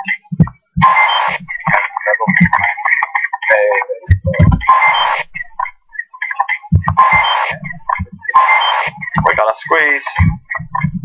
Right. San Martino, chip leader of the tournament, chip leader of each table. Odds up to 90k. It's good enough to get rid of Danza. Action on Budiger.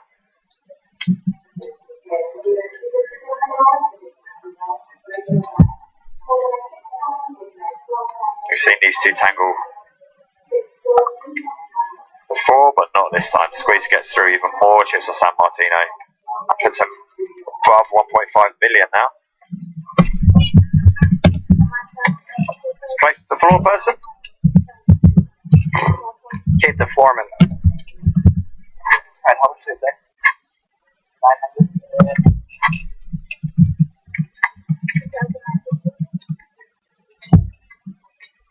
So you know the real reason I have Matt Waxman on today? What's that? Because Matt's a huge fan of, I'm not saying Monaco's expensive, but... And he actually pitched me one yesterday. He said, you spent... Well, why are we telling Matt that his mic's working again? Do we have to turn it? Because we got nothing. I feel bad for this kid. Should we try it now? Oh. Yes, there he is. We're in? Yes, we're in. There he is. All Okay. right. Good work, everybody. You guys are the best. Matt's a big fan, and he was. You spent most of the day yesterday working on one. Ron or Low, all in. Not true. All day? Just like 20 minutes. 20 minutes. And I still got nothing, so don't put me in the spot. No, you have. Yours was a good one. The toilet paper one. That's a good one. We'll see what happens. There you go. San Martino over the top. It's like ace, picture something. Versus ace, picture something. Ah, picture. Queen 10 for Low. And if we lose Ron or Low here, Matt's going to take us to break with his Monaco joke. Nope. Pressure. I was like, let's have Matt on. He's good. He'll talk a lot. That's what I get out of him. Nope. 10 on the flop. Look, you're not even. Who's going to double up? Oh, San Martino's got the queen 10. You can read it for us. My bad, Joe. Ronald Lowe is bad shape now. We're going to hear this joke. I'll even write it out for you so you don't get nervous, because I remember where it is. Remember it? So you want to go that one? Okay. I like the toilet paper one better. Talk to the microphone, though. Let's look the whole gang here. Jack. Calling for the Jack. Oh, that was dramatic. Saved by an ace. Oh, I thought you was the one with ace jack. We did have it right. I was rooting for the businessman.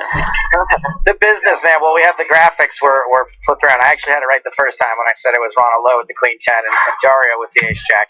I feel like whenever I don't know either person in an all-in, I always root for the worse hand or the short stack. The underdog. Yeah. Yeah, I'd root for the underdog. Plus, we love Ronald Lowe. He's a very likable guy. So that means that we are probably going to be taking a break very soon. So Matt Waxman, lay it on us real quick. Okay. I'm not saying Monaco's expensive, but the toilet paper has 1,000 thread count. You guys are too nice. The whole audience roaring with us. The whole point, though, Matt, is that a lot of people don't it's not laugh out loud funny in general, the setup. Yeah, I can't wait for the hate tweets about it. I think that's a good one. I thought about quote unquote stealing it today, but tagging you in it because you seemed like you didn't really want to put it out there yourself. So here's our chip counts as we head into the second to last redraw of the day. The first and second to last. Darius Sammartino knocks out Ronald Lowe, 144 big blinds. Katush Padiga, George Danzer, Fedor Holtz, Daniel Negreanu in the danger zone. We are coming back. This will not be our feature table anymore because things are going to get shaken up quite a bit. We will have a new feature table of 8. After we move to the correct table number, okay, then you're going to go on a 10-minute break, and then the TV will decide which table is going to the webcast table, and then we're going to do the chip count. No, not yet. Not yet. Okay, I will let you know. Also known as, if you get Ivy's table, you'll get And if Ivy and Dan are on the same table, you're definitely going on the webcast. So that's it. We're taking a 10-minute break. When we get back, continuing coverage of day 2 of the EPT Monaco Super High Roller.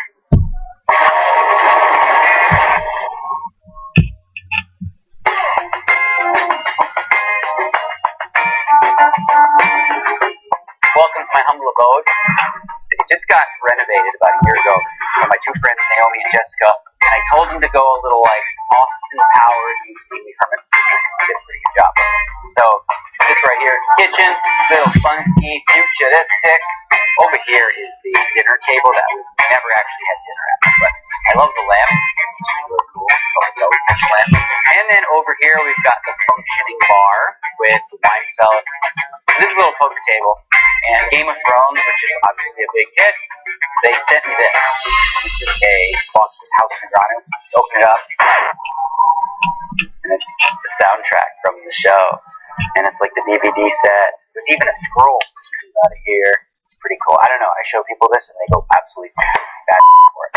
Over here, we've got this, I guess we can call the game room.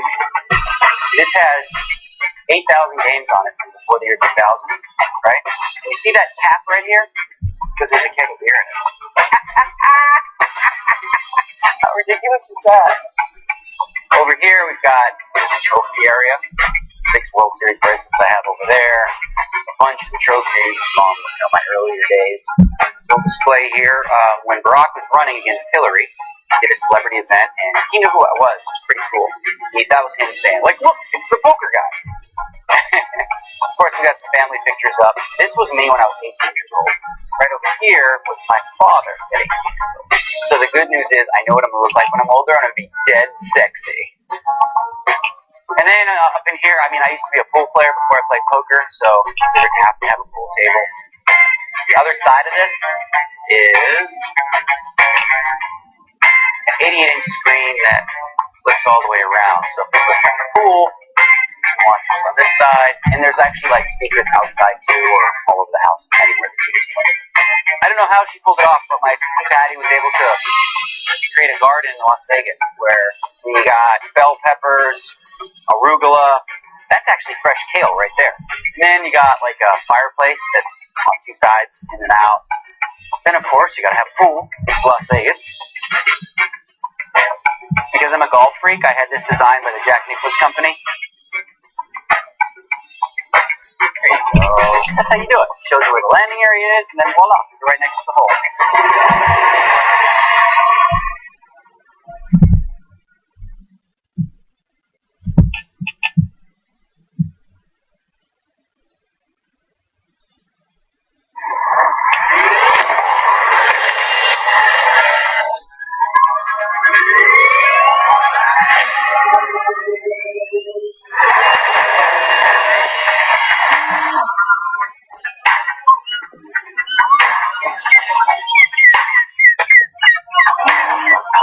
Hello, I'm James Hart again. I'm in the Isle of Man outside the head office of PokerStars, the world's largest poker site.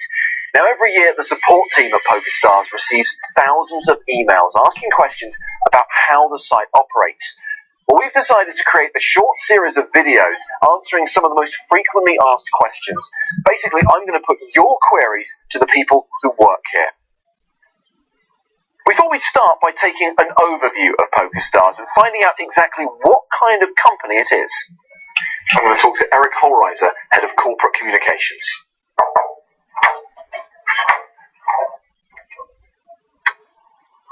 PokerStars started as a startup company and grew very rapidly from just a few employees and a great idea to 1,700 people around the world who are experts in marketing, that are experts in poker, that are experts in technology and in iGaming. And there's always been a focus on customer service. And that customer service focus has been rewarded by having very, very loyal customers. We have at PokerStars alone over 65 million registered players. So the success of the company is really built on delivering a product and delivering a service that poker players want and love. What do you think sets PokerStars apart from its competitors in the industry? It's that focus on delivering superior customer service and a fabulous product that gets, again, rewarded by players who want more of it, who tell their friends, and it's really been a successful word-of-mouth business from the beginning, as well as really smart marketing that made a promise that we could deliver on, and that is the kind of opportunities that players are looking for at all levels of expertise. And since its inception, what new areas has the company expanded into? We've branched out as a sort of function of growth to delivering some of the best live product. Our live events are among the most prestigious in the world. We also are a huge provider of poker programming, both online and on television. Also, for the majority of PokerStars' existence, the Isle of Man has been its home. Where else in the world does it operate? Well, we're headquartered here in the Isle of Man. It's where our senior executive team is and where our global license sits. We have major offices throughout the world, in London, in Australia, in Costa Rica, throughout Western Europe. And those offices are largely marketing services and customer service support offices. We have a tremendous emphasis on customer support in 29 languages, 24/7. So we can deliver kind of around the clock, follow the sun customer support comparable to any high service company or industry in the world. Where do you think PokerStars sits in the wider gaming industry right now? PokerStars has always been a leader in gaming, and we've done that by being innovative, by not being afraid of doing what we think is in the best interest of the player, and providing a really compelling player experience. As a result of that, we are, I think, recognized as one of the best and one of the biggest gaming companies in the world.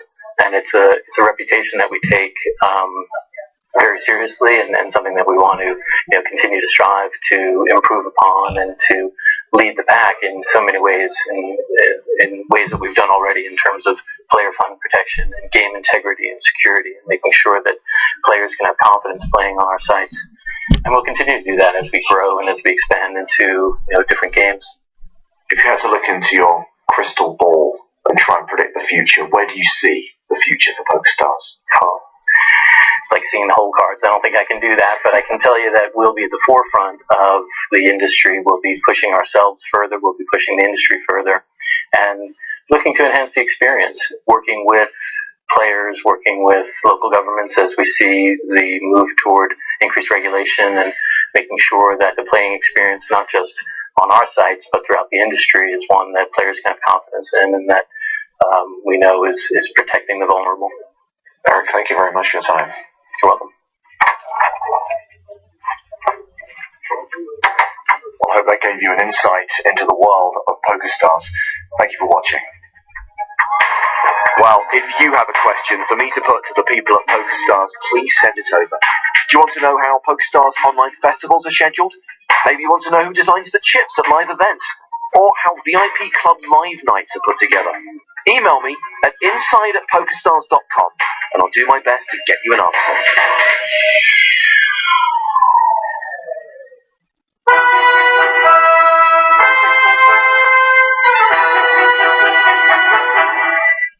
Hello, my babies, and welcome to Challenge Staves. Now, since Valentine's Day is just around the corner, and we are in Deauville, France, the romantic land of France, you have voted this time around for OK Stupid, which means that I've got to play a bit of a matchmaker. I've got to dress up like Eros, like Cupid, the god of love, and find 10 public displays of affection and get them on film. And I got to tell you, since I've done so well finding love for myself in my own life, this should be an absolute breeze. Be right back.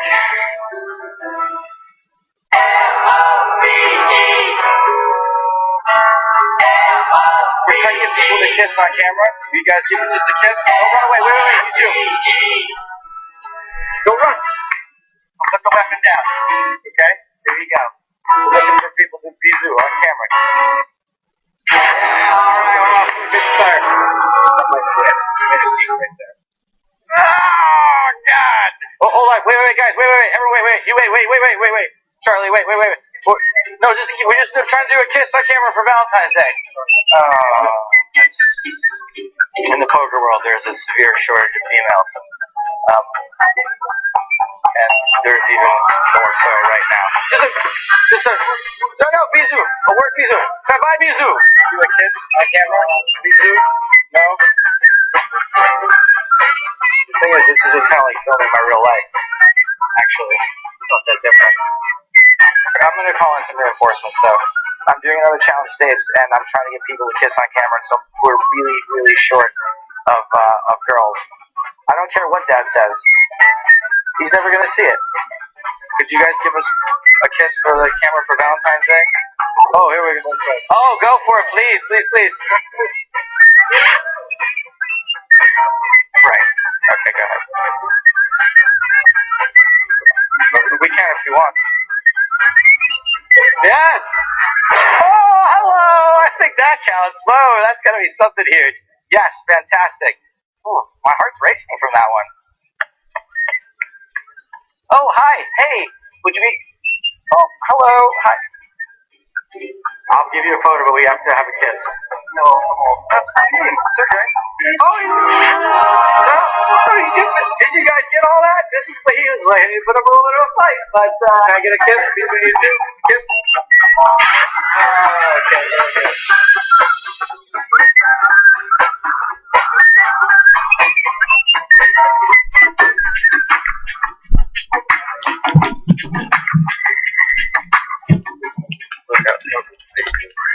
I noticed there's like a pretty lady sitting right over there.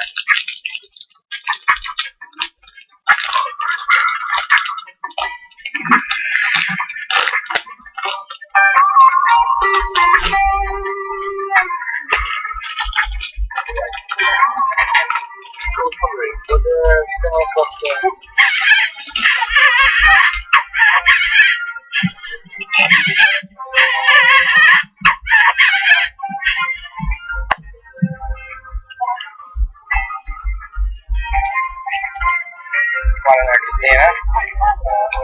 And also, there you go. 2 kisses on camera.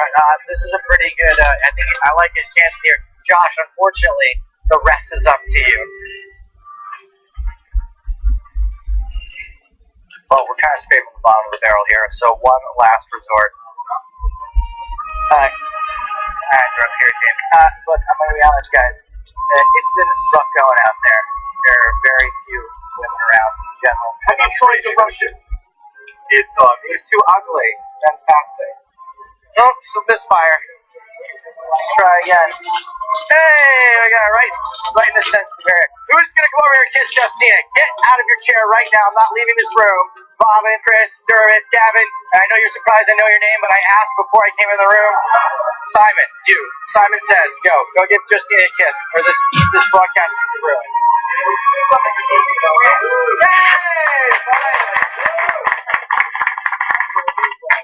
Now back to your regularly scheduled program. Unbelievable. Yeah, that's right, my babies. That's another challenge stage completed.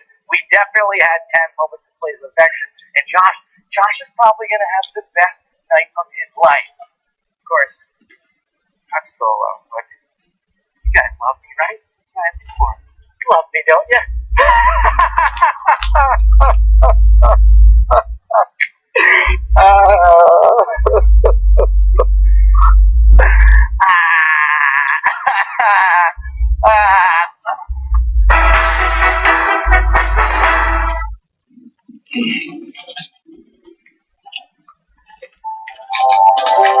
During the genocide against Tutsi,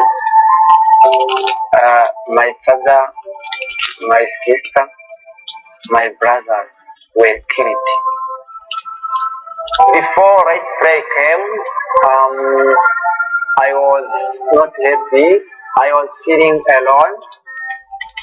When I had chance for getting training of right to play. I have used that for improving the life of others in return of mine.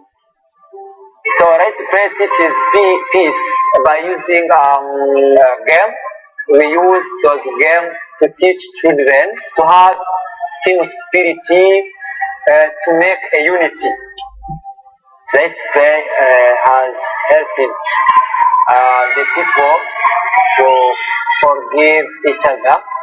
Right to play has helped me to improve my life.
And also, there you go. 2 kisses on camera.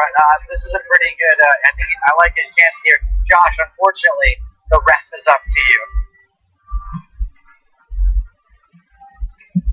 Well, we're kind of scraping the bottom of the barrel here, so one last resort. Eyes are up here, James. Look, I'm going to be honest, guys. It's been rough going out there. There are very few women around in general. Have you tried the Russians? He's too ugly. Fantastic. Oh, some misfire. Let's try again. Hey, we got it right in the sensitive area. Who's going to come over here and kiss Justina? Get out of your chair right now. I'm not leaving this room. Bobbin, Chris, Dermot, Gavin. And I know you're surprised I know your name, but I asked before I came in the room. Simon, you. Simon says, go give Justina a kiss, or this broadcast is going to be ruined.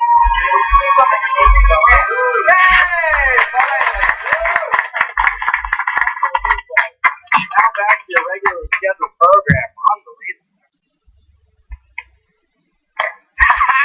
Yeah, that's right, my babies. That's another challenge stage completed. We definitely had 10 public displays of affection, and Josh is probably going to have the best night of his life. Of course, I'm still alone, but you guys love me, right? That's what I think for. You love me, don't you?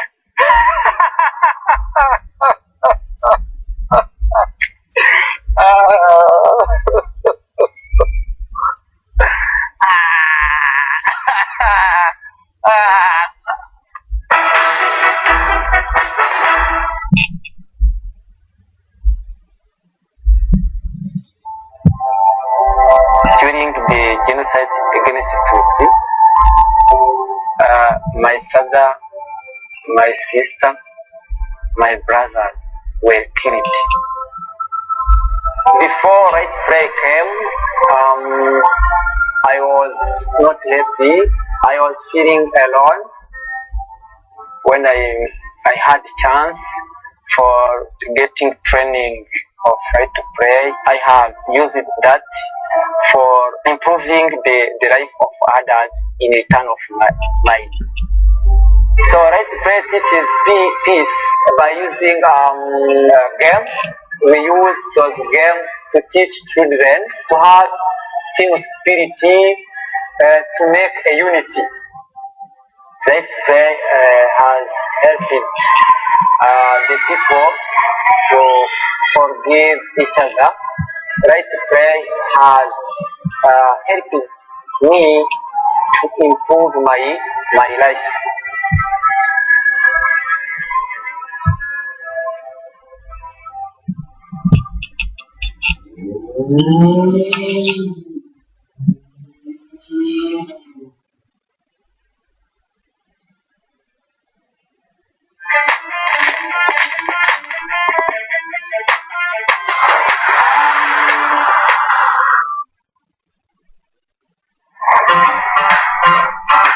With his cowboy hat and Texan drawl, Noel Brunson is the godfather of poker.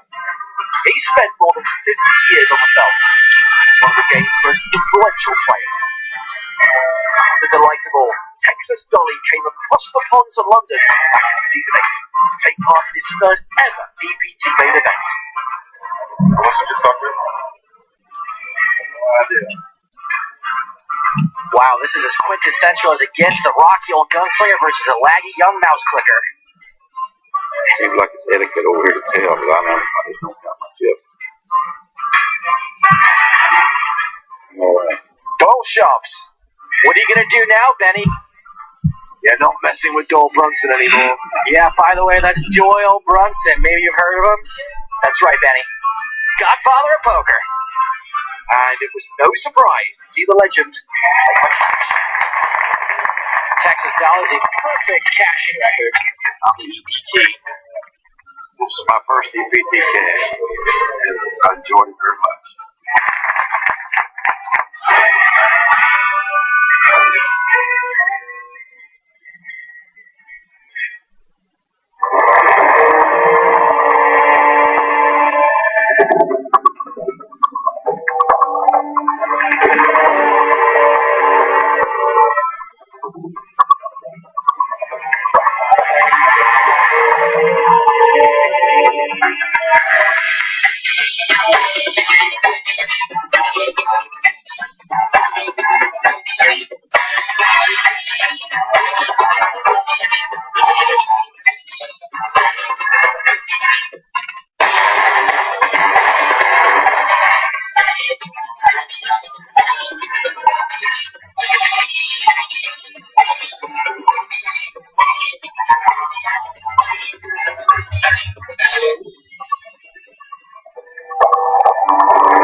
Hello, my babies, and welcome back to the Poker Stars and Monte Carlo Casino EPT Grand Final from Monaco.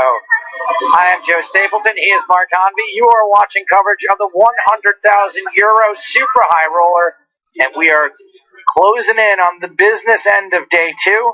We just had our first and second to last redraw of the night, and Mark Convey is going to introduce you to our new feature table. Seat number one, we've got Scott Seaver, very good record in high roll events, 785,000. Got Lynette Markin. Seat number two, 1, 2, seat three, 1.2 million. He's a chip leader of our feature table now. Connor Drynan, very well respected no-limit holder player from the States.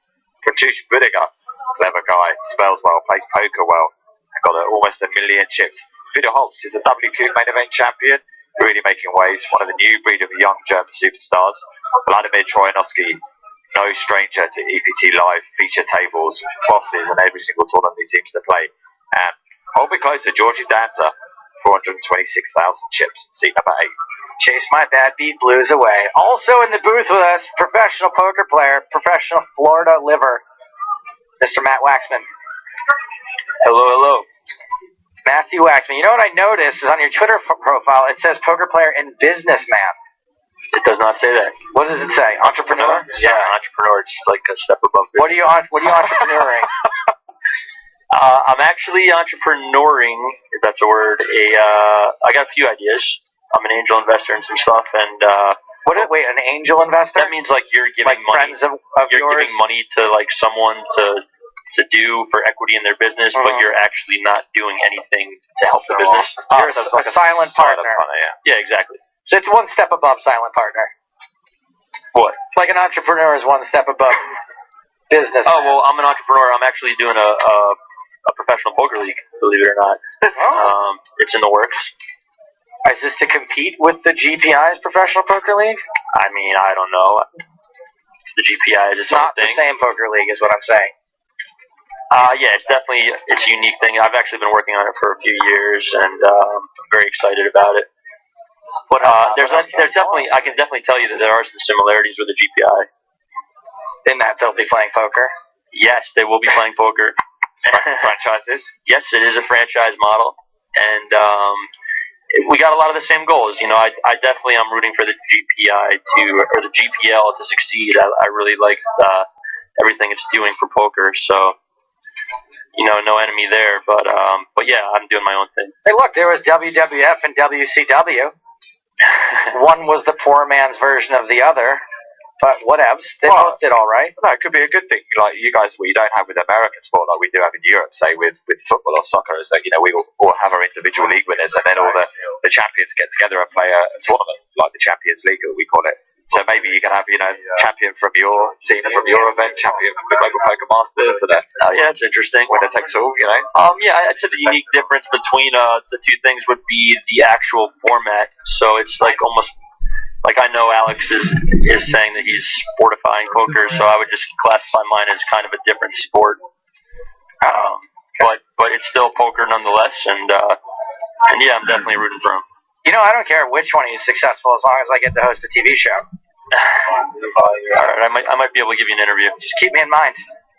Heads up to this flop, blind on blind, ace, jack, queen, 2 hearts, Dancer and Seaver. We had Seaver on our feature table most of the day yesterday, at least the first half of the day. Dancer was on yesterday and today. So we've seen these guys play plenty. And Matt, when you're playing in a tournament like this, is it just leveling on top of leveling on top of leveling? Yeah, it's actually very, very what's the word? Traumatizing. Yeah. I think the best thing you could do is just like, you know, just stay on level 1, but let everybody think you're like on level 7 or something. Okay, sure. That makes sense. Keep your life easy. Because so many people, once you get up to like level 40, you're like back at level 1 anyway. So you might as well just stay at level 1. That's the problem. You always just gotta be one level above. If you're like 2 levels above, then you know they might still make the right decision for the wrong reasons. So, yeah, these guys are very, very good at figuring each other out. This is table 2, by the way. I'm calling it table 2. I don't know what it actually is, but there are 3 tables left, and this is one of the non-feature tables. Technically, it's table 1, I guess. Table 2 is on the main stage, and I assume that table 3 is coming right up over here. Past Chad Holloway. And so when we pick and feature tables, we really only get to choose between tables 1 and 2, right? Well, no, because it's a redraw at 16, so it wouldn't really matter. That doesn't matter. Oh, so we're having 3 redraws today. 24, 16. So I was wrong. It's not the second to last redraw. It's the first of 3. Come on, everyone. It's like the pre-penultimate redraw. Yeah, okay. So you've gotten money back before, right? Yeah, I've gotten money back before, but it's also like then you get higher. And this room, although it looks a little empty now, this is only about the first third of the room, and the rest of it is completely packed full of the France Poker Series, High Roller, the main event, satellites for the EPT Grand Final main event. With 78 tournaments on the schedule, you can imagine every day is going to be chock-a-block. And there's another whole room. There's another whole 2 rooms this year. Are there 2 rooms? Yeah, where we had our buffet the years previously, that's now the cash game area, or the overflow cash game area. Oh, the America room? Yeah. I did not know that. That's why we're in Jimmy's. Alright, let's see what happened. Connor Drynan at the table. Made it 27,000. Got 3 bet by Badiga. Wow. And these 2 are great friends, aren't they? So this is going to be an interesting dynamic. You didn't see but Pratt like grinned as Greg did. Matt, who would you say is your BFF that's still in this tournament? Who are you closest with? In this tournament? Don't worry, Connor. I already made a deal that I think I'm going to have to go with Byron Caberman. Oh, he's a good kid. You know what? I actually just met him for the first time. I saw him in the bar the last 2 nights in a row. I'll let everyone else go. And I like him a lot. He seems like a nice boy. Yeah, he's a really nice kid, and I play soccer with him every summer in Vegas, so I get a lot of Byron time. But I'm actually friends with a couple of guys left. I like Connor a lot. Igor's in here, right? Igor's a super likable dude. Yeah.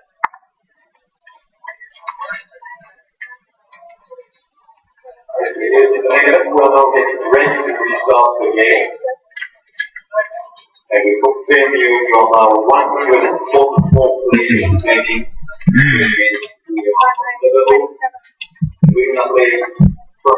Basil wants to know, Daniel keeps eating stuff. Could that indicate anything at all? I think nothing else, it indicates hunger. With that diet, it's going to be always hungry. If you look at how cows eat, they eat like 23 hours a day just to get enough nutrition in their body. So Daniel's grazing. When you're only eating grass, you really got to put the hours in to handle it. I think regardless of diet, it's a much healthier eating schedule to eat several small meals throughout the day than gorge yourself once or twice. You know, I actually heard somewhere that it's good to eat all of your food for the day within like an 8-hour period or something. You get like a metabolic spike, so it like kicks your metabolism into like overdrive and like makes you digest like way faster. And yeah, I would agree with that. But that 8-hour day, would be between the hours of 9 and 6 or whatever, 9 and 5. Yeah, I guess so. I definitely agree, but I still think you should spread that food out over the course of that 8 hours. Yeah, it's probably a good idea. Whatever, everyone's got a different theory. I don't know how I'm talking about. It keeps changing. What you think was good for you, 10 years ago, now they're telling you it's not good for you. Fat used to be the all evil, now sugar's all evil. Right. Yeah, I mean, I don't even know what to think anymore. I'm just over researching, and I'll just eat whatever. I think you just need to be balanced in everything you do. I don't believe in giving up anything, but don't do anything to excess. Except maybe drinking beer. I'm sorry, that's what you should give up, or that's what you should do in excess? That's what I do in excess, maybe. Yeah. So marking, called in position. Jack high flop, all spades. No C-bet from Siva.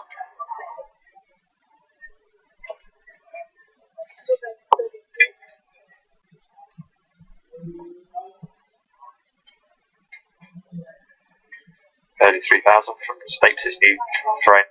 That's about a third of the pot, and Scott calls, which means that he might have not the greatest hand, but still a pretty good hand with some decent showdown. Maybe even like an ace queen with the queen of spades type deal. I like it. I kind of like not being able to see the cards because then you can just guess and be completely wrong, and then. Well, you guys, what I find is most pros that come in the booth here, they're not wrong very often. Yeah, I'm just an entrepreneur though. So.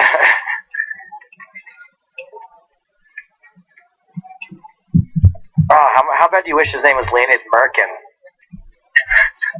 So much better.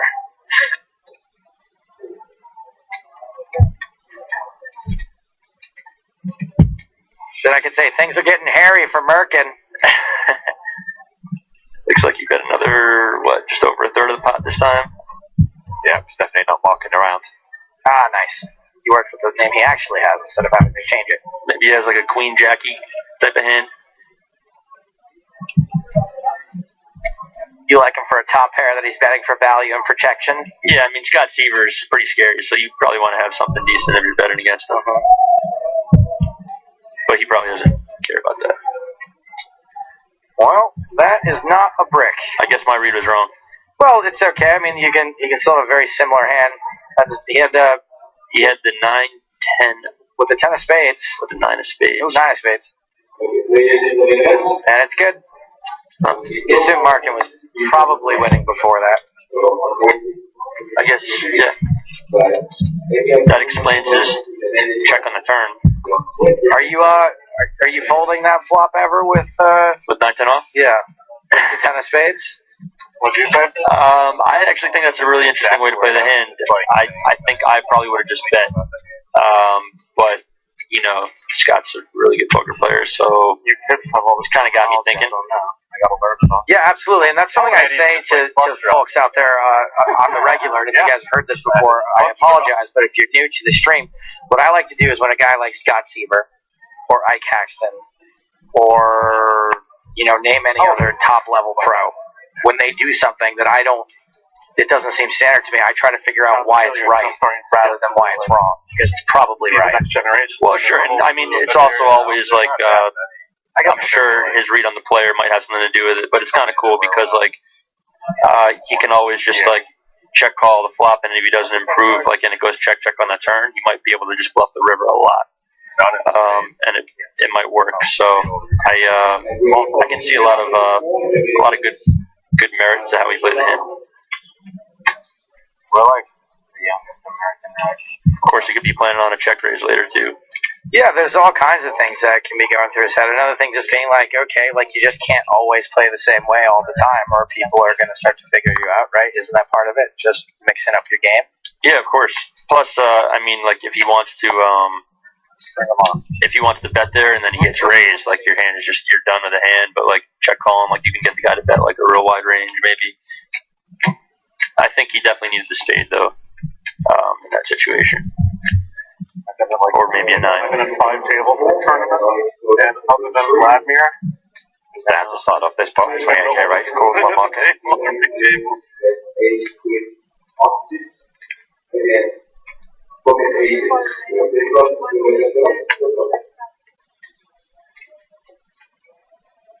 Got a squeeze.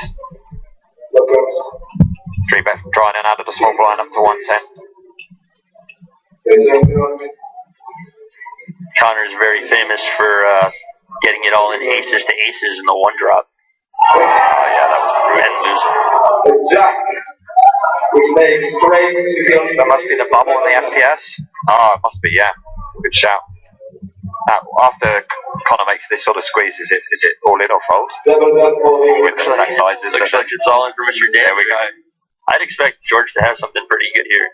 He does. He has kings. Is that George or Connor? No, that's Connor. Connor's got kings. George's got 4s. Just 4s. Wow. It's a pair.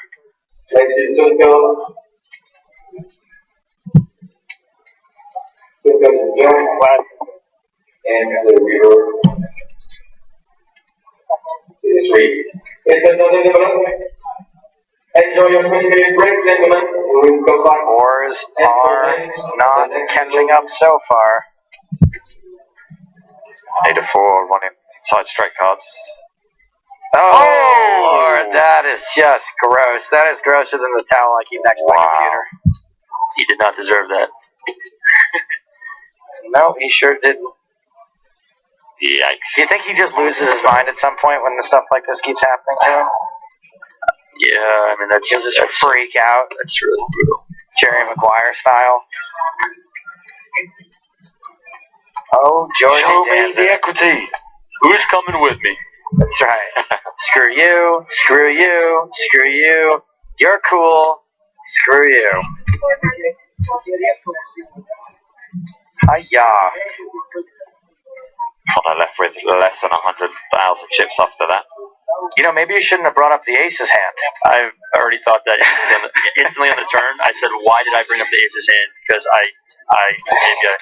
wait, but this is a delay, right? There's no delay. There's no. Oh my goodness, sorry, Connor. I like what Jack Full just said on Twitch. Suckouts happen. In case you were wondering how George won Player of the Year. Oh! No, he's obviously extremely good at all these games, and even though it hold. Good recovery, sort of. I was playing with George in the 10K 6-Max World Series event this year, and I thought he was just like a mixed game guy, and he was kind of talking like, oh yeah, I wouldn't normally play a no limit event this high, more of a mixed game guy, but I'm having a good series. And I actually thought he played really well no limit, so I mean. Yeah, I don't know if it's like a leveling thing, because he always says, and even that interview we just watched with him, he always says that Hold'em isn't his best game, and he. Well, yeah, because I don't know if he truly believes that still, or if that's kind of like his bit. Like, oh, I'm not very good at Hold'em. No, I mean he is good at Hold'em, but in this field, I wouldn't have him as one of the scary guys. It's never a bad thing to manage expectations either, either for yourself or for other people watching on. I mean, he's definitely like a very smart individual, and he has like a high poker knowledge. So, he's a good bet. But like once again, this field is just stacked with like really good poker players. So he's going to be a great bet for anyone's fantasy draft teams as well this year. I mean, he always is because he plays the mixed games. But I interviewed him in Malta, and one of the things he said is that it's a huge aim for him this year to just play as much as he can, everything he can in the World Series, because no one's ever gone back-to-back World Series Player of the Year, so it's a big deal for him. So get him in your fantasy teams, people. All right, I'm actually in that draft, and I wish you wouldn't say that. Well, I'm talking about the GPI one, the lower level. I don't think that's really that much of a secret. Yeah, no, it doesn't matter. He's Player of the Year. He's definitely going to go very high. He's going to go high. I'd imagine him going up with like Mercier, Negreanu, and Ivy, like up those levels. Yeah. I'm going to stop. I was going to say a few more players, but I'm not going to. We'll talk off air. It's okay. I don't think any of those guys are watching. Hey, F off. It's still really, really early in the States, that's all. Well, it's been great having you on, Matt Waxman. Come again, honestly. If they are watching, they're definitely not watching with the sound on. All right, Mark, lay him on me. Who we got? Well, I mean, Chidwick's obvious. Stephen Chidwick. Now, he's going to be very UK biased, Matt. So Stephen Chidwick's got an apartment with walking distance from the Rio, because he said, I've got this great place. It's cheaper than I would normally get, but this location to the Rio will allow me just to get in and just grind and grind and grind. So all I'm going to be doing is playing every single event. Yeah, Stevie goes high. Usually, he's like in the 50s. Yeah, of like a $200 budget. I think Theodore Holmes is making his World Series poker debut this year, so he could be an unknown quantity. But how is he at mixed game? Yeah, that's a consideration. Because in the fantasy draft, it's always very heavily weighted towards the big 10K mixed game events and stuff like that. Yeah. You're in that big 25K one, the one that Daniel does. Yes, I do a team with Tom Marchese, and we won it 2 years ago and got third last year. So Tom Marchese, not a huge fan of mine. I like him though. Here's our prizes. Paying out 9 places. 200,000 is the bin cash. So some of these guys will not profit until they get into a 7th or better. Some are in for 300,000. Things get real heavy up at the top. It's a 500,000 euro jump from 3rd to 2nd place, and then 600,000 from 2nd to 1st, which is over 2 million euros. How much did Matthew Ashton go for last year? Because he was 2013 runner-up to Daniel Negreanu Player of the Year, and I imagined he was going to go quite high, but not many people realised that he was heading out to see the World Cup in Brazil for a while. I'm not really sure, to be honest with you. He'll be back this year. So Matthew Ashton, another English guy. Yeah, another English guy. He was leading the Player of the Year. He won the 50k place championship in 2013, and he kind of came from nowhere. He's a mixed game specialist, and he's a very, very good player. The year that he did so good, I don't even know if he went. To be honest with you, or maybe he went like cheap, really cheap. Yeah, I'm not sure he did. Yeah, I'm not sure he was even in it. Yeah, I don't think he did go. I can actually look it up online. But he'll be a good bet again this year. They have like the history posted of all. It's pretty cool. It's some serious business. I've always wanted to go just for that draw. Like that seems like a fun thing to go attend. Yeah. Obviously, I'm not putting up 25,000 for a fantasy team. I'm pretty sure the room is open, so if you want to check it out, you're allowed to just go. It's usually at the Aria. Do an EPT live one. We'll just, have 25,000 people involved. I'm sure that's exactly what Poker Stars wants to do, is give a ton of publicity to Caesars and their World Series of Poker event. Good point. Moving on. Got a heads up pot. Try and ask it. World Series of what? What is it? What is the thing that happens? Something in Vegas? Daniel Negreanu's fantasy poker. Right. Troianovski, by the way, I love this guy. We haven't seen anything from him this particular tournament yet.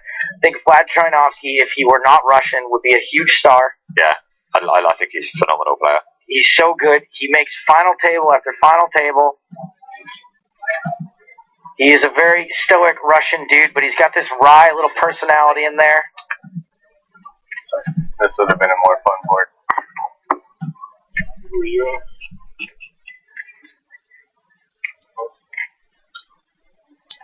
Gets no call on the river, which does win him his pot.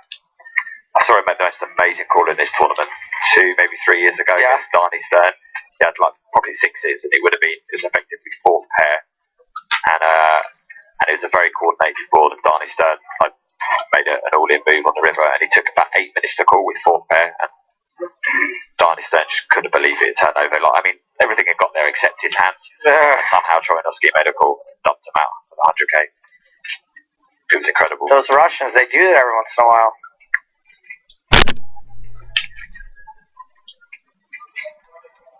I think Kirill Gerasimov made this amazing call in the World Series like a year or 2 after I started there, where he accidentally tabled his hand and the guy jammed on him, and he called and he was right. Yeah. I actually just witnessed a similar hand in the WPT Championship with my friend Hans, and the guy that was in position was like check, as in like asking if he checked. Oh. He just said check, and he thought he had checked behind. Hans puts his hand over to 2 9s, the board's like queen high, and then after a long debate, the floor comes over and rules that he's allowed to bet, and Hans like snap called him, and he was right. But it was just funny because he obviously didn't want the guy to be able to bet. It's amazing. I love those are the stories I find most interesting. Connor Drynan all in for just a few big blinds. About 7 of them. Called in one spot. Does George Danzer see a spot here to pick up a dead 81,000 from Troianovski? I think Danzer owes Connor a squeeze here just to isolate, get him heads up for the triple. The triple up, yeah. Filthy Freddy on Twitch says Troianovski is the most underrated player in my humble opinion.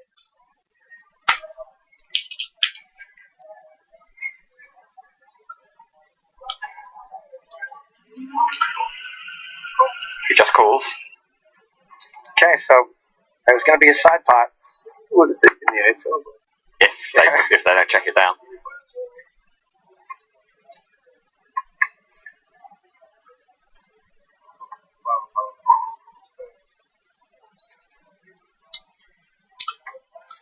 Things looking good for George's force.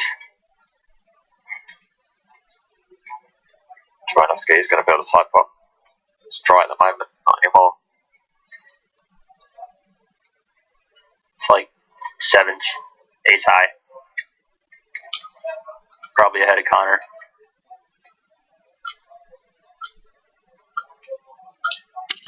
Hopefully not.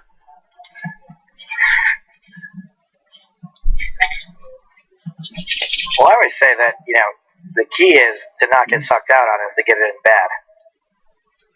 If you always get it in bad, you can never get sucked out on. So if you root for him to be ahead here, he can still get sucked out on, but if he's behind, he can catch. There's actually some logic in that. I'm going to root for him to have quad sixes.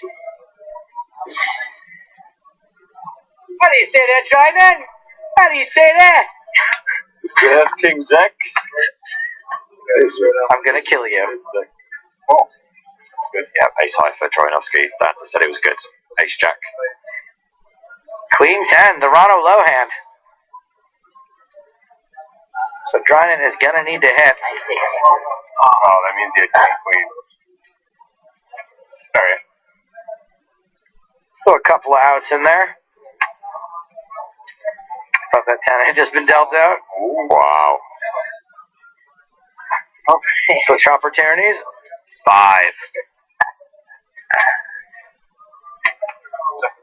Jack does not help Connor Dryden. He is eliminated in 24th place after losing a massive all-in pot.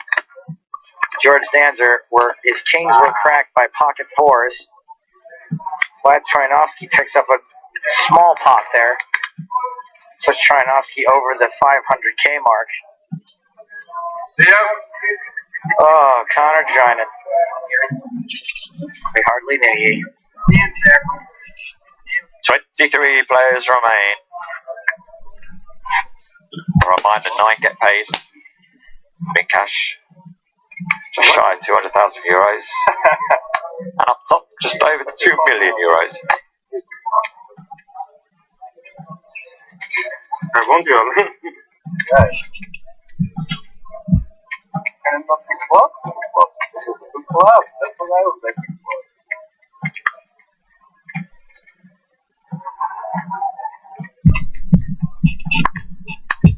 30 minutes left on the level. Don't forget, guys, got any questions for our guest, Matt Waxman? Yeah, you can absolutely ask a question directly to Matt Waxman using the hashtag EPT Live. Good point, Mark. Thanks, steps.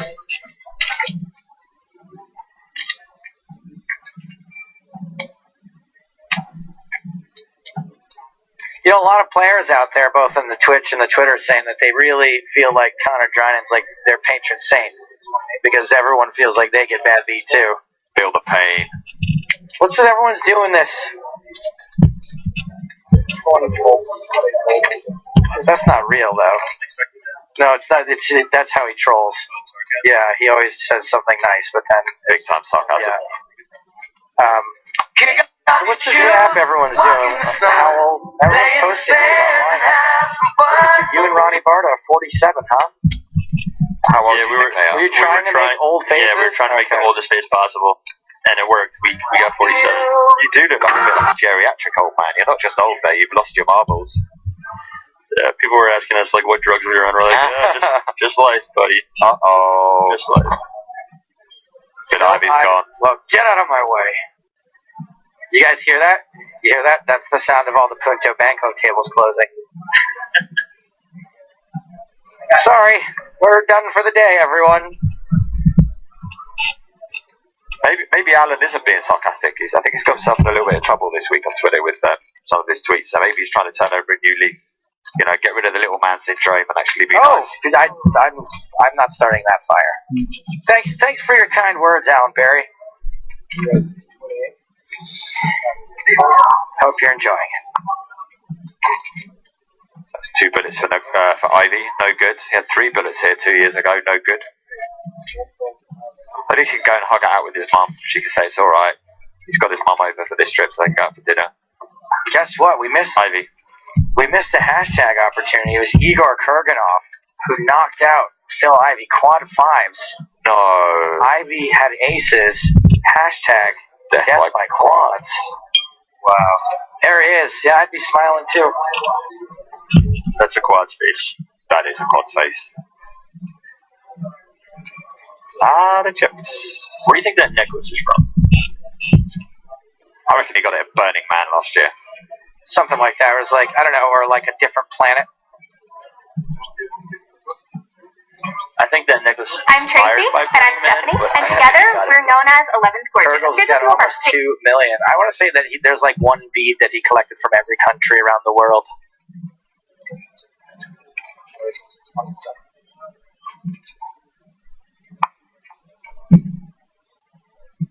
Crown up, guy, raising it up, under the gun +1.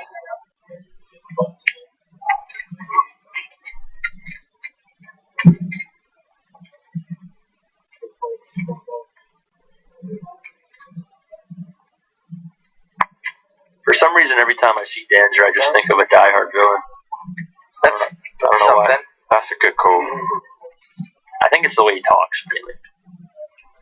Yeah. He sounds like he could be one of the Gruber cousins. It was all baddies in all these action films in the States are always like European guys, either like German or, you know, posh English sounding guys. We have to make them European because if we make them from any other country, then it's racist. It's racist.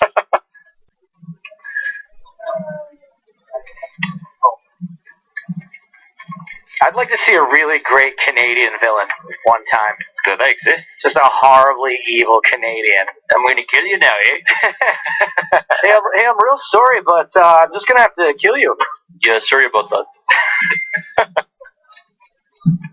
You're getting in the plans of you're getting in the way of my plans for world domination. Eh?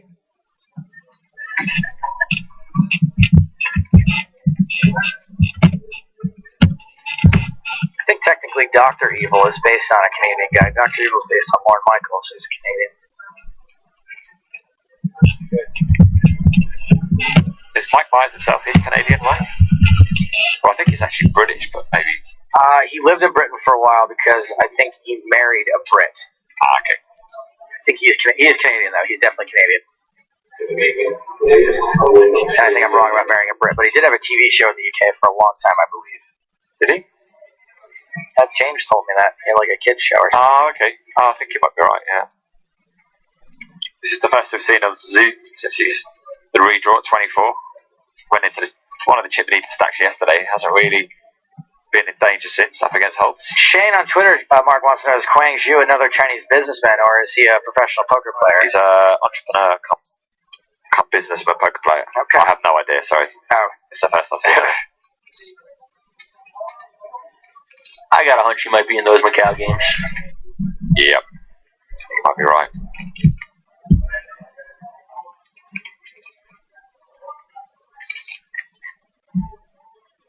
I was sandwiched between 4 of the guys who play in the high stakes cash games in Macau in an A Cup main event a couple of years ago, and it was the worst experience of my life. They were playing like a home game, 6 betting and showing 5s and stuff. It was just not fun to be around.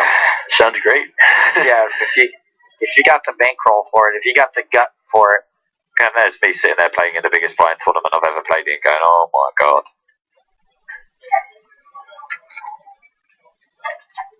So we do have a check raise here. Yeah. See about 30,000, check raised up to 75. Oh, cool. Healthy pot building. Yeah, here we go. Holds the effective stack. And he's probably going to have less than pot if there's any betting action on the turn. For the river. That's not a blank on the turn.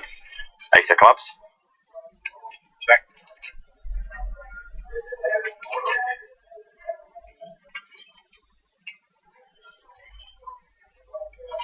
I think that's a pretty good card for Holtz's perceived range. Like a lot of the hands he's going to bet call there would have like a queen type redraw.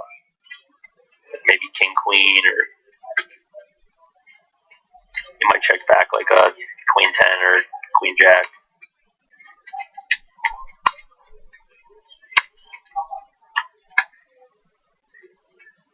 And he'd probably bet call, like just call the check raise with ace queen too, just because you know he wants to get 2 to keep firing. Bedtime Burrito says Hole says pocket sevens, though. What do you think of that read? I have a feeling sevens would have been in the block a while ago. We're still 144 players, so it's still the levels who are playing for it. Completely undeterred by getting raised on the flop. This is the face of a man that loves his hand. He's just no emotion on this man's face, just stone. You'd probably be happier about peeling if you had a set, so it looks like just like King 10. Like 2 pairs, just like Wait, how are you getting a read off this guy? This is pure Bollywood. I mean, just when someone gives away nothing like this. Now he asks how much. We gotta get this guy an Oscar if he has a queen. This stuff works in Macau, people.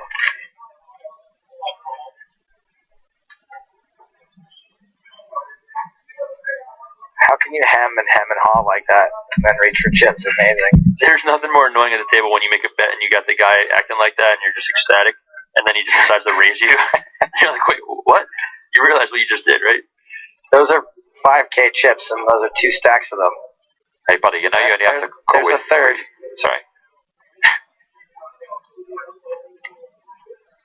Ralphing around on Twitch says, Zoo has this hand. He's just acting. Cool.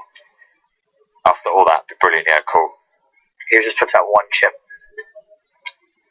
Quick calls of 75 1K chips.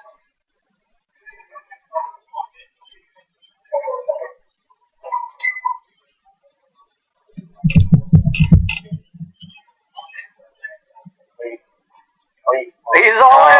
Oh my goodness. It's a chop pot, right? They both have it. Yeah. After all that. Oh wow, he's got a redraw too. He does have the redraw. Yikes. There's the Queen 10 that Matt Waxman so accurately predicted. The King Queen, I said? Sorry, King Queen. I knew you were right. I just said the wrong thing. No pocket sevens anywhere to be found. The river, not a club. This is going to end in a chop, and you know what they say, Matt? Everyone loves a chop pot.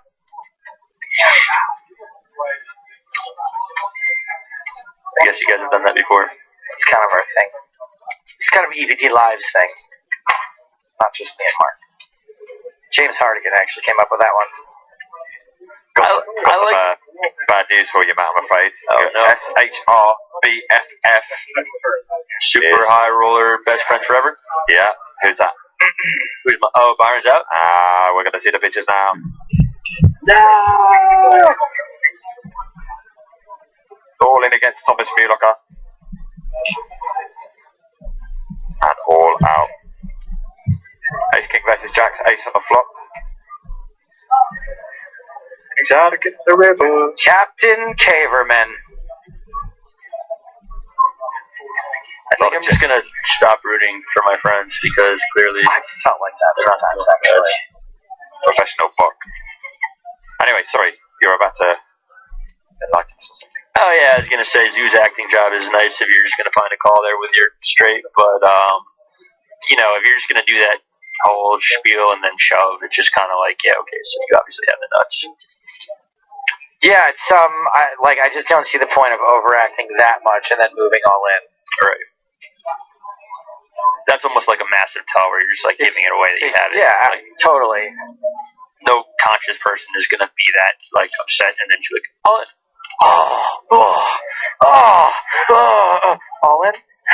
And you're never going to be balanced, are you? Because you're not going to waste the same amount of energy and time when you know you're going to fold. Right. But, you know, in hindsight, like, hey, what if you're just pulling a massive bluff and then you act like that? Have you ever seen someone with the stones to do that as a bluff? I think that if you have, like... What is that, a triple reverse? Yeah, I don't know what that is, but if you had, like, the ace high of, like, a flush and then there was, like, 3 of them out there by the river and no pair on the board, you could just potentially pull that one. Where you're just like, oh, God. Okay, hold on. If you're like perceived as just some massive fish, I'm saying. Right.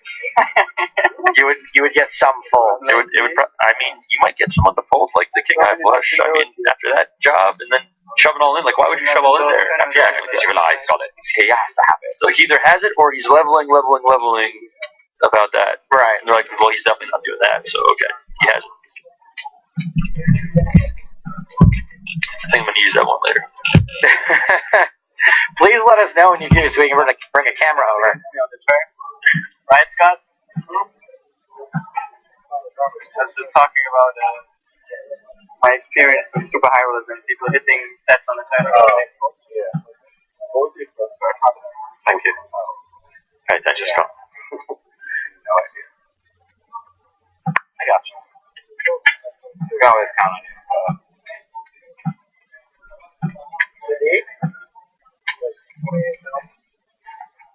Say what you will about Scott Sear, but he's a prolific activist on Twitter, and I tend to agree with most of his social activism. And I won't get into it here on the air, but I like the things that it. I'll probably get in trouble if I do. Why bring it up? Just saying, I tend to agree with most of his opinions on social issues.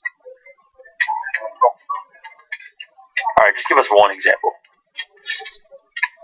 Civil unrest in America, the things that he tweets and retweets about that, I tend to agree with most of what he's saying.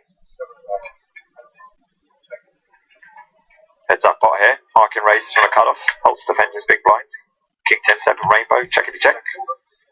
Still rainbow on the turn with a jack. That's a good card for marking, I think. Has he got the rainbow draw? No, but I think a jack's a good card for a lot of the hands he's going to check in position there. He's very likely to have picked up equity, is that what you're saying? Yeah, like maybe like tens and jacks, or maybe even like a pair of the straight draw, or he might have even checked back like an ace-queen type hand, or like even an ace-jack.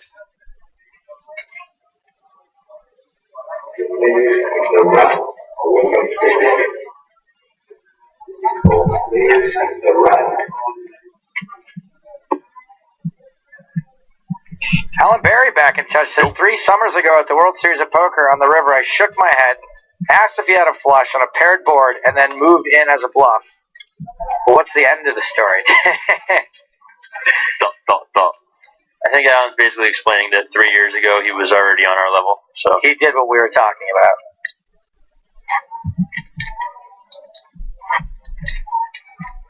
I wonder if that was in the 5K no limit bracelet that Alan won. You got like 800K or something. Was that 3 years ago? I think that was 3, maybe 3 or 4 years ago.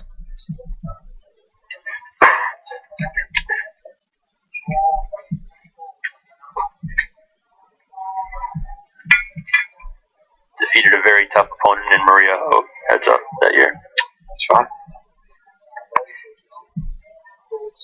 That was a pretty stacked field. Pretty prestigious bracelet to win.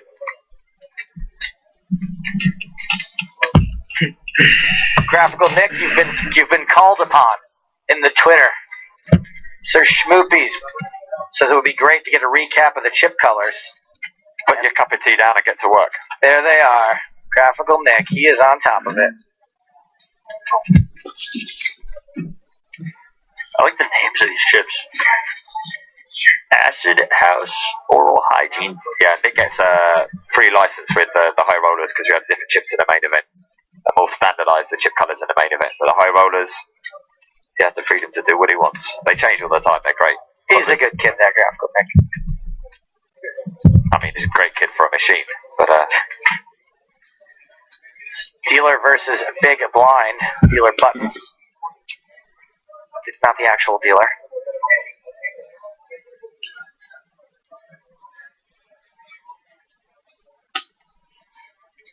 Matt, I might be crazy, but I feel like between yesterday and today, I've seen less c-betting than I've seen in a really long time. Is that kind of becoming the trend now, to have more checking on the flop? Yeah, I mean, well, poker's always evolving, and, you know, people used to always continuation bet. Like, it would just be so normal that it quickly got exploited, especially by some of the best players in the world that are playing in this tournament. Sure. So, clearly, like, they're not going to be able to just continuation bet all the time, because then they're quickly going to be put into some tough situations, and you're going to have to, like, definitely change your ranges up a lot. But then again, against some players at this table, you could still just do the standard, like, just continuation bet. Sure, it's just, I guess the thing is that is just not that standard anymore. It's not like...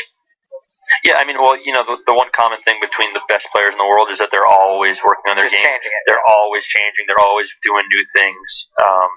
So, you know, you can never really expect, like, the same game plan, because if you know exactly how they're playing all the time, then you can exploit it. So the only way to be unexploitable is to be completely original every single time you're playing. That sounds like a lot of work. Alan Barry's back in touch with the end of the story. Oh, Overlook Stakes.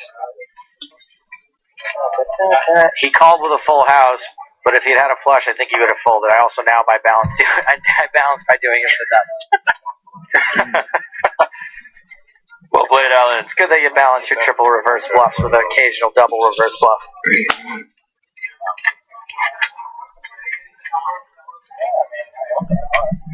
Cool story, bro, and not in a sarcastic way. So 12 minutes left on this level. Is there a break? There is a break after this level, yeah, absolutely. Is it the dinner break? No, not yet. Just a regular break. 2 more levels, then we've got a 75-minute dinner break. Ish. Unless there's a redraw, then that might move things around.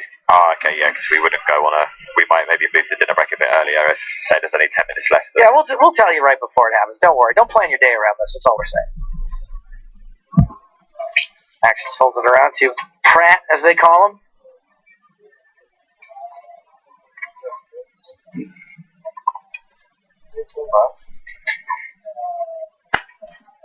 I didn't see it. Okay. Yeah.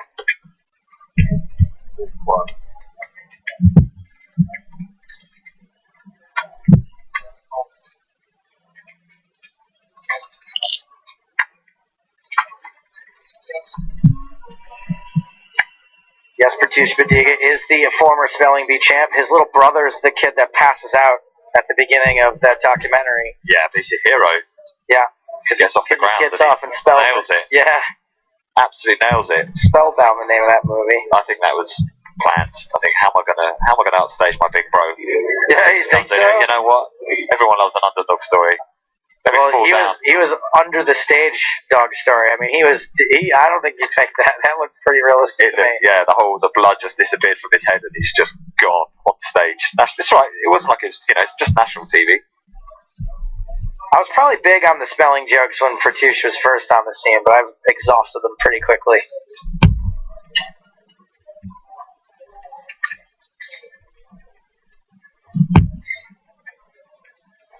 I wonder if he could spell bluff. S-E-I-V-E-R. Scott was bluffing. He gives up on the river. What is that, ladies? It looks like the straight. That is a straight. Wasn't bluffing. I guess that was value. V-A-L-U-E. Free roll password in the corner of your screen. Senna. Open up your PokerStars client. $1,500 free roll. Leaderboard prize is up for grabs. The way it happened. Kicks off in an hour and 12 minutes ish. Wow, you might be the first player in poker to say I always have that against me. Well, yeah, know your opposition is very important. Second, what else? What else? You said second. So I just mentioned league prizes up for grabs in the free roll. There are the standings. So at the moment, if things ended today, Thomas 4 would be on his way to Marbella. Not Marbella. What am I talking about? Barcelona. Still Spain. All right. I don't know. I've heard he loves Marbella. He's just going there anyway, guys. You don't know that he's not. He would be on his way to Barcelona, winning a seat in the Estrellas main event happening in Barcelona in August. Krasivica 174 in second. Makinets. The board got a bunch of people tied for fourth, for sixth, for eighth. But the board got free rolls today, tomorrow, the day after for every single day of the main event except for the last one. So there's like 7 more free rolls, including today's. So that can easily change. You guys should play every single one of them. That's your best chance for making it onto that leaderboard. Yeah, get involved. You know, get in. It's only a 1K Euro buying tournament. The field is going to be that big, probably more than 2,000 runners this year. That life-changing money on top. It's a no-brainer, really.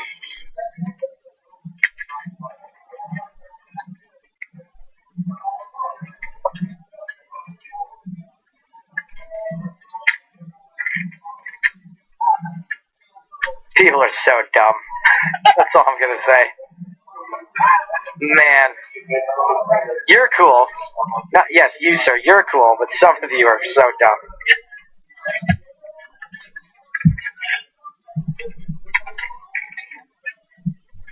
You can't even be mad at people that dumb. No, you just kind of got to feel for them. It's like you can't get mad at a guy in a wheelchair for, getting wheel marks on your carpet. You can't get mad at these people for how dumb they are. Simple as that, yeah. So he's having a limp under the gun from Zoo. Could have bumped it up. It's 35K. Zoo called. Trade deuce. Rainbow.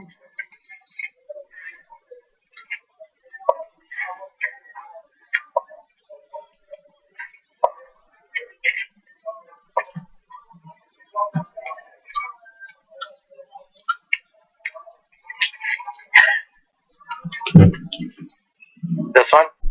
Super Tuna says Joe Stapleton, more like Joe Staple Dunn. And he tried to tag Poker Stars in it.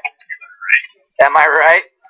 Super Tuna, not only am I not done, but I just got a huge raise. Like a massive raise. You were wrong, sir. Like an unbelievably big raise. Like you wouldn't believe if I told you, to be honest. That's it, I'm out of it. None of that. You didn't get that massive raise? No. I probably should have talked about that.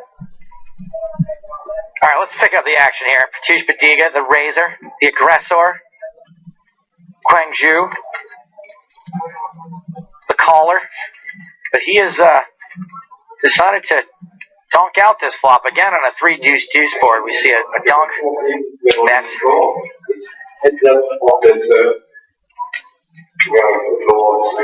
Don't be raising chips. I guess Budiga is representing a pretty strong hand. Well, Badiga did this exact same thing, almost nearly exact same board when he was led into. It was 3-deuce-deuce, there were 2 diamonds though, and someone led into Patush, who was the pre-flop raiser, and he just raised them.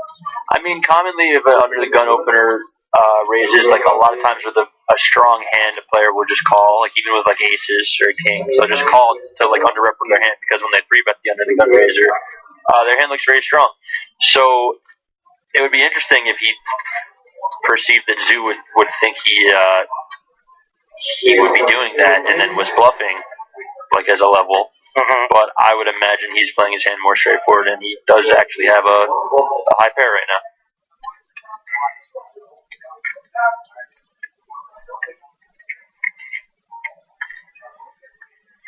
But then again, those high pairs are really hard to get when you're 7-handed, so.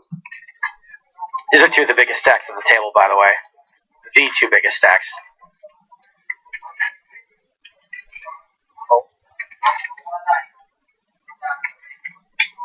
And Patush, now over the 1,000,000 chip mark.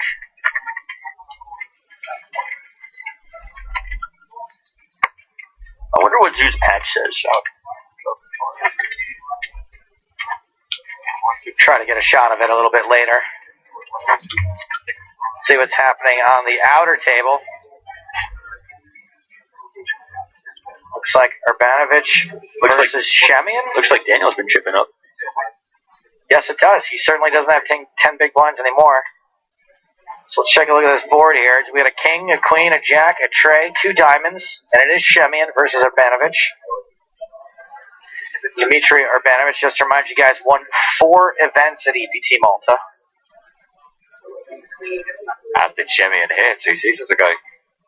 Urbanovic, I believe, cashed for what would have been nearly first or second place money in the main event in Malta. Incredible. Over his 4 events. So the new Olyushinian. Indeed, yeah. Urbanovich, I believe, Belarusian, but now lives in Poland. Check.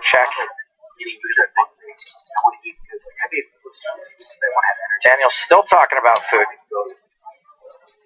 I don't want to eat because I want energy. Isn't that why everyone eats? I think Max is recently on a vegan kick as well, so he's probably picking Daniel's brain about it.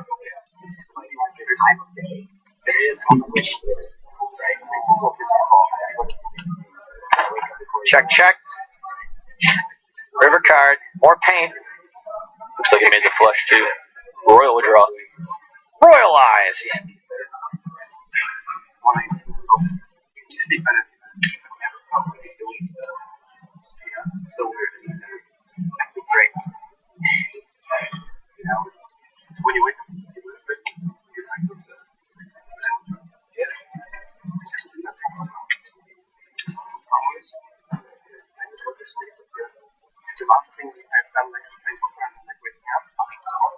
Max's girlfriend, Gabby, in the background.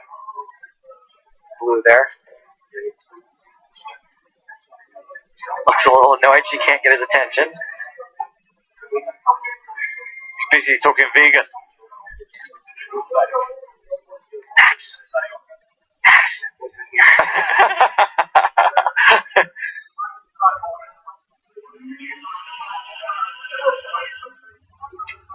Our cameraman got too tired, having to wait for Dimitri to act. Just can't get the staff these days. So we're going to cut to the robotic camera across the room.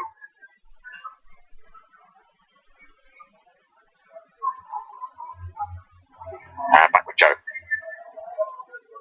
That was pretty slick. All in. There's the red triangle of death in front of Urbanovich. It puts his heads down, thumbs up. Read this, Oli. Daniel, what are you doing? You're on TV, bro. Okay. All right, buddy.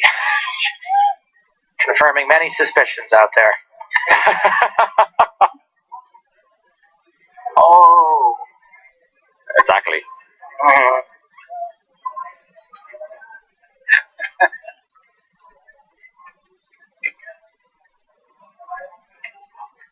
Who's got who covered? I mean, Urbanovich's got a lot of yellows there, but Ola's definitely got more blues and orange. I think Ola's got him covered. Urbanovic, it looks like he's got about 279. What are they worth? Well, 1Ks, 5Ks, 25Ks. So he's got 175. Oh, he's got orange in front. 150. Players, welcome back to the six. And dealers, one comment, please. 279, yeah, he's got 279 for Urbanovic. I gotta tell you, I kind of like this approach of just putting your head down. It's definitely hard to read. Send your players on a 20-minute break. 20 minutes. Ole's got him covered. Yeah, no, he's got plenty of blues. He's got more than 300. Biodegradation says, heads down, thumbs up. That's the way we love to bluff. I wonder if, what kind of hand do you think Oli has here? It's crazy because it makes a full house and the flush the same card. And if he's thinking this long, then how hero-y can Ola get? May we take a look at the board again? I know it's King, Queen, Jack, King, and then there's like 3 diamonds, 3 diamonds. Yeah. And then there's third red, 3. So what do you think this long with? The straight? It's interesting at this point. Like, you got to wonder how thin Urbanovich's value range actually is, and you could think that a straight might be the same hand as a pair of jacks, right? Even because you're either losing to a flush or a full house, or you're not. But then maybe he's just shoving a King 10 just for value because he's like, well, I'm probably calling it all in anyways, so might as well just get value if he has an ace queen type hand. I don't know. I haven't seen any of the hands, so it's hard to really make a read. But we have, you're less information than usual. You're definitely trying to crunch the ranges right now to see just like how wide Urbanovich could be, and like if you're ahead of that, and how likely he is to just have a bluff and such.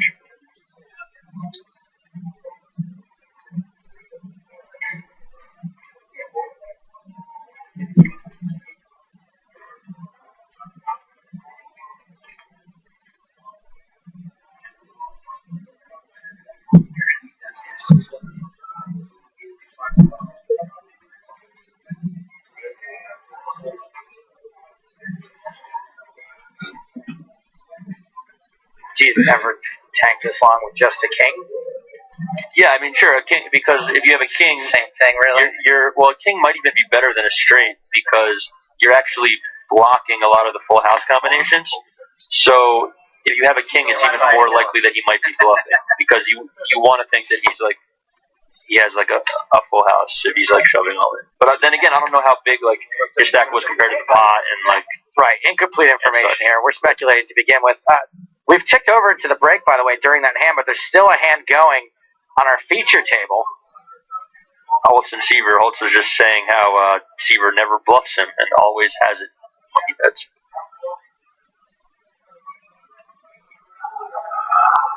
And Holtz lets it go. So that'll do it for this level. When we get back, blinds are going to be 8,000 to 16,000. The ante doubles now to 2,000. I want to thank our guest, Matt Waxman. Matt, thanks very much for being with us. We appreciate it, man. Some good insight into the last couple of hands there. Good, I don't want to say Monaco's expensive joke. We appreciate that. We are going to take a 16-minute break here on EPT Live. When we return, more from the EPT Grand Final Super High Roller, €100,000 buy-in on PokerStars.tv.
An EPT main event buy-in will range from €5,000 to €10,000. When you buy into the events, it's normally around 10% rake. The rake is money that basically pays for the tournament to run.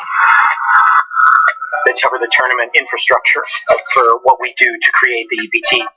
There's a lot of expenses as far as paying dealers, staff, even the casino. That's why the best dealers in the world are there. It's why the tournament directors are there. You have like really high standard of organization and everything. One of the most enjoyable poker tour. The payouts are obviously one of the most key elements to any tournament. Congratulations, players. Congratulations. When you're a player, and you're like, all right, how many are going to get paid? What's my min cash? What are the jumps? What are we looking at the final table? What's my first prize? Because when you enter, you've got to be thinking you're going to win. Let's say there's 1,000 players, around 150 are going to get paid. You're probably going to get somewhere around double your buying back if you get one of the earliest spots to get in the money. Plus, if you qualify your mind, the board is so big that you might want to just like play tighter and like make it full. The prize money goes up and up and up and up and up, and then you get to like the final table where it's like real big money. The first place guy, it's usually for the EPT main events between about 17 and 20% of the overall total prize pool. We really want to be a part of it. We want to make sure that everybody has the best time and can focus the most on winning as well, because of course winning the title is fantastic.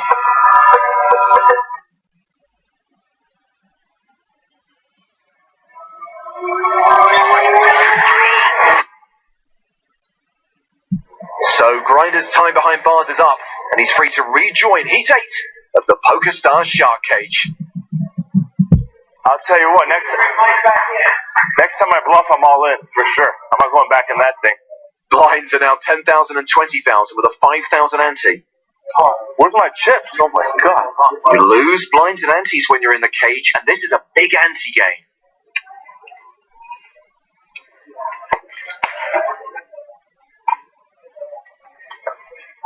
Fold it around to David. He's out. Vanessa raising from the button with 9-7 of hearts. Yep. Tony's folded. 10-3 offsuit for Ola in the big blind. He calls. Loose call. The flop gives Ola a pair of tens. Vanessa's almost always continuing here. It's almost a pre-semi bluff with lots of good backdoor turns she can hit. There's the bet.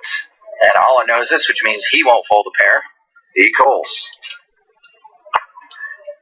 Great turn card for Vanessa. She has a flush draw and a straight draw.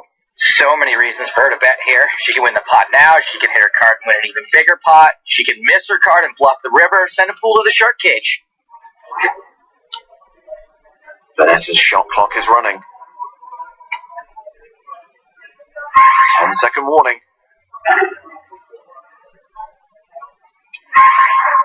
She bets. Almost still got the best hand.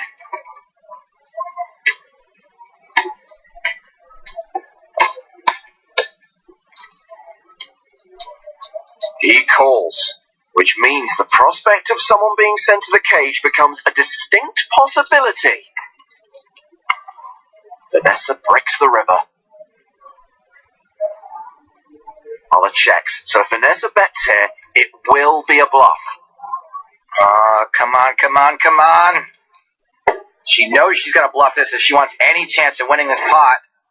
Ola's not often calling the flop with worse than 9 high.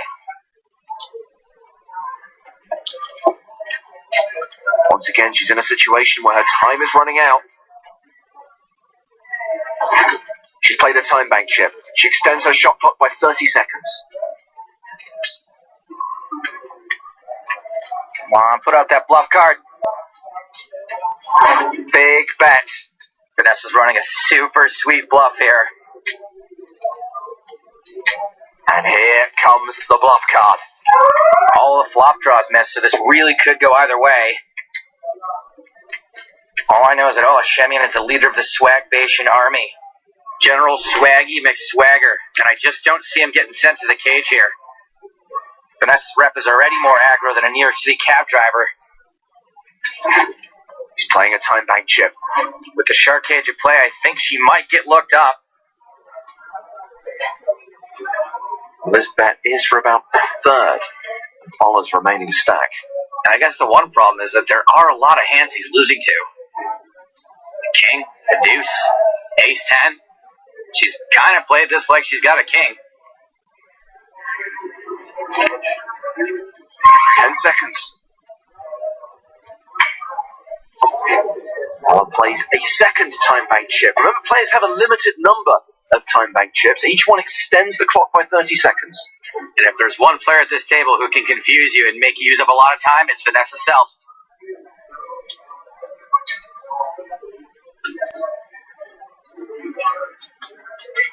He's sweating hard over this one. 10-second warning again. Another time bank. You're going broke on time. I hated that movie. What are these worth, do you think? So they're worth very little today, though. 5,000. Less. Less? Really? 500. Worth more than an ante. He needs to borrow some of that time from Justin Timberlake's forearm. Of course, if Ola finds a call here, Vanessa's going in the cage. It's time bank chip number 4. How many was the most fun somebody used in one hand? It's 4. This. You break the record. Thank you. He calls. Snapped off like a headphone jack in a laptop. And we're locking up Vanessa. That was an easy call. I would over to the A. Nobody likes losing, but Vanessa hates it like a Bajoran hates a Cardassian. Kim Kardashian. You know, you're part of the problem. Vanessa, not happy. I would have called faster. I wouldn't even use my time bank. You just threw away 3 time bank. That's kind of like you lost the pot. It's alright for me. Yeah. He still wins all the swag. And then there's Vanessa.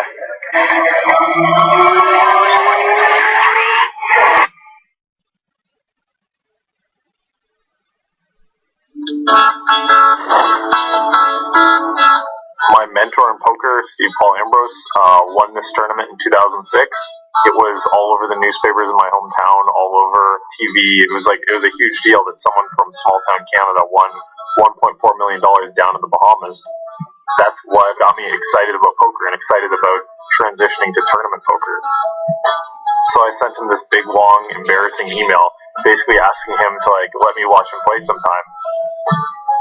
I used to just pick his brain nonstop, and that kind of took me from being pretty horrendous at poker to alright at poker in a pretty short period of time. I would say one of the biggest things that him mentoring me was, just having confidence in my game. Focus on the decisions, don't focus on what's going to happen. If at the end of the day, I win the tournament, I win the tournament.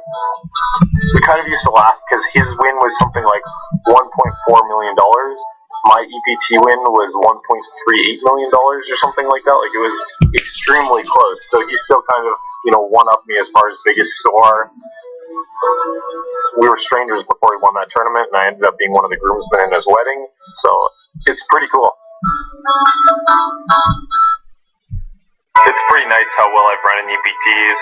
Winning an EPT was pretty awesome. I didn't fully appreciate how awesome it was at the time because, I had never worked a real job.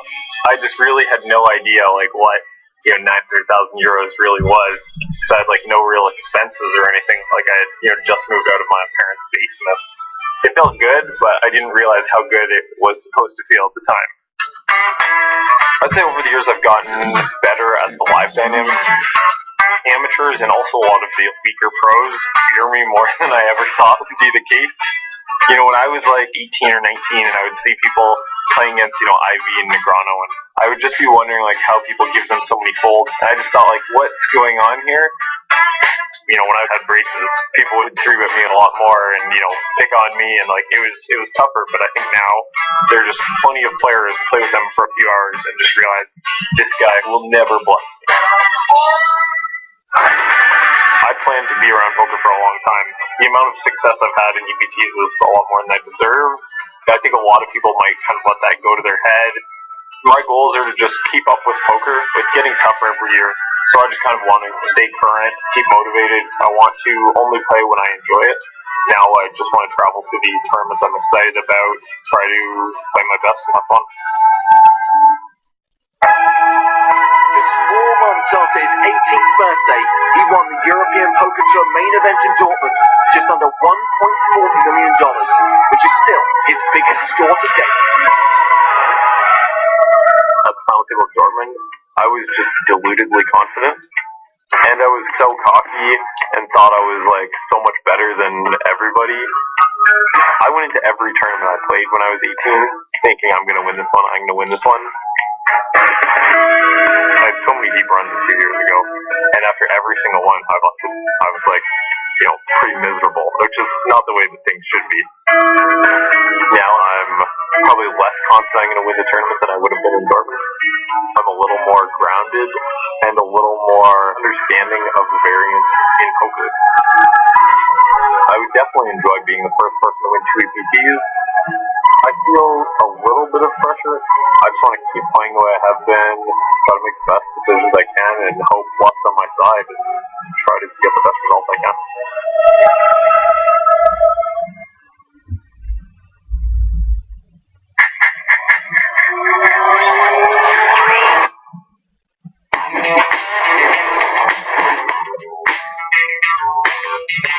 voice that makes me laugh. It's just a face that makes me laugh for all kinds of reasons. It's Phil Hellmuth. He's just when he gets raised in the turn and he'll squirm in his chair. So I'd say Phil Hellmuth. Michael Mizrachi has a real tough read. When he gets his chips in, you never know if he's got the nuts or he's got absolutely nothing, and that's how he just puts you to the test every time. Liv Marie has an incredible poker face. She has this like stare down that it's like she's trying to see past your eyes and into your soul. It's really intense. I don't know if it's the best poker face, but it's definitely the most noticeable. That's Timex, Mike McDonald. Okay, we get an impression.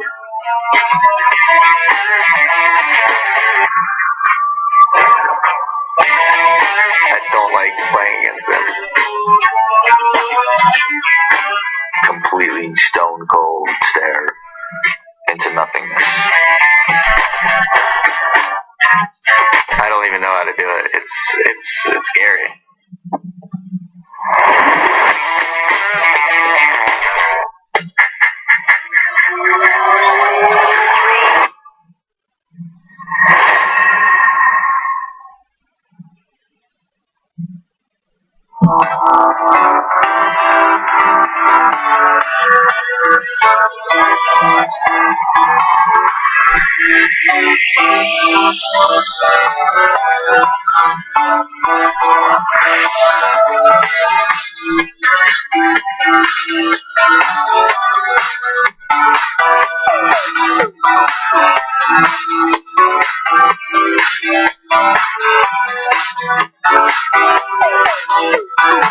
We're in Amsterdam in the Krasnopolsky Hotel, and we're having the VIP club party. It's nice to meet people that are into poker and poker stars. So yeah, it's just nice.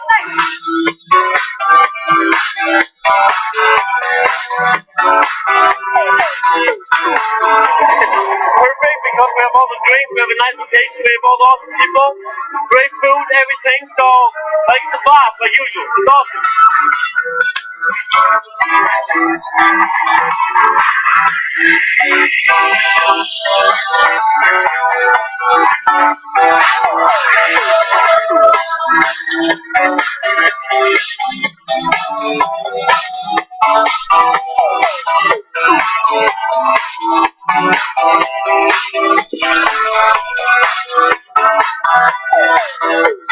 The magic about a night like this is without any hesitation, the fact that you can meet the players you're fighting against all day long, and on those those hard Sunday grinds, and when you have that player in front of you, well, it gives you a smile, obviously, because dude, do you remember that hand? I have a bunch of friends that are also poker players that live in various countries in Europe, and we've used these events as an excuse to come and meet up and have a good time.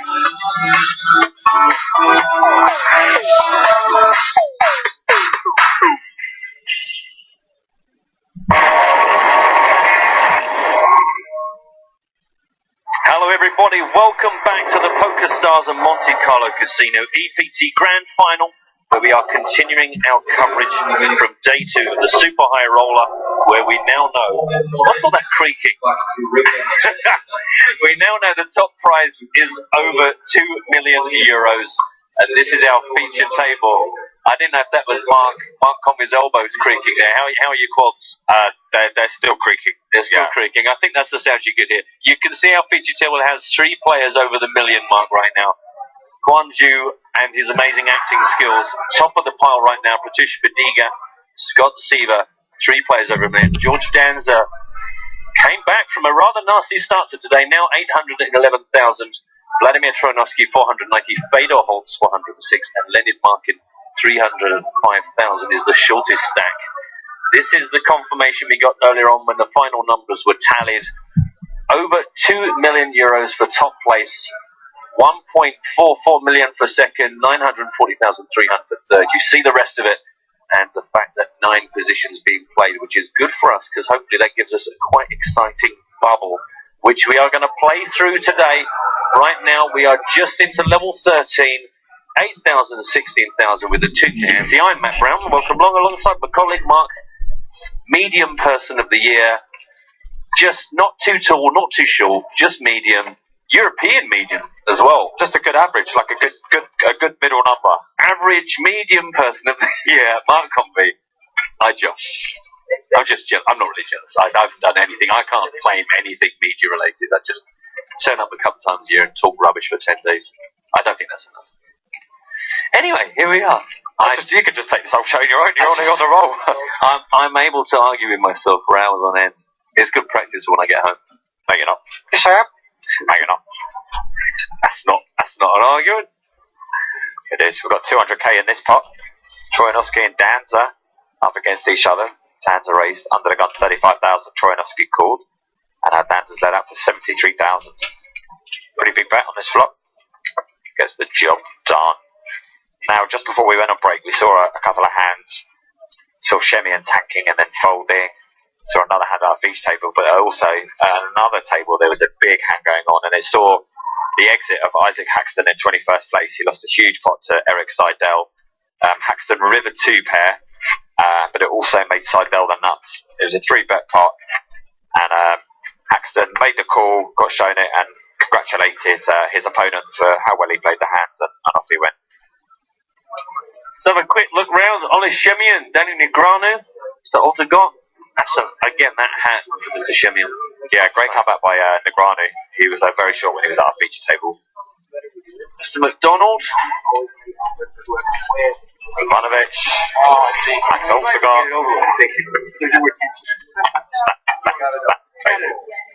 yeah, never too disappointing the Super High Roller, is it? Let's be honest.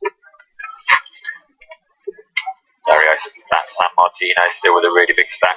Yeah, that was good to get him on the feature table for a bit. Enjoyed watching him in action. And there is Eric Seidel at the far end. Apparently he's got $1 million in his stack now, but actually it's not more than that. Igor doing well for himself as well, and of course our live satellite qualifier making his debut. Igor's got around 2 million chips, just over 2 million I think. Seidel and Igor, 2 biggest stacks at that table. And it's funny when it gets a bit short-handed, because people start spreading out. They got their food on this side, they got their bag on that side. They're just chilling. It's all good. Another new name to bring to the table is the man, the myth, the legend, the one and only Lee Jones. Welcome to our broadcast. How are you? And welcome to Central European time. Yeah, I'm good, thank you. How long ago did you get in? I haven't even checked into my hotel yet, but there was like so much action in the production room. I came down and I said, "Put me in, coach." You are literally hot off the press, kind of like a human version of hot off the press. As it were, yeah. No one benches Lee So, Jones. yeah, exactly.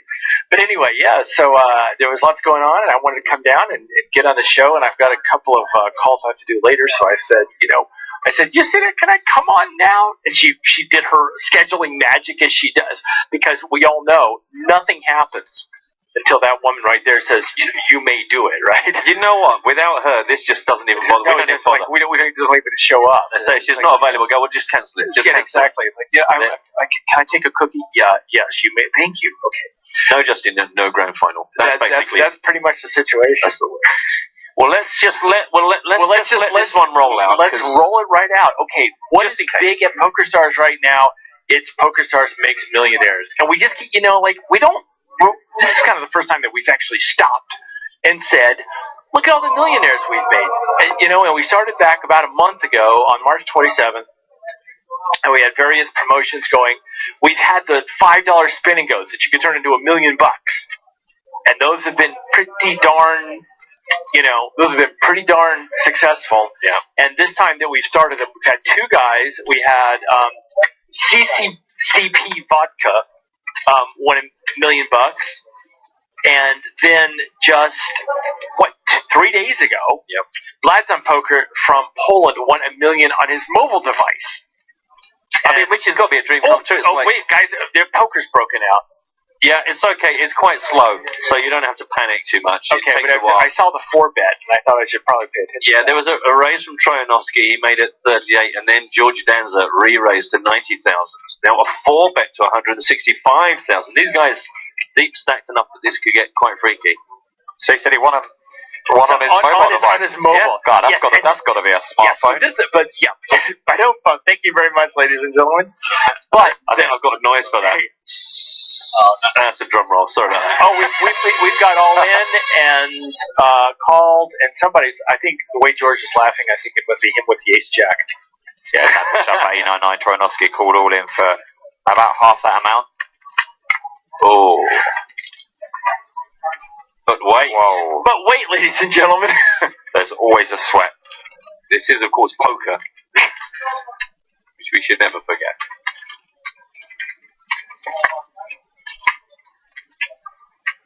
No change. Still 4 outs for Tricky Scaffy.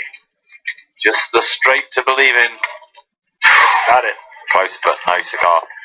Now, a couple of people are saying 1 million on your mobile. How?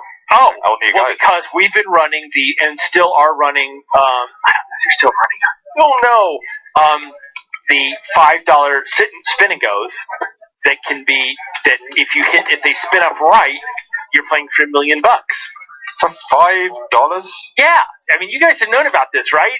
There's been the $5 spin and goes. You have a very small chance, but a non-zero chance of getting a $1 million prize, and the second, third place people get $100K each.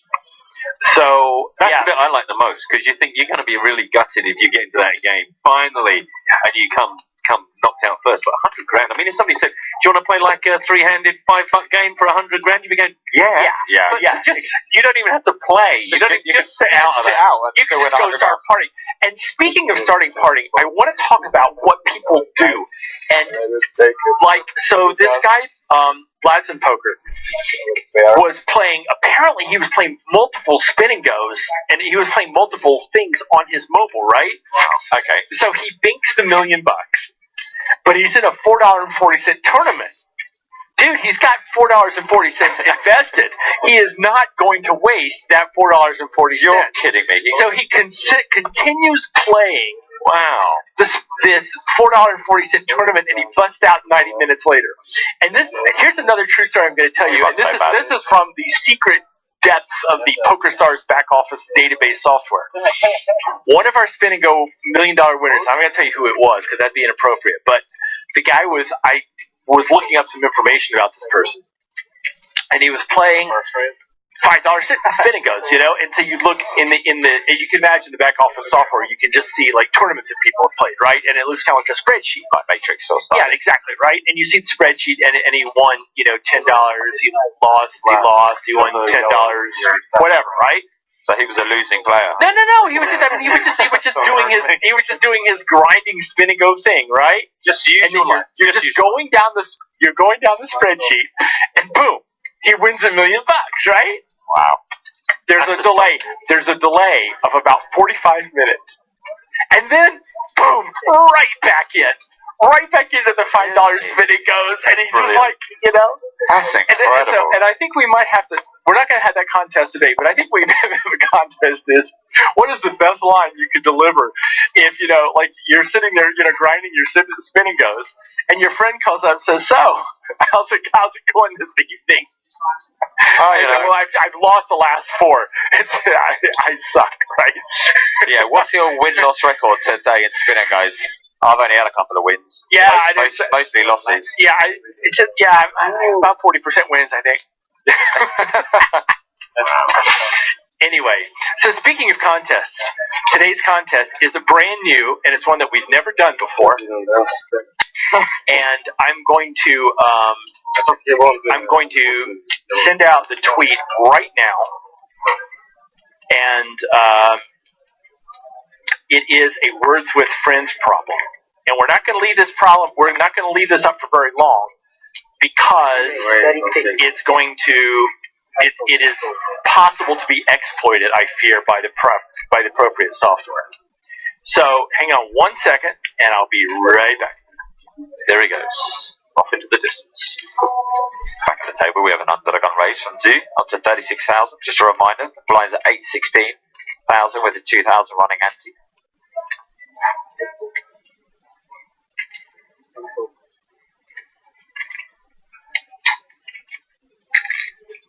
20 plays remaining. Once 4 more go, there'll be another redraw of 16. So we'll be able to bring you a fresh beach table featuring some of the players on your screen now. Probably. Meanwhile, I can see your pictures appear. Oh my lord. Right. So it's my play, and we are actually going to have it, due to the magic of the interwebs and the magical software that goes on back here, in a very short period of time, we are actually going to have it, I think it's going to just briefly show up on the actual stream. Technology gone crazy. But going back to the PokerStars Makes Millionaires, we do have one more coming up. Well, actually, there's a couple things going on. On the 10th, there's 2 of the playoffs that people have made it all the way down to 6 people, and they're going to have their 2 payouts, where we have, it's basically a sit and go for 6 people, and each of the, and there's 2 different ones, and the winner of each one of those is going to get $1 million. Wow. Yeah. So we're 2 more. Okay. There it is. There it is. Oh, okay, right.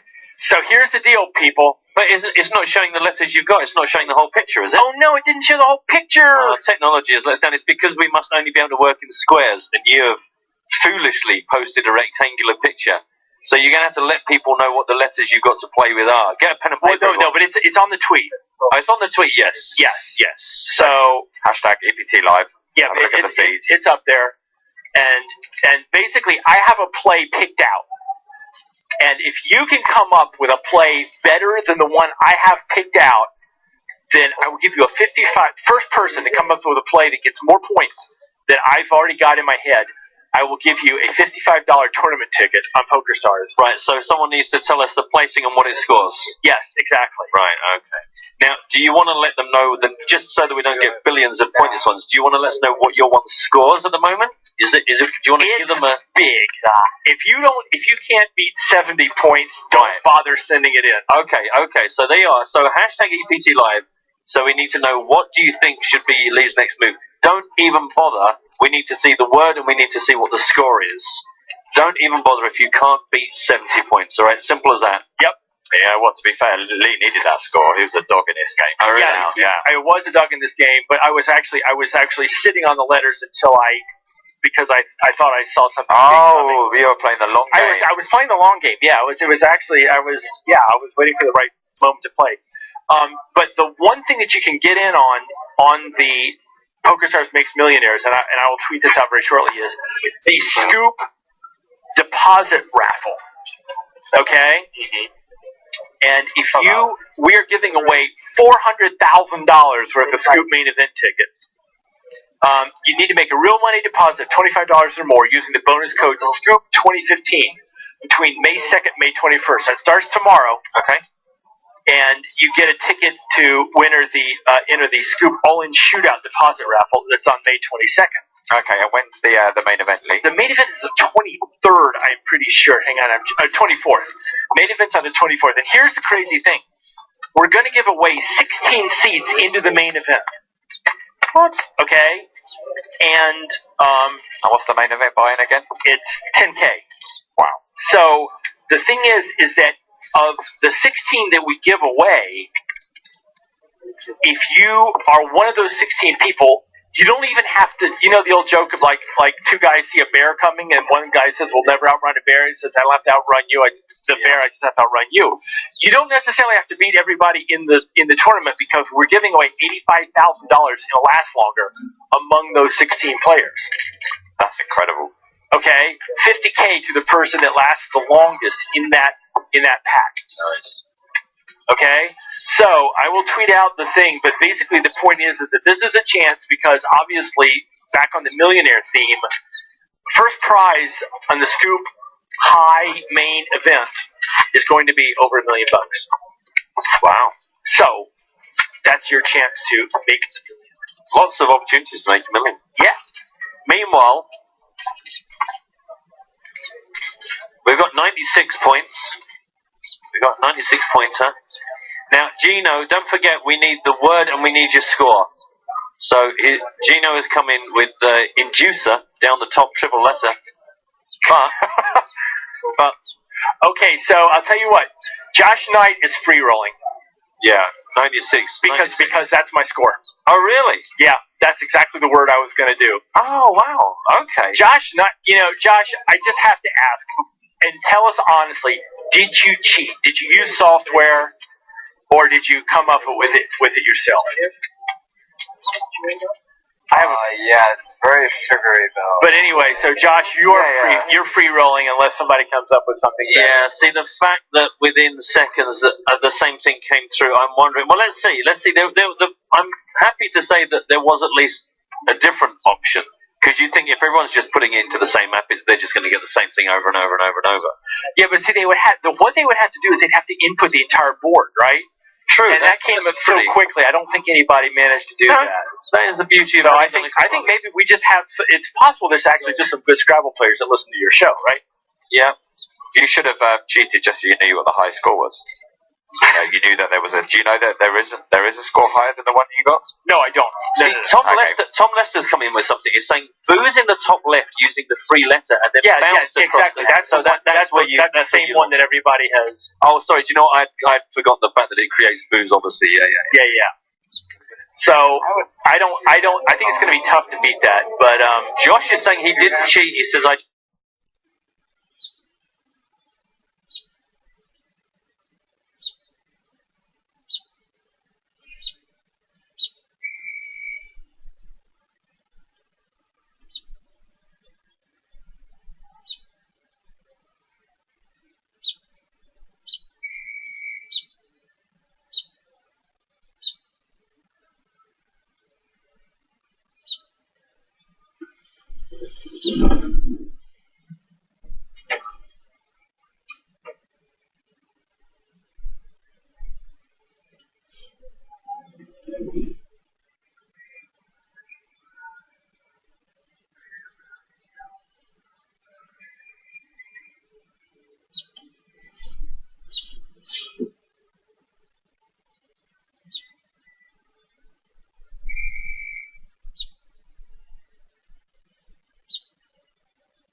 I'll tweet this out very shortly, is the Scoop deposit raffle.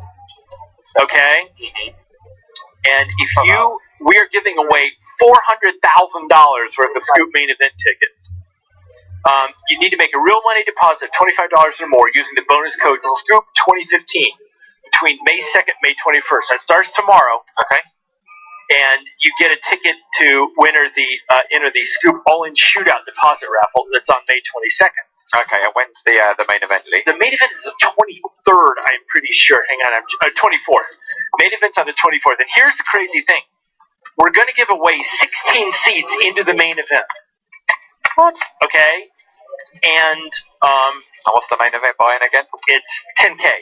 Wow. So the thing is that of the 16 that we give away, if you are one of those 16 people, you don't even have to, you know the old joke of like two guys see a bear coming and one guy says, we'll never outrun a bear. He says, I don't have to outrun you. Bear, I just have to outrun you. You don't necessarily have to beat everybody in the tournament because we're giving away $85,000 it'll last longer among those 16 players. That's incredible. Okay? 50K to the person that lasts the longest in that pack. Nice. Okay? So, I will tweet out the thing, but basically the point is that this is a chance because obviously, back on the millionaire theme, first prize on the Scoop High main event is going to be over $1 million. Wow. So, that's your chance to make lots of opportunities to make $1 million. Yeah. Meanwhile,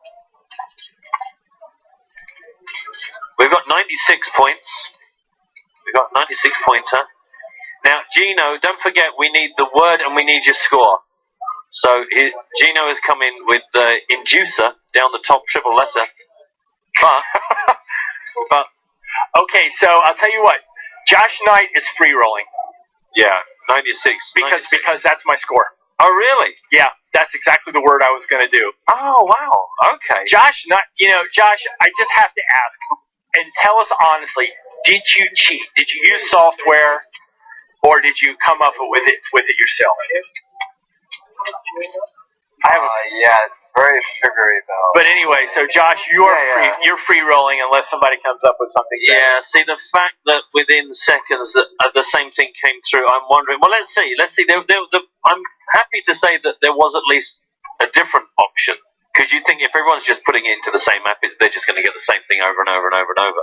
Yeah, but see, what they would have to do is they'd have to input the entire board, right? True, and that came up so quickly. I don't think anybody managed to do that. That is the beauty of it. I think maybe we just have. It's possible there's actually just some good Scrabble players that listen to your show, right? Yeah. You should have cheated just so you knew what the high score was. So, you knew that there was a. Do you know that there is a score higher than the one you got? No, I don't. See, Tom Lester's coming with something. He's saying booze in the top left using the free letter and then bounce across exactly. That's where you. That's the same one that everybody has. Oh, sorry. Do you know what? I forgot the fact that it creates booze. Obviously, yeah. So I think it's going to be tough to beat that. But Josh is saying he didn't cheat. He says I just play a lot. I'm in the US, so no option for a tourney ticket. But thanks for playing. Okay. All right.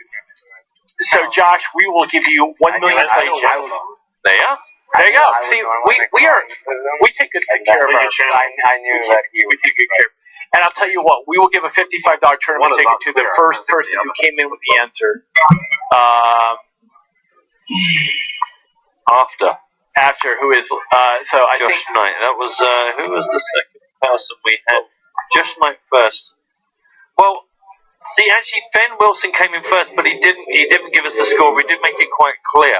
Yeah. But actually, Ben Wilson very quickly just said bounce, connected with ooze. So maybe Ben kind of. Okay, yeah, Ben. If you are eligible for the tournament ticket, we'll give it to you. But just because we said Josh, we'll give him. Yeah. Well, he was the first one that correctly understood the format of how you had to enter. I said I want the word and I want the score. Right. Josh was the correct one now. Yeah, the other one was and you know what? I have to say, I'm impressed with our listeners.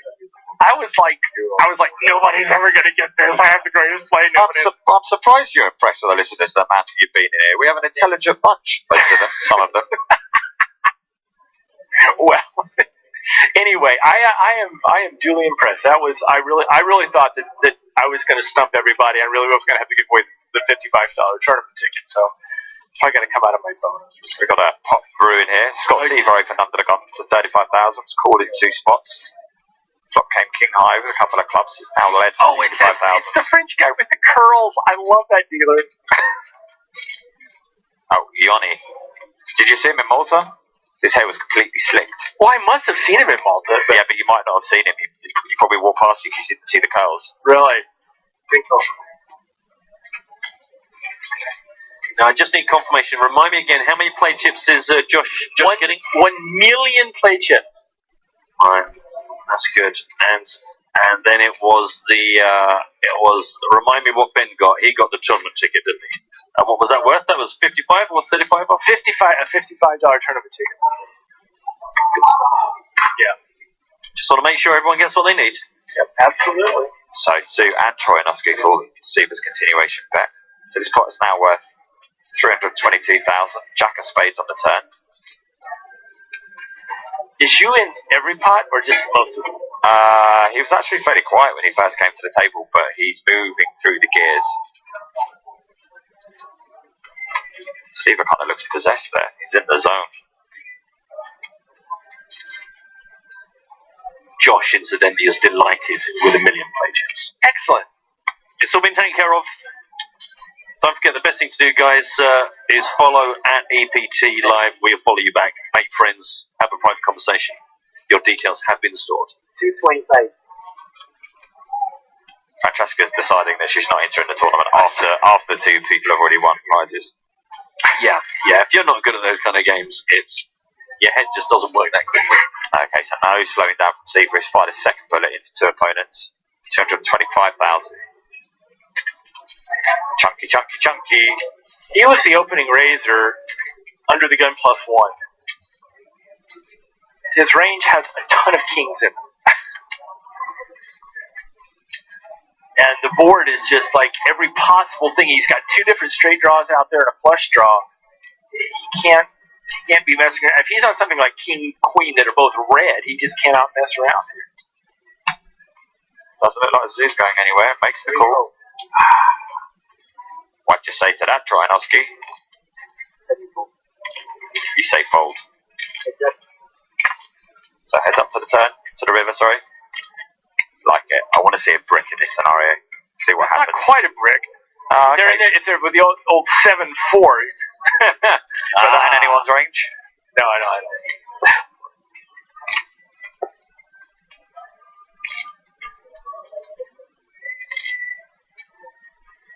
There's basically a pot-sized bet left.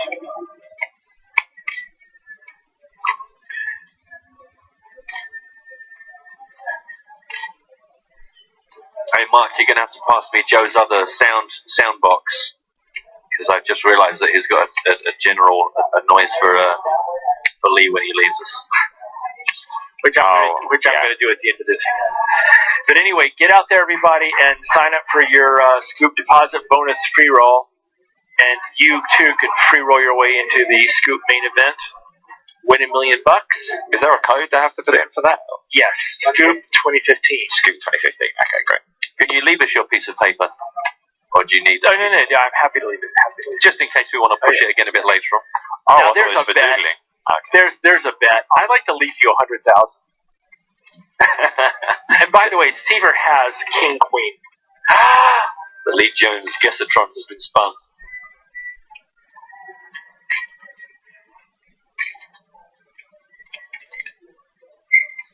Oh, I hope he does some of his dreadful acting. Does he do dreadful acting? Oh man! Oh, I saw him when he had the Broadway with the clubs. Yeah, with the clubs. Yeah, the draw. Yeah, that was ridiculous. That was like being in a pub game from 2006. That's a cool shot there. Whoever's running the camera, nicely done. It gets Seaver's reflection in Juice shades. Yeah, exactly. Very Matrix. Yeah, there's no Hollywooding from Z this time at all, is there? You know, clearly doesn't have the absolute nuts. Yeah, with the draw to the further absolute nuts. Yeah, we can count out 7-4, I'm afraid, Lee. Just based on previous live tells. But, right.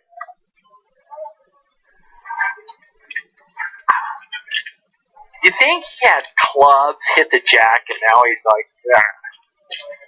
That could work. Ace jack of clubs, something like that. But anything with the jack of clubs, any 10 jack of clubs, whatever, right? You know.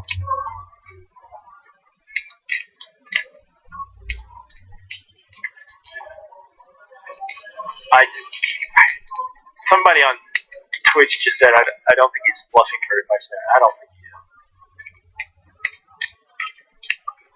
No, I think Seaver's pretty strong here.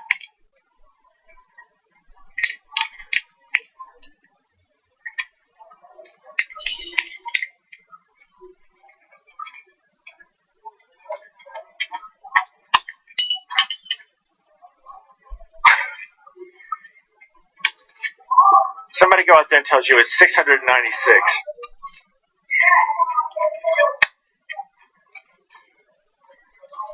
Do you believe?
Somebody go out there and tells you it's 696.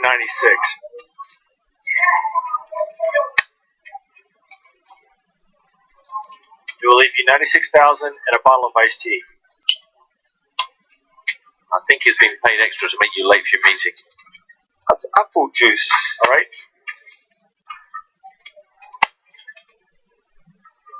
That's got a fold kind of quality to it, doesn't it? It looks ready to be passed into the muck, doesn't it? No, I think Siva has King Jack, in his opinion.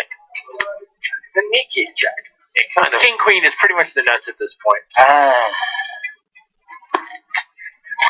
Coming up to the 3-minute mark. What a delightful 3 minutes it's been.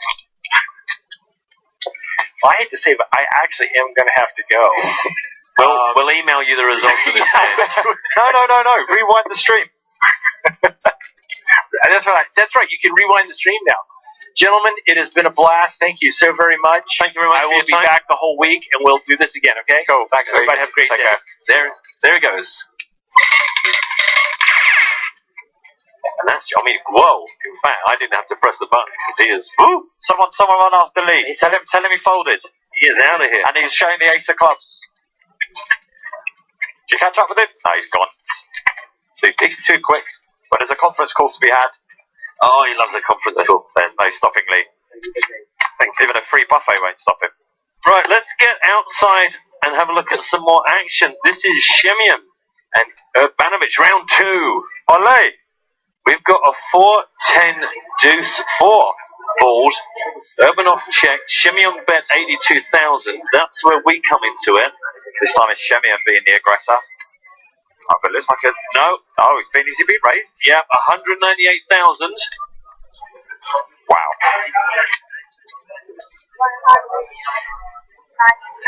These are two guys who don't really know what it's like to lose much poker tournaments. They don't know and they don't like what they have felt. Again, it's like a walking fabric sample book.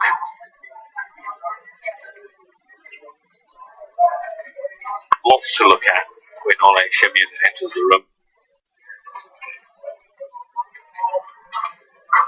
It's like one of those, is it what they call magic eye posters? Yeah. If you just stare at it for long enough, then it's actually it all matches. If you let your eyes go weird, there's actually a dolphin and the word winner.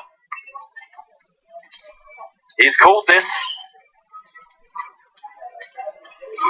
Sexy pot brewing. Less than 400,000 back. Nice. I can see you went into blog mode there. You went into medium person of the year mode.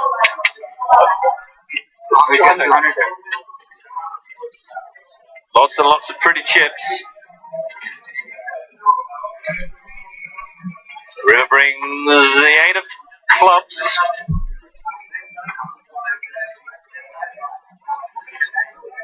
It's a pretty innocuous board. Pocket 10. No, I mean a pair of 10s versus a pocket pair, I guess John says. Okay. Could be wrong.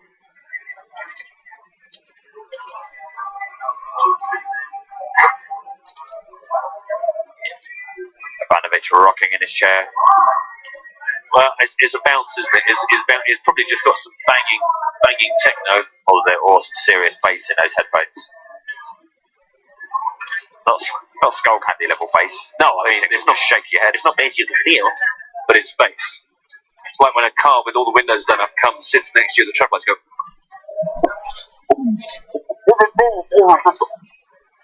So, what county did you come from in the UK again? It's not Essex by chance.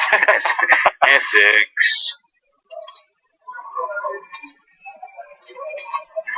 Essex is like the UK equivalent of Jersey or something like that, maybe. Right, look, what's happening here? This all started off quite exciting, and now nobody's doing anything at all. They're thinking. I mean, who wears a leather jacket? What, in a poker. So you're Well, stopping actually, there? I was going to stop there. I mean, who wears a leather jacket? Trying to hide mine on the back of my chair. In a hot, lights overhead, sitting for hours and hours environment. He's just got off his bike. Whatever you feel comfortable in. Now, correct me if I'm wrong, Mark. You're on. But no one's got any decisions to make right now, have they? There's just nothing's happened. Nothing's happened. Oh yeah, no one's put any chips in. You're right. I just wanted to make sure that I hadn't looked away at Twitter or something and somebody had bet, like we're just literally waiting for someone to check or bet. I can't see any all-in triangles, bunk or otherwise. No. In the middle. So I think here action is on Ivanovic. I would concur with that. Oh, actually, we've just been apparently Ivanovic did check. So actually, right now we're waiting for Ole Shemian to make a move, and in fact, it looks like he is about to do so. So it's going to be a small bet. Maybe just over 100,000, maybe 110. I'm going with 112.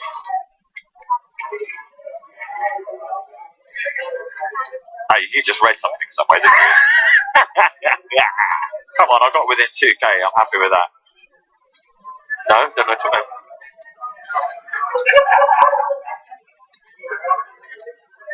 What you can do now? Well, I can't see. To be honest, I can't see him calling this. I've got to read on it. Really? See, now you're just spoiling it. I was just playing dumb.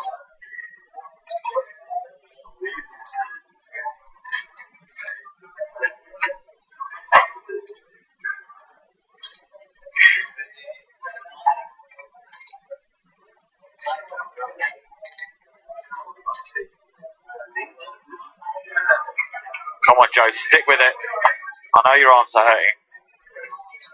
Do this for the fans. Do this for everyone on Twitter. Everyone on Twitch. Hold it up there. Hold it up there. You can do it.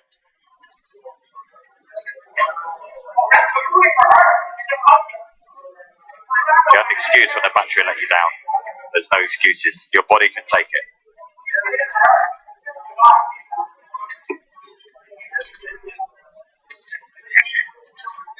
Wow.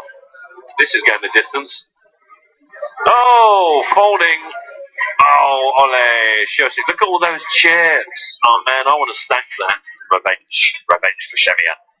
There is nothing, like, if you wanted in the dictionary the word smug, there'd just be me stacking up chips after a big pot.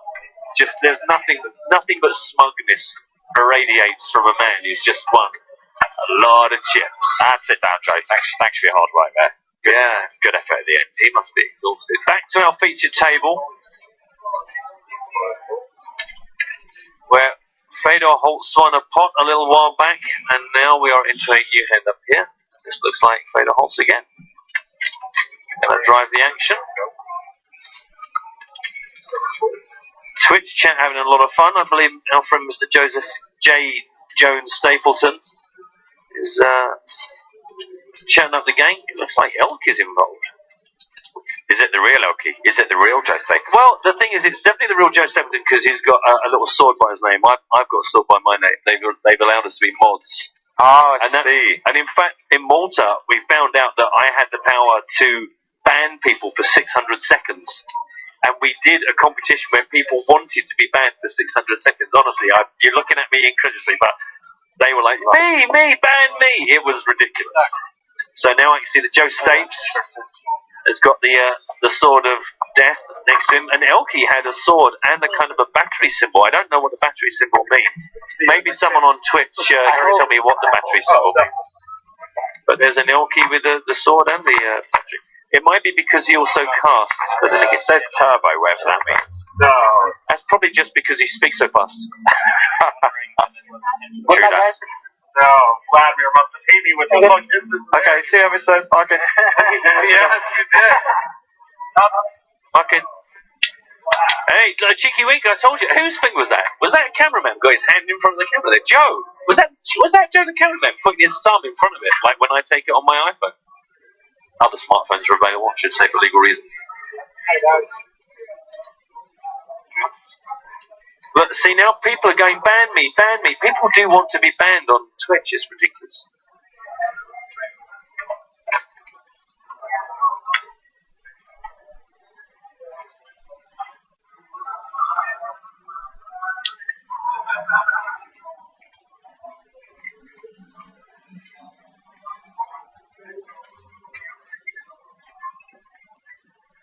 got Siva with 1.46 million at the beginning of this hand. Gonna call the raise to 35,000 from Badiga. And also, of course, meanwhile, Fedor Holtz snuck in there with a cheeky call. We're not sure if Scott was going to make a squeeze there. Oh, Turbo's just the ad-free version. I think it's actually if you're a subscriber. Oh, I think you might be being trolled. Oh, I see. Oh, so they subscribe to the PokerStars Twitch channel. So you're telling me you're a mod, but you don't subscribe to the... Do you know what? It's because... that's a good question. I've got a couple of different identities on Twitch because I do some twitching myself. So I've got like my corporate Matt Brown one, and then I've got a Waster one. And I'm the Waster one. I know I am subscribed to PokerStars, but I'm surprised. Let me just do a little test. Oh, maybe you have to subscribe to Twitch as a whole, so you're contributing towards. Oh, I see. When someone said about subscribing, yes. Yes. And you get no advertisements with it. Oh, I didn't know you got ads. Oh, yeah, I suppose I'm just so used to it. I didn't know there are ads. Then in that case, you were right, son. No, Hype was right. I was just reading a tweet. Thanks, Hype. Close enough. Put it down in your book as a win. Alright, I'll take it. I'll give you a freebie. Thanks, buddy. Check after the turn. And now Mr. Fedor Holtz has chucked out 58,000. Scott looks a bit like... Well, he looks uncomfortable. That t-shirt makes it look like he's just had an operation. You know, like the sort of the blue sort of slips they put on you in a hospital. He looks like he's escaped from hospital and come to play the Super High Roller. He said he's wearing shorts so that he can stay comfortable during high-pressure situations. Ugh. Sounds horrible. Could be wrong. Oh. Better.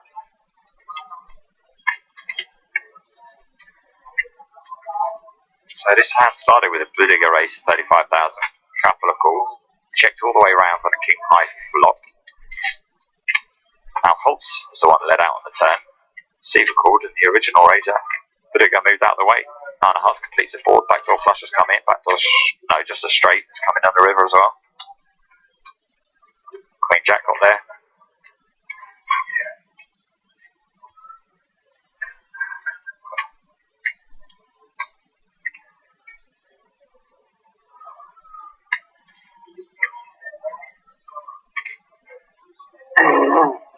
Now Seaver's come bleeding out. Yeah, it's like he's really slowly just managed to take control of this hand, street by street. It's more pumped in his direction. Started off looking a bit twitchy. Everything's got there. So much to be scared of, isn't there? That's what I think. It's a real weakness in my game. Is I just attribute my opponent with everything they've got there. I go, well, he can have this, and he can have that, and he can have that. And unless I've got a real nut hand, I just go, well, he must have it. I just chicken out too often. And a lot of people would, the fact that Holtz bet on the turn, a lot of people check again, hoping he would bet again. Sometimes you've got to take the initiative yourself. If you want to get a value out of a hand, you have to put chips in first. Roger that. So there's so many hands that Holtz will just check behind with. 140,000 to bet. Holtz has got just over 500,000 chips in front of him. The average right now is 934,000. The big blind is 16,000.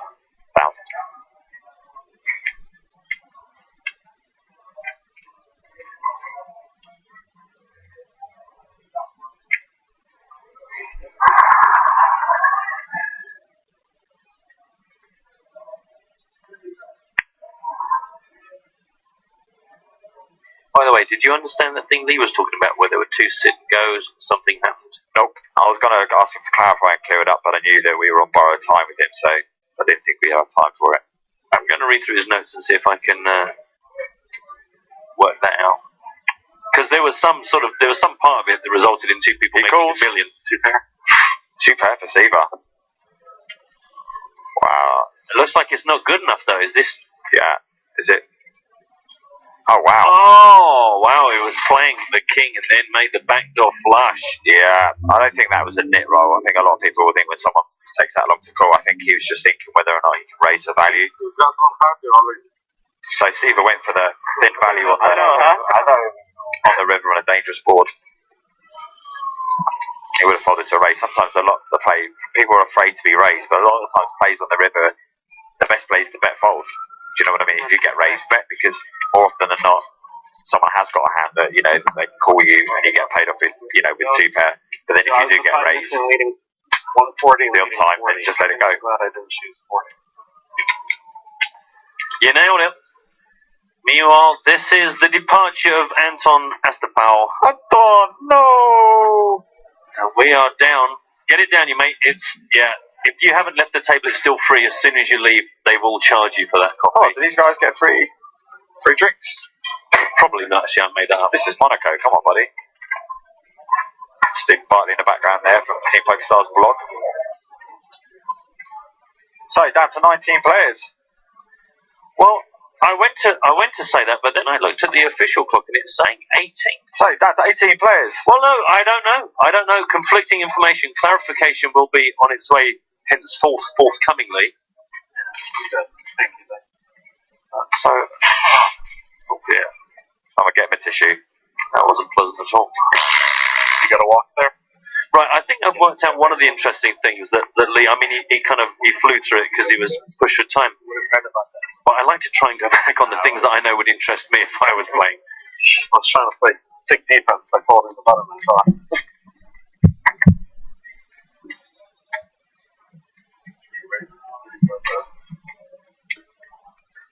So, just to quickly pick up one of the points that Lee made, he was talking about the scoop deposit raffle. So, just to give you the pertinent facts, between May 2nd and May 21st, make a real money deposit, $25 or more, use the bonus code SCOOP2015, all one word, and you get a ticket to the Scoop All-In Shootout Deposit Raffle that takes place on May 22nd. Because in that all-in shootout, there are 16 free Scoop High main event entries, each worth $10,300 up for grabs, plus over 2,000 free entries to the Scoop Low and Medium main events. So, if you're going to deposit anyway, make sure that you do it in that window between May the 2nd and May 21st, and just use that bonus code SCOOP2015. Because it's kind of, if you're going to deposit anyway, you'd be daft not to. And if you've been considering deposit, well, there's a darn good reason. That's one of the things I've worked. Nice one. Another pot for holds. There's a 0 for hand. I'll come back to you when I work out the other ones. Taking the flash. Let's go, you know. Now, sometimes they're just scared money at the table. That's true. Shaking in my boots. Not you, him. You're fine. You've got the second nuts over there. The clock has been corrected, Matt. So, I was 19. Yeah. Smash him. Yeah. Another little fact, I don't know if Lee got to it. Of course, folding won't be too fair. 2 players at Monte Carlo are in the main event on €14,000 packages. 2 of them for nothing, pre-rolled in. There are 4 others going to be played that turned free €11 satellite tickets into the packages. So, again, just in case you think it's an impossible dream. King Queen with the King of Hearts. Can someone tell Lee he doesn't have to come tomorrow? Matt's just done tomorrow's Lee's lowdown. So thanks for ruining that for him. I'm just working through it. Just working through it. Really, like, don't think he's going to clean off all night there.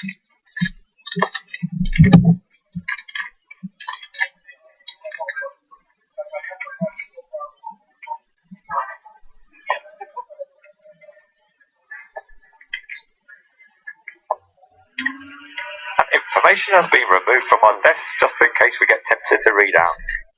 Well, it didn't really seem like a very interesting one. I was trying to make a bit of, we had a bit of dead space in the game. I thought I'd just mention one thing. We've got 3 bet. We're on about dead space. Holtz won 2 pots in a row. That was after I read out my tiny bit. It was. I was just pushing the fact satellites are good things. I thought that would be a welcome message. Clearly not. Guess how often I'm ever going to try and big things up again, Mark? Never. That's correct. 3 in a row for Holtz. Foldy. The boys rolling now. Over $1 million again for Fedor Holtz. Yeah, Zoo's had a terrible time since the beginning of this level. He's lost about 600,000 chips. Level 13. Unlucky for some. Started. There it is there. Scott 1.223. Just over $1 million for Fedor. British Badiga also not a million miles away from a million. Would have gone really well. You'd be bluffing like 5x more often. Georgie Danza, formerly of a million chip stack himself. So it could be big blinds to play with. I don't know what that means. But you did get lucky with pocket fours against aces to double up, so you can't complain too much. Indeed. If you'd offered him this position before the board was run out with the fours versus the kings, he'd snap both your hands off and your arm. Really? He'd leave you one up. He just struck me as a violent type. He's got a Mohican.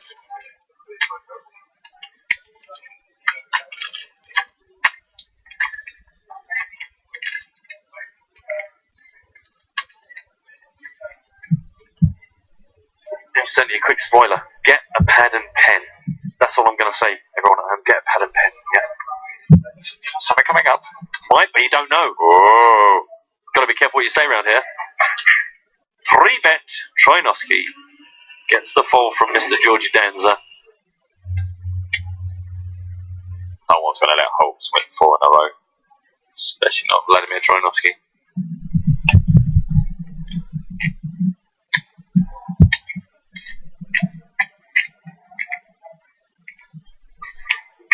Back on Holtz.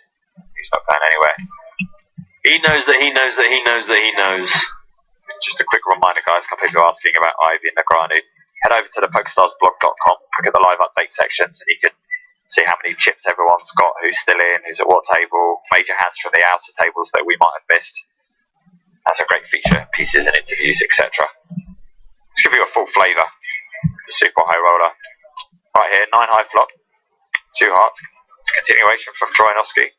It's like 95,000.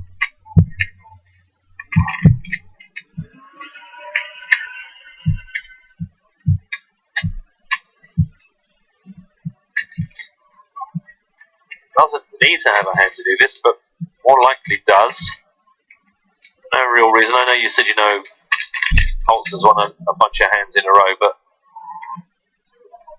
no reason to think that Troinovsky only making his move pre-flop based upon that.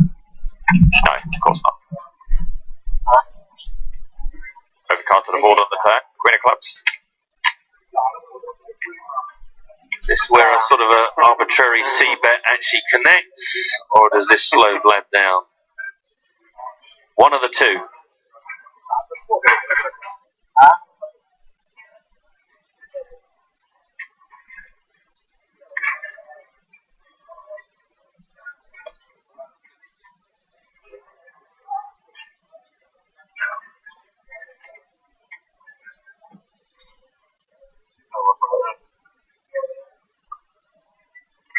Checks it over.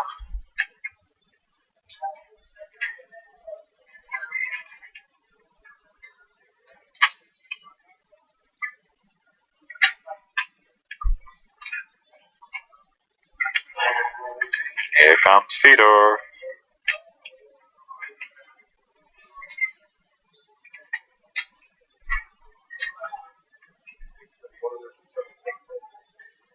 Ah, Fedor going, yeah? Yeah? Want a piece of this?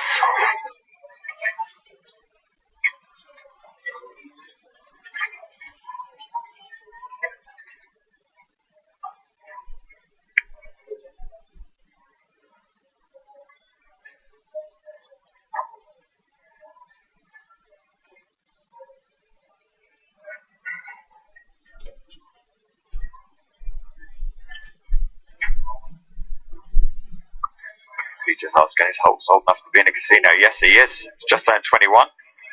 He's won 4 pots in a row. Yeah, and he's won plenty in his few years in the poker community. Impressive. I'm kind of scared to think what he could still achieve. Yeah, October Bubble Boy Malta, WQ main event champion, and now chip leader off each table. Just eclipsing Scott Seaver's stack. Then maybe I thought you play different than you actually do and I made a big mistake. But in the moment I thought it's the best thing to do, so I'm confident in my decision. Let us bring you a Guess Who 2. Don't forget, we've got some Skull Candy headphones, a Sunday Million ticket or $2, And the VIP Club Sophia party package. You probably saw the promo just before we came back in for this level. Remember that you are trying to identify one person every day. Do not tweet or email or do anything. This is one of our competitions where we give you a clue every day. Right now you have to identify this. So this is quiz number 2. So make a note of the number 2 and then who do you think this is? Jay Cody, Lencioni, Gitta De Corva, Michael Martin. So make a note of it and there'll be another clue later on. So this is the pictorial part of the clue. Later on there'll be a kind of a more standard clue. Don't tweet, don't twitch, don't share, because all you're doing is giving your opponents, i.e. the other viewers, a chance to beat you. We will give you exact details of how to enter. On the 7th of May, there will be 8 players to identify in total. Very excited for how many barrels are going to come after you seeing that last hand. Me too. There. Means you're definitely firing a bunch this hand. Exciting. Scott setting up to the big stacks. At war, 200,000 in the middle. Top's raised it, 35,000, looking for 5 in a row. Steven defended his big blind. Check back call, second ace on the turn.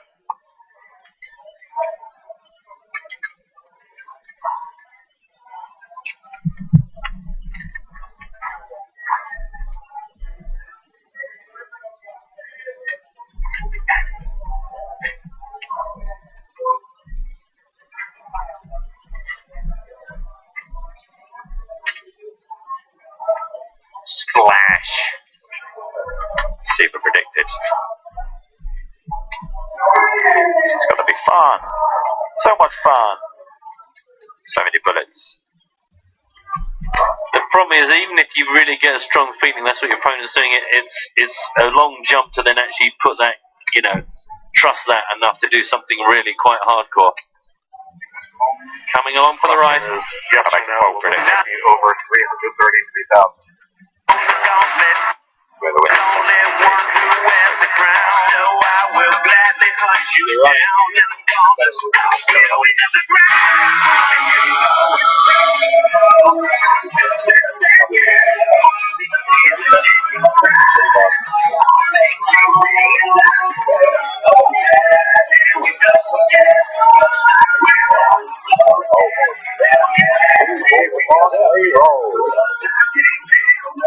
Sometimes just have it. I like to teach you all.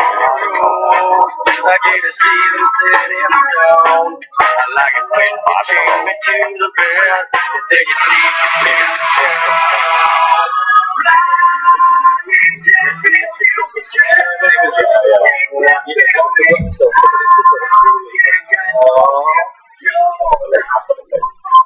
Yeah.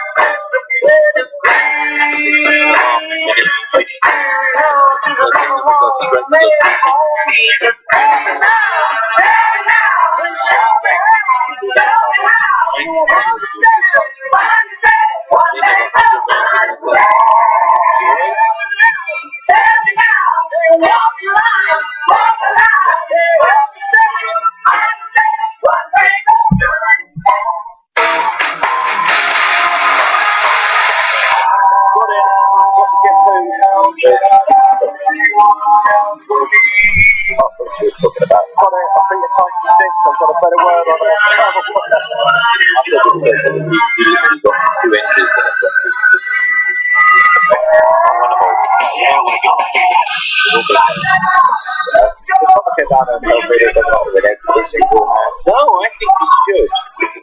He should just try and win every hand now until the end when he's the champion. But this has specifically the yeah. And now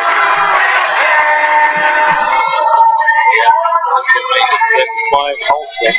Don't you realise that I win every hand? 84,000 is fine.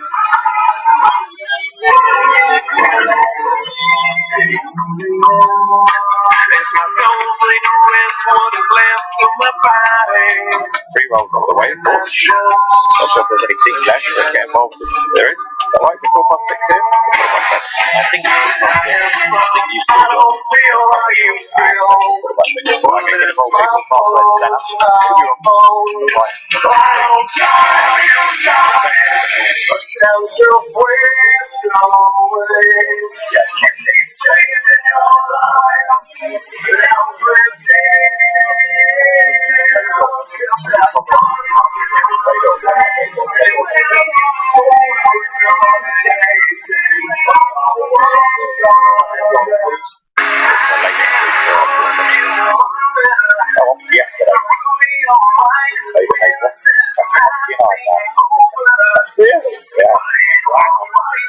Yeah, you are not only watching a ring, you're watching a wrong day. One of us has helped you represent very well, very proud. There's 57-year-old nothing wrong with being old. It's the kind of young.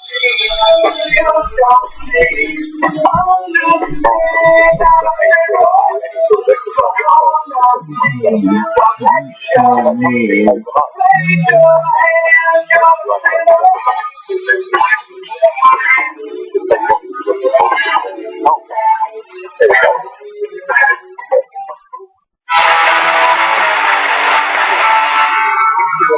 This is one, two, here. I want to sing on all the dreamers. I'm singing this one for the stars. No, he's just decided to play close to the steady here, right? What's up?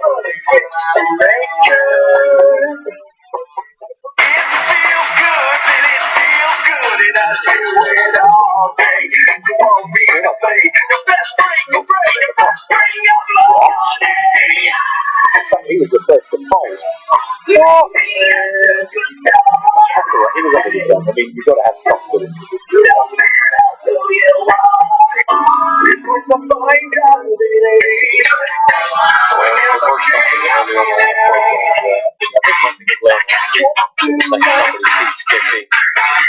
It's not us in the booth, our phones are off. Somebody's fucking the booth keeps deep when they get text checkpoint every time. If the guys on the table, we won't let them have the headphones on, but they've still got their phones in their hands. Oh, hold on a minute.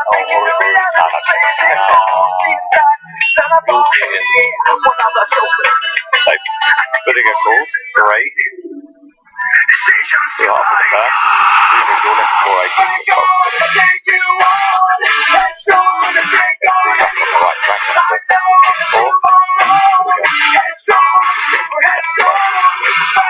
We will go left for 934,000, so it's a couple of players, 2 minutes to see them play.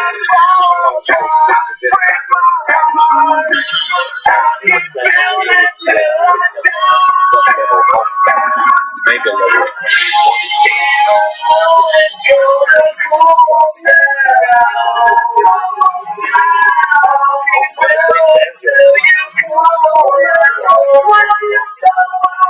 Your roller coaster today for Georgie came in huge, went down, came back, up, down, up, down, up, down.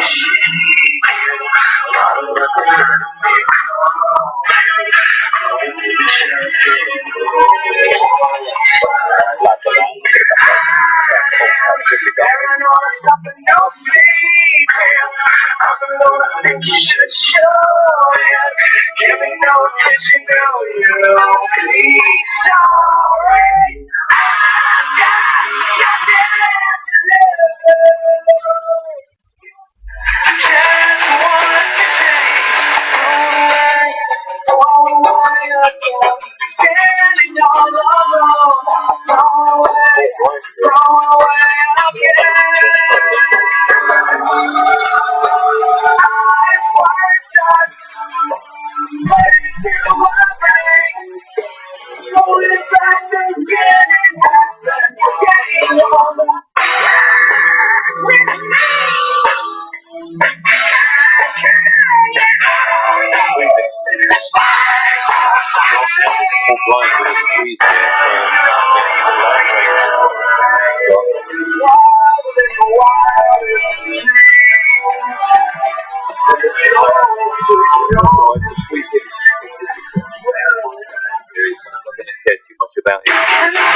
Vladimir Troyanovsky not done, and in fact, it looks like, yeah, it is a 4-bet to 265. Scott Seaver immediately out of there, having just kind of come along for the ride initially. I mean, if in my mind I'm thinking Pratish has to be pretty big. I don't know so much for Vlad. I just feel like he's much more the sort of player in a position where he's just going to really test. You know, he doesn't have to have a hand as much of the time. I feel like Pratish does. Yeah. Really going to test the strength, and it works well. Oh, I want to see those hands. Straight from the TV show.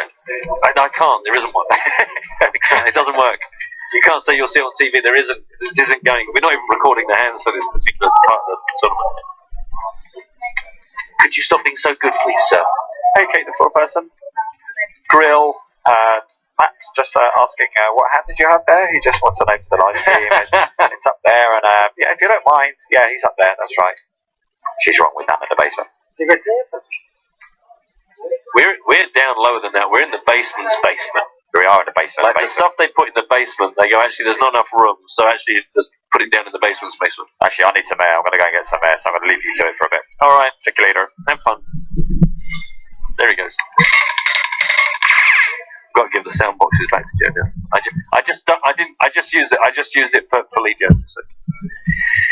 He looks angry, but I think we'll get over it. A good couple of shouts from Francesca was saying if Fedor wins too many more hands, they're going to have to call him Darth Fedor. This could be like the Anakin stage of his career, where like he's all mild, his hair is short. At some point, that's going to grow long. It's going to go into a silly little ponytail thing. He's going to start getting a bit cheesed off with these old guys, and then he's just going to come in here and smash them. Could happen. Glenn also keen to say Fedor always makes me think of Hodor. This Game of Thrones would be funny if he didn't mix it. Just saying Fedor.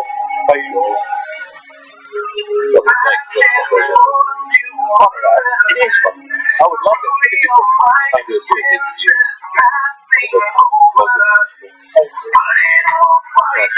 What about that hand with the leg? What's your favorite starting hand? What do you think of the Twitch stream? Do you know what? I couldn't keep that. Oh, I saw it. I didn't know we were still in that mode. Quite alright. The big stacks, Thomas Bullocker, just under 1.8 million. Dario Martino, about 1.8.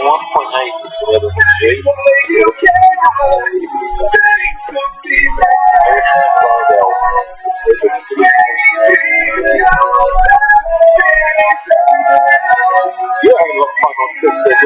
Yeah, I was taking out and chopping it up with the kids on Twitch. It's kind of like, you know, like in the trailer for the new Jurassic World, where what's his name just that race he's taking a velociraptor. That's kind of what it's like. By the end of it, would you like marching off on your motor and running off? Exactly. Except come with you, Joe, anywhere. Except there's one guy in there being like, this sucks. This is boring, and like no one's paying attention to him. He's like the one velociraptor that's still like eating people. And the other one's a loser raptor. Right, the loser raptor. And the other raptors, they don't really chastise him for it, but they also don't really pay attention. No, they can't see other things. Yeah, exactly. They're just standing too still. No, their site is based on humor. Exactly. They don't see it. I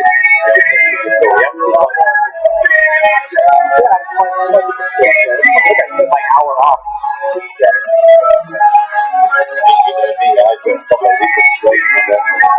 Plus, you know, that spotlight shot. So I was going to get some attention. He was like, hold on, I got to have some of that. Well, once again, Doc Fedor, one another point, he's got himself up to 1.7. He failed the only man on the penalty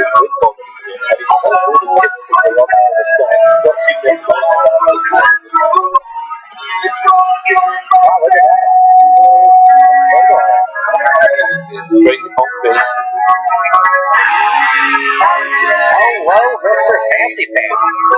Stack's been nasty.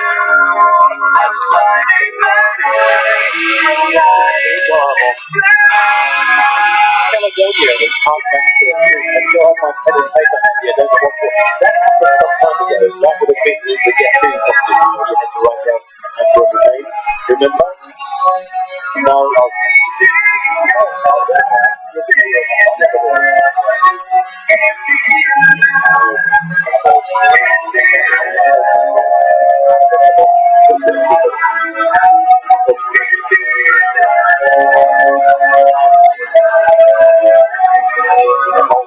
easy to love it. Just get every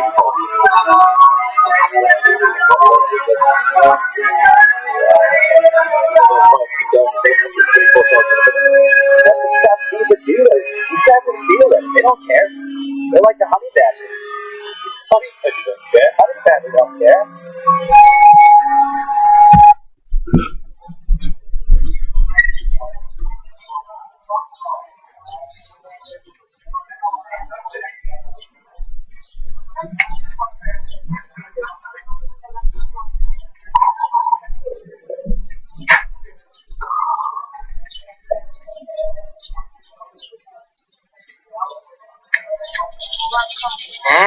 Scott, don't do it, Scott.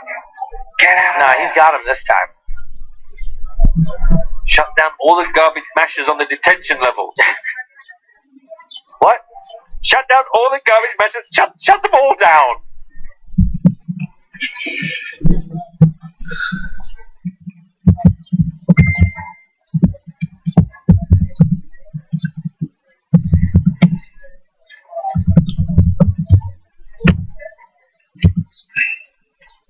Willie O Man Poker says it's a bit tough to watch with no hole cards. You should see it, Willie, when we do it without the board.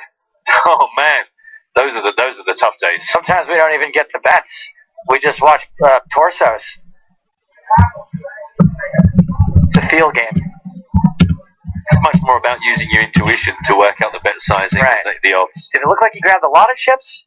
Yeah, Did it look like he grabbed some red and blue or just red? many more than average. And now Scott realizes the folly of his ways and gives it up. And Mr. Fedor Holtz now takes himself up and is closing in on the 2 mil mark. 1.82 million for Fedor. Scott down to 781. Pack and a doodle. Pack and noodle on Twitch. You're gonna have to be more specific when you ask what happened with the Chinese dude. There's 2 billion of them. Yeah, I mean, is this just in the general news or? I don't know. Have you heard the news? I guess to be fair, there's only 1 billion Chinese dudes. Free 2-day shipping. That narrows it down.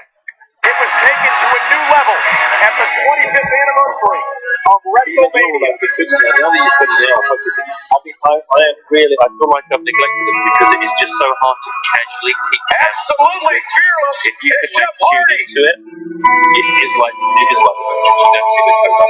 dances all in. What a feeling when you dances on the scene. You know, for years, I've been looked upon as the other Hardy. But after all the talk, I knew that all it would take was 3 seconds. Yeah, enjoy. I'll prove to the world that I am the superior Hardy. The average stack 934. But beating you isn't enough, Jeff. As long as there's a little boy Yes, wearing your silly armband, get a quick close-up of Daniel. as long as there's a little that was girl good timing. chanting your name, it'll never be enough, Jeff. I have to erase you from the WWE. That's it. Inside board. Matt, With a 72,000 like in the old jobs. you said you were going to take me home on a stretcher, and that's exactly what you did. So congrats. Matt, your overconfidence will kill you. At Backlash, you'll see that I'm just as crazy as I've ever been, and although we won't have ladders, tables, chairs, and stretchers,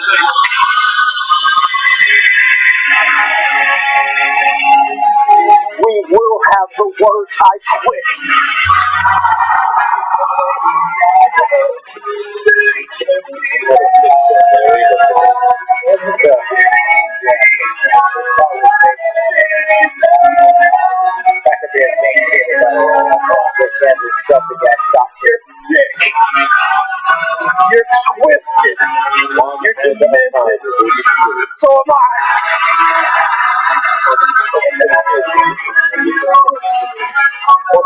more or less the decision for all these games. Yeah.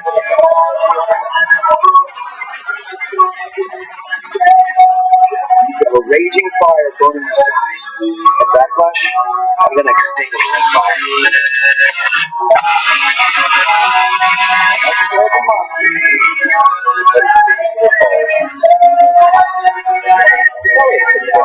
After that flash, you know as hard as I win when it matters the most. Just speculate. Hand up to that point, but he is a survivor. Meanwhile, this hand was a limp that took Badiga and Holtz to a flop. Check on the Queen Jack Queen. Brought the King, second spade. The fact that everyone limped 10-3. I heard you got a little girl, man. Why you ain't too many people. He who bets wins the world. On to the next chapter of this finally out of control sibling rivalry. A win for him with 20,000.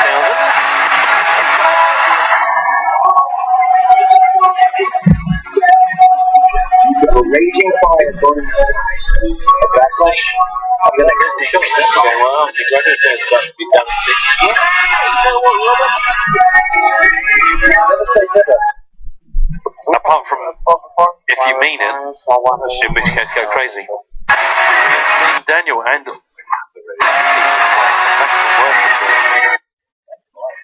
Ryan LaPlante gets in touch on Twitter after that for the EPT Live. Too many great guys. Good luck to Pradesh Badiga, Crown Up guy, and Scott Seaver. Looks like rehards might be a little confused on how many people there are in the world. Yeah, we'll be known as Hardy. Totally right to that one. 45. Pratish has realised that if you want to win any hand, you've got to get in before Fado does. You will, otherwise just make the decision.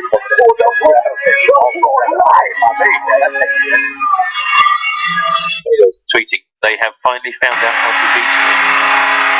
Get there first. Hey, Vladdy. Yeah, he's got something cooking here. That's okay, it's just a call. I mean, there's really no one at this table that you want calling your ace. You're perfectly happy to win the blinds and antes every single time. Oh, yeah. Ace high, ace 9-6. That's the rainbow variety. Vladimir, out of position as he knew he would be.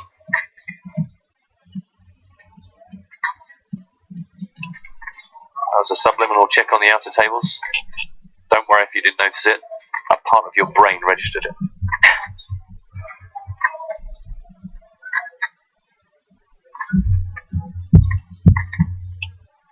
So what is this? Is this a check that says, come on then, mate. You started this. Let's see the colour of your chips. Yeah, Tarnowski's out of position. He wants to, well, obviously he wanted a free card in that situation. It's a couple in a row for Pratish. Got to make him feel better. Climbing back up near that 800,000 mark.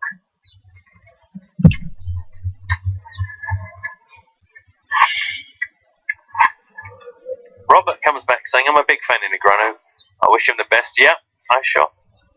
Well, if you're a big fan of Negreanu, you've clearly probably watched him play a lot, and you'll know that he is never a man to take out of the race just because he hasn't got all the chips in the world. Chris Alexander gets in touch on Twitter and say, what's that one saying invented for when someone is short stacked? The one I invented? What I like to say is, in Daniel's case, all it takes is a chip in a chair. Yes, that's right. I remember when you came up with that. Yeah, back in 2009. And all that means is that as long as you still have chips, you're still in the tournament. Anything can happen. Yeah. And it's such a brilliantly succinct way of kind of describing what we've all felt as poker players. You know, you're never out of it while you still have a seating arrangement and the implements of betting. Exactly. That's exactly it. Which is how we used to say before you came Before I changed it. George Danza down to 12 bigs. 44 minutes to do something about it before dinner hits. Juan Zhu also sitting down there, 30 bigs. Vladimir 32. No one's really comfortable other than Fedor. 1.77 million.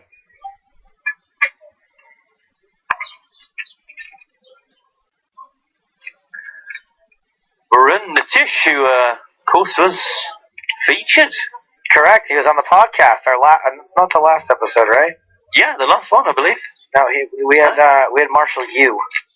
Oh, okay. Last one. I must have landed. I must have had to turn off my recording device. But yes, Varun was on Superfan versus Stapes. That was a bit awkward, I found. It was a little awkward. But he said, Some people are better at the keyboard. Yeah. Has there been a painted Don Pat-Mat pack yet? I've not heard one. We have not had a Don Pat-Mat pack. Georgie Danza gets them all in and gets them all back. Not for the first time this level. He's too slim. Or he's too slim. I could have. Queen 8. No. He wasn't called. He did that last. Yeah.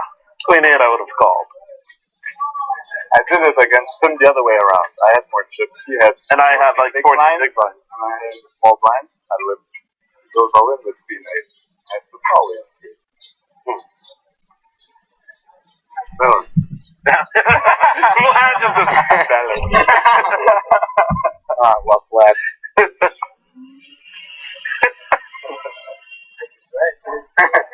Here's my favorite fact about Vladimir Charnovsky. Wait till we're back on the guy. He's raised. You have never messed with anybody like me. The future is now. May 17th, there's going to be payback. Vlad Charnovsky, back on it. 26 years old.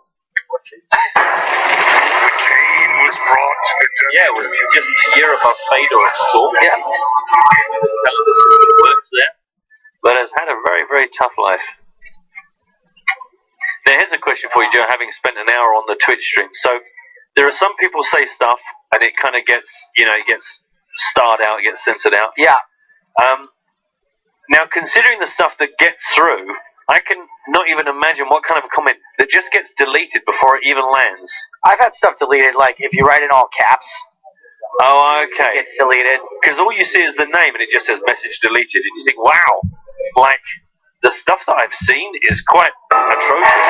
Every now and then one word gets just like bleeped out, but to have the whole thing removed before it even is birthed. And I think sometimes you can tell if you're like chilling or something. Right, okay. Let's just check all the way to the river. Guys, it's a great music.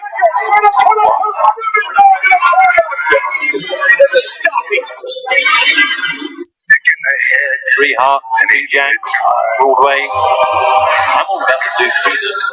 And Deuce has filled up my boat. You like it at Deuce? The Deuce is good, no? But to see soul.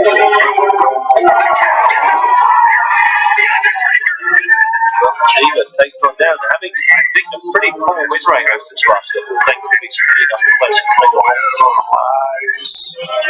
Turns it around. Lies that think that he can walk from beneath my shadow.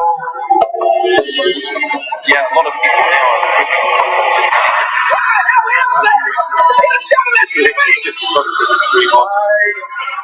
pretty answered my question, but it's Kane is the most devastating force that I think we have ever seen. Hey, get to between 1 and 7, and then Twitter goes this lap. Instead of destroying your legacy, I made it greater. We strong, the brothers of destruction. And now, you're nothing more than the brother that I destroyed. It was your pride that allowed me to vegetate. For 15 years, You've got this part of it. You've just got full conviction that it's very colourful as well. It's not the guy. I have dedicated my life to making this moment. When I jokingly said say a number between 1 and 7, whatever it is, already that is just kicked off. Well, we have over 4,000 people in there too right now, so. You're no longer the phenom. You're not even shadow of what you once were. You belong to yourself, the devil's favorite team. Have you forgotten the lesson? Yeah. It tells you about how many people are actually chatting. That's right, right? People are actually chatting. You are not worthy to carry that championship. Give me the sound guy. You're unworthy. Sometimes we like to go out together and he pretends like he's Dave Grohl. Fight starts. It's always going to end.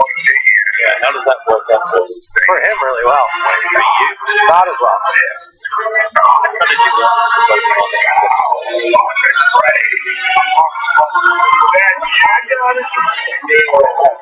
That's Liam the sound man. Yeah, you guys that Twitch would really like Liam because he is a giant troll. He just doesn't know how to use a computer. Thanks everybody. I got about 600 monkeys in the Twitch stream. Good to have you with us. I mean, literally more monkeys than I could have dreamt of. Glad you're with us. It's the infinite number of monkeys that will write Shakespeare eventually. So we've got over 230 people Twitch chatting all at once. Can you imagine trying to have a conversation with 237 people at once? No. No, not really. Hey, look, there's just some guys eating bananas, just hanging out, eating bananas. Leonid, Dimitri, Igor, Mark Convey and Daniel Negreanu. Convey on the nip. He's probably just saying, hey, buddy, can you help me out?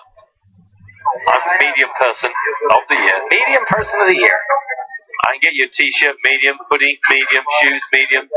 The only reason he won medium person of the year is because Daniel was ineligible. Daniel was just under the height. For big. Yeah, it was like biggest of the small. It was like a height restriction they all have to get on standby. And also it's not European. Right. At Night of Champions, I delivered your own personal Armageddon. When I broke you, Stone Pile Driver. And now, this is.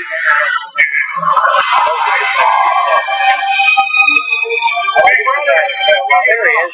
I will destroy your legend and your very soul. And that's just the chat. At the end of the undertaking, yeah, I think it will come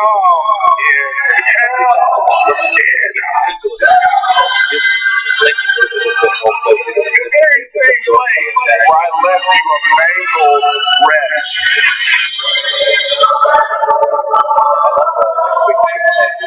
Hey, brother, you are afraid of what I'm capable of. I am the enemy. You're welcome, Mike. Of your fear. Undertaking, he will never. The focus is great. It's just been. He will forever. It's just a bit right. He's like a big hold the head of the year. Once again, decides to challenge the protector from the small line. Well, that's a little shorty, huh? 558 out of here. At 30 big points. I said, get up. Re-raced 115,000. George is out of there. Back round to Fedor. This is a fairly obvious spot for a 3-bet, especially if Black has a chance. Black got like the perfect stack right here to sort of make this look like he needs to. And he knows Fedor is going to be pretty wide when it's full down.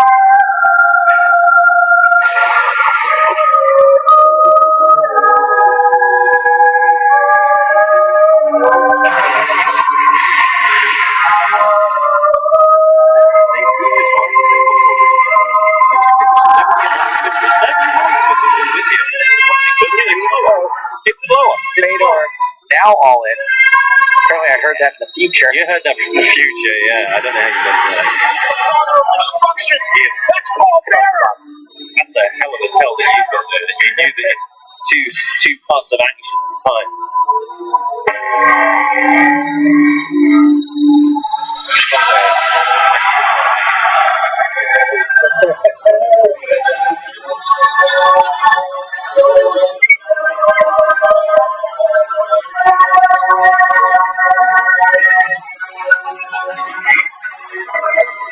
Good night, man. Says you guys.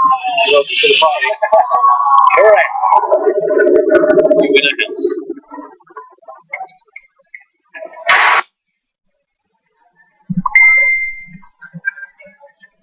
Kay Woods on Twitch says, this guy's 26, there's no way. I know. It's been a hard life.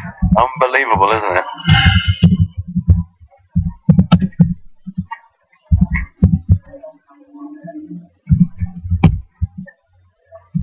Flat passes. Fedor wins that little leveling war. Again.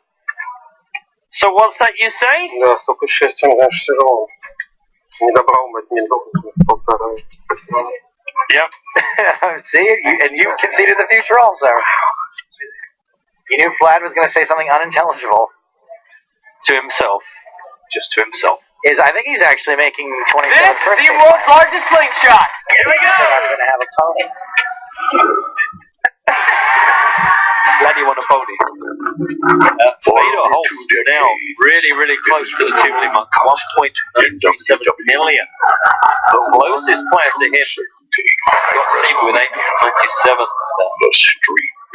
The Prince of Darkness!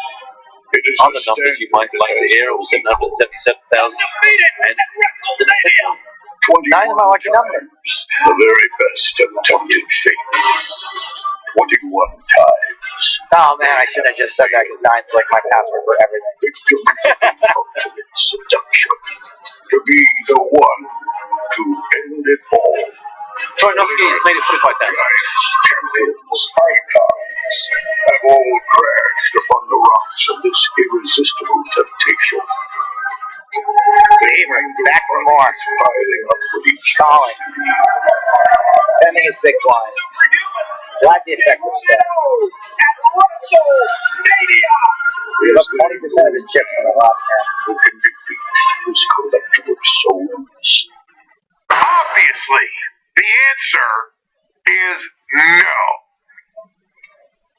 But what about a heartless, ruthless barbarian, mastering in cruelty and fueled by rage? Take it to the tank. A beast. Beast incarnate. Hardy's. Whose natural instinct is to inflict. Oh, they are good. Just check this. Seeks is your contempt. Transmogrified from a diamond to a heart. Who lives by the mantra: eat, sleep, conquer, repeat. No one will ever forget what he's about to do. 21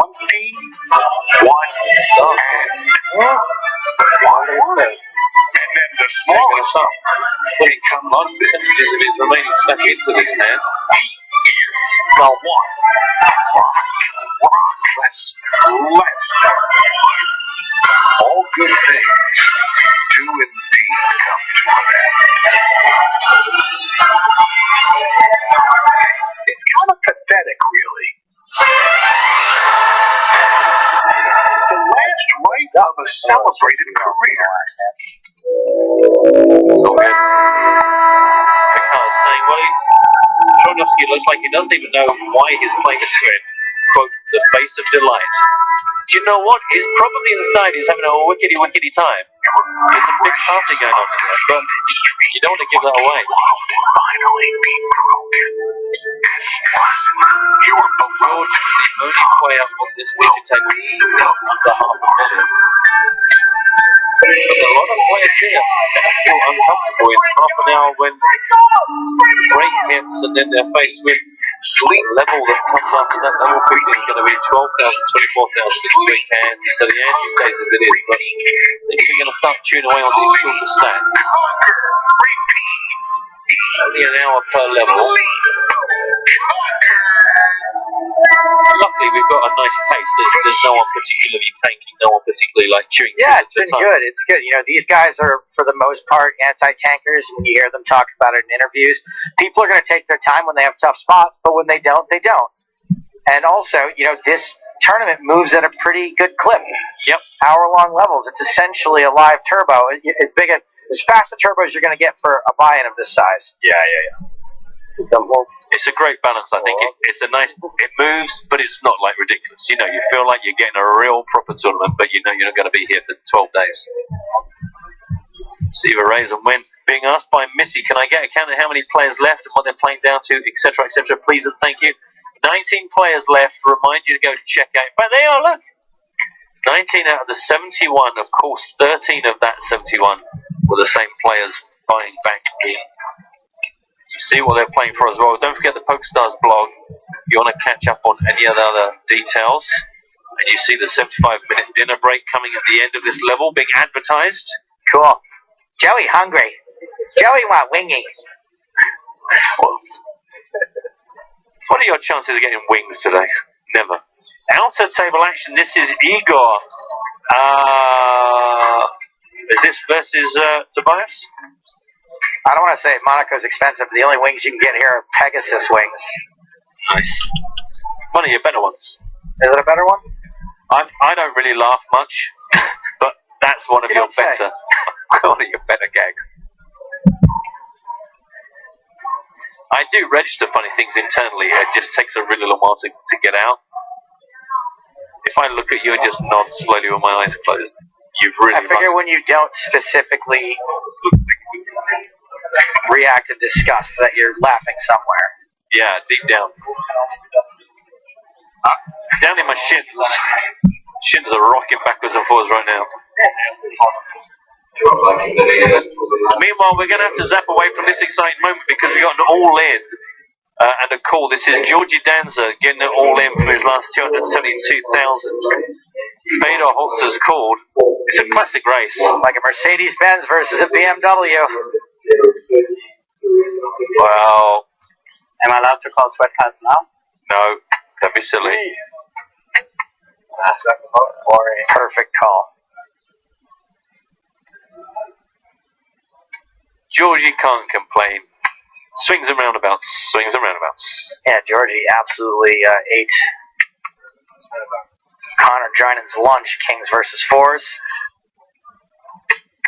And I believe that Mr. Fedor Holtz. George isn't ready to go, I guess.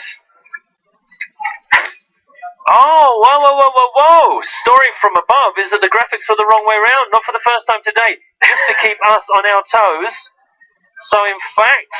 it's not that George Danza's refusing to leave the tournament after he's been busted. No, I don't know why you said that. Tobias is out there, however, just to kind of balance up the universe. So Georgie actually is the player that hit the ace and stays with us. Don't strip off, my friend. So this is good news for Igor. Out on our outer table. Tobias is out of there. Tobias. Heart analyst. Heart therapist. Analyst. Oh, poor Tobias. Will he ever find love? Magdalena says, oops, what I meant to ask is, what is this Twitch you keep mentioning? It definitely sounds like something different from Twitter. It is, Magdalena. Twitch is a video game streaming site. Oh, it's a gaming streaming site because you can Twitch stream poker, and we are running this broadcast on PokerStars.tv as well as Twitch.tv/PokerStars, and there's a chat in there, so we occasionally will field people's questions and comments from that chat in addition to the Twitter. And Magdalena, my one word of advice to you is, if you do join Twitch, pick a boy's name. Yes, that is incredibly good advice. I suggest Derek123. Otherwise, you are going to find yourself under a lot of scrutiny and unwanted attention.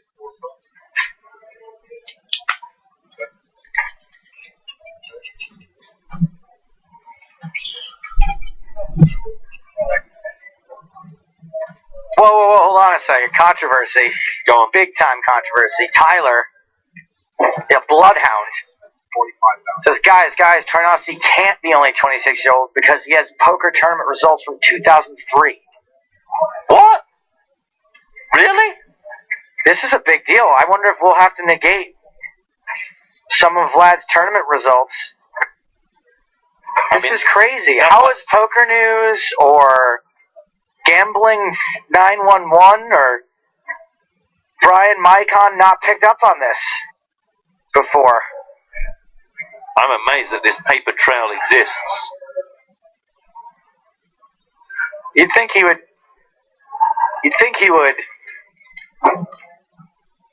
cover that up better. Certainly expect more covering up on that. You think he wouldn't let something like that get out there?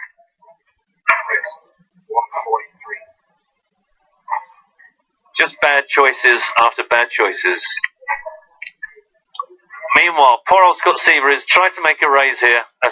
Make a bet after that flop. Been raised by Fedor Holtz. A familiar scenario for Scott Seaver to find himself in. Once again has to fold. Fedor backed off from the 2 million mark, but still 1.756. Still chip leader on our table by some way. Somebody on Twitter is giving Graphical Nick a real hard time. I'll tell you right now, I will punch you in the face. Well, because of the switcheroo with George? No, because he just wants us. I don't know what it's about. Seriously, you do not mess with Graphical Nick. I will end you. Yeah, that will be the last tweet you ever make. You probably don't realize the weight he carries.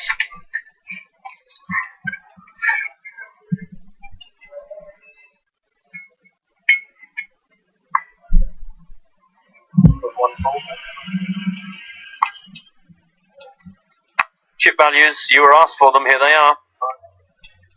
Enjoy, time and time again. British has been quiet for a couple of orbits. Going to try and get back into this game. Sneak in before Fedor has the chance to win everything.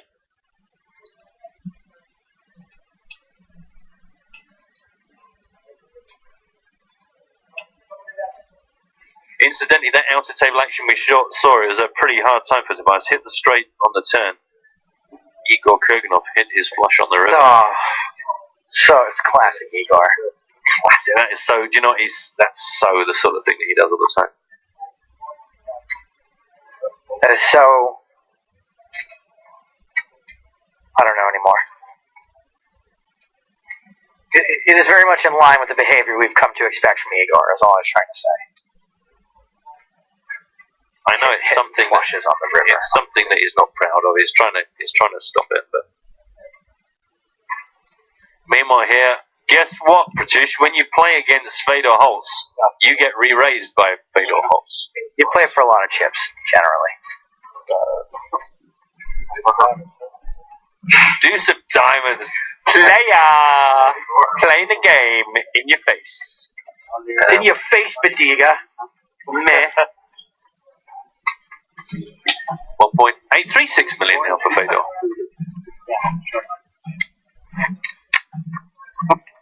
Oh no! Oh, it's okay. I thought they were taking Fedor away from us. They're colouring him up. Just colouring up some. Okay. Yeah.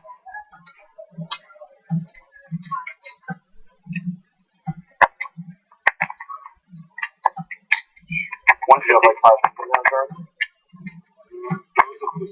Okay, thank you. Yeah.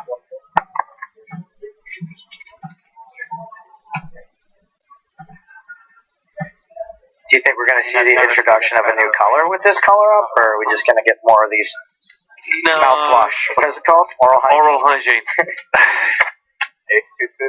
Yeah, I don't think we're quite ready for another colour just yet.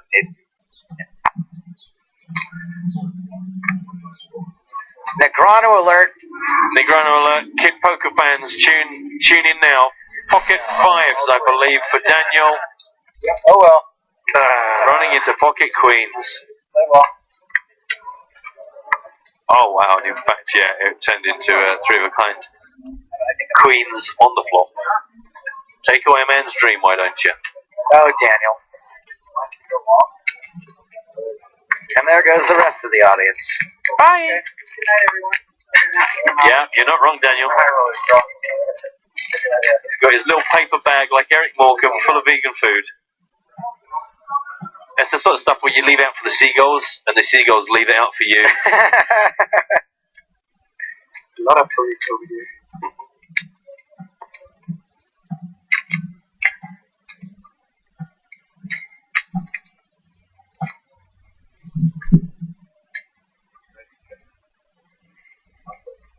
Quanju getting involved. He hasn't done too much. Yeah, he has been very, very, very, very quiet. But of course, with Georgie shoving and Fedor raising and Scott getting involved, not many opportunities. What you got there, mate? The free roll. What have we got here? Well, this will be where we see medium person of the year trying to leech some of the Igor. He goes, oh, brush, oh, yeah. Just, I don't know. Was there contact there or not? Just a little. Can you roll it back and forth? No, I don't. Oh, yes. Yeah, you can. Just there. Ready? He like limboed it. Ready? There. That's it. Did it happen there? Yeah, just a little bit of. Was it a squink? Oh. Just a tiny sliver of action there. Can't help himself. Arkavi, getting involved. You don't become medium person of the year by not walking close to Igor Kurganov.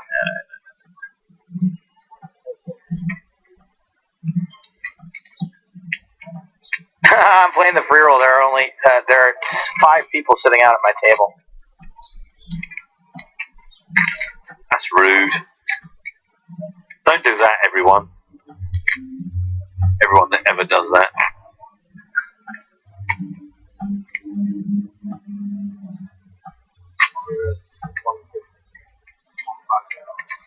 A re-raise from Scott after Fedor opened 45.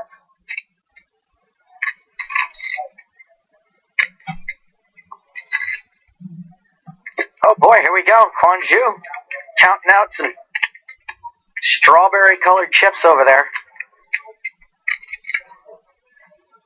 Make that 6 players sitting out. I fancy your chances. Oh, look, he might be going to. I thought he was going to performance mode there. I got quite excited. I wonder if next time he could just full on cry and then move all in. Right! Just on his knees, screaming at the gods.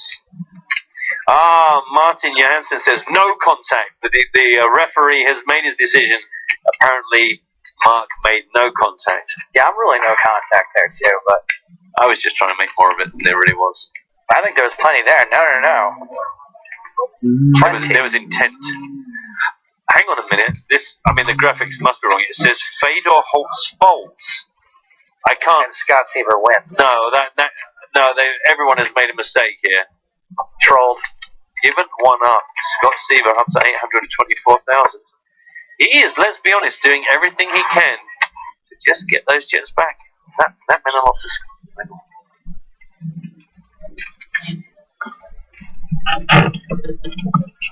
Still a lot of confusion about Troinovsky's age. That's crazy, but he's 26.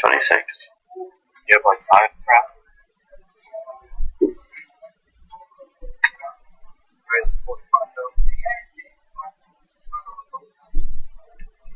I forget, does every language get Mark going backwards and forwards?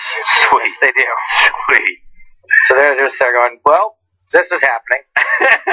They were deep into some really statistical analysis of a hand. I mean, they might not even know Mark is Mark. They might not appreciate how medium he is.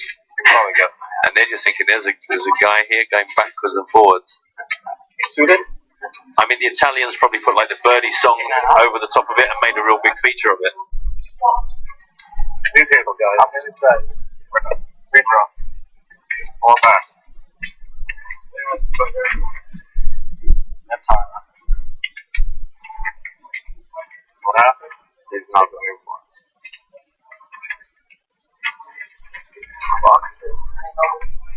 What's happening? What's going on here? New feeling. Blad's off. I started this. More nearly live picture from the outer tables. Ace 7 versus Ace 10, 7 on the turn. Domination Nation flipped on its head. And is this Mike is out of here? Mike McDonald gets the lurch for the doors. And they are dropping like poker players in the late stages of a super high roller. So this must be a redraw.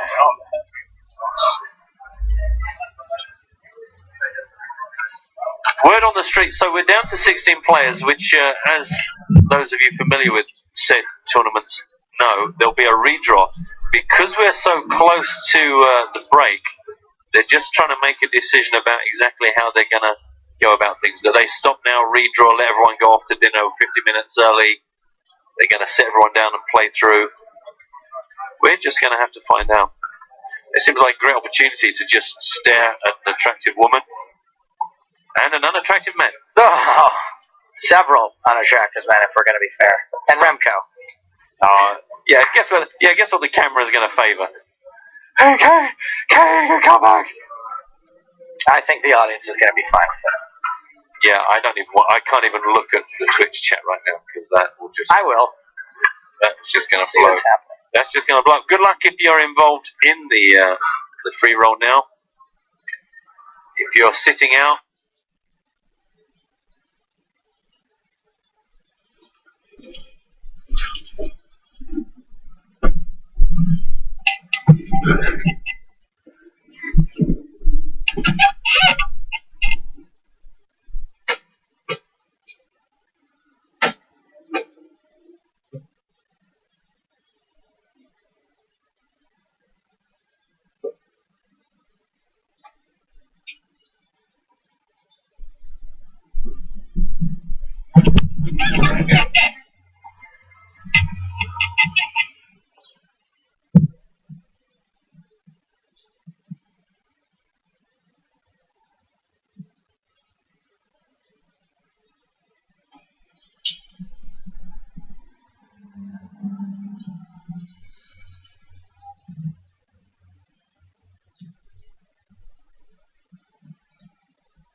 I thought he was going to performance mode there. I got quite excited. I wonder if next time he could just full on cry and then move all in. Why? Just on his knees, screaming at the gods. Martin Johansson says no contact.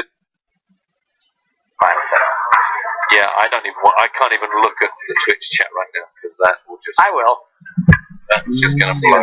That's just going to blow. Good luck if you're involved in the free roll now. If you're sitting out, please sit in.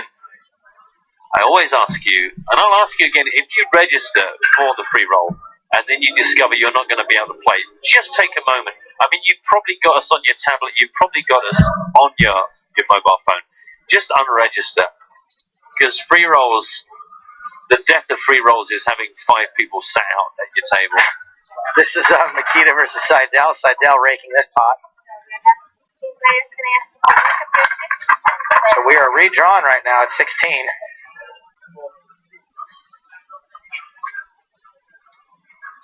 Is there still late reg open on the free roll, by the way? Are you aware? I don't know. Oh, it's usually the first 15 minutes, so I think not. But didn't it only start 5 minutes ago? Oh, right. Yeah, it starts at quarter past. Okay, yeah. so I fixed it saying, how do I register? If you can still get in, the password is Senna, and you need to get yourself onto the tournament tab of the client. Search for EPT Live. We are going to take a break. Not entirely sure for how long. 75-minute dinner break. Oh, thank you, Joe. So we're going for full dinner. We're going for wings. Okay, guys. So that's what's going to happen. We've got the redraw. This is how things are looking on our featured table. Fedor Holtz been a tremendous value for money player. 1.8 million right now. Scott Seaver battling similarly after 821. Vlad is the shortest stack, but we've still got 14 minutes to play out.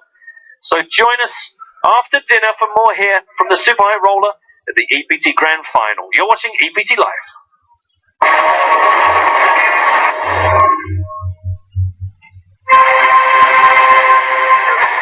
Over 8 weeks, we'll make 5 millionaires. What will your $1 million moment feel like? PokerStars makes millionaires. We are poker.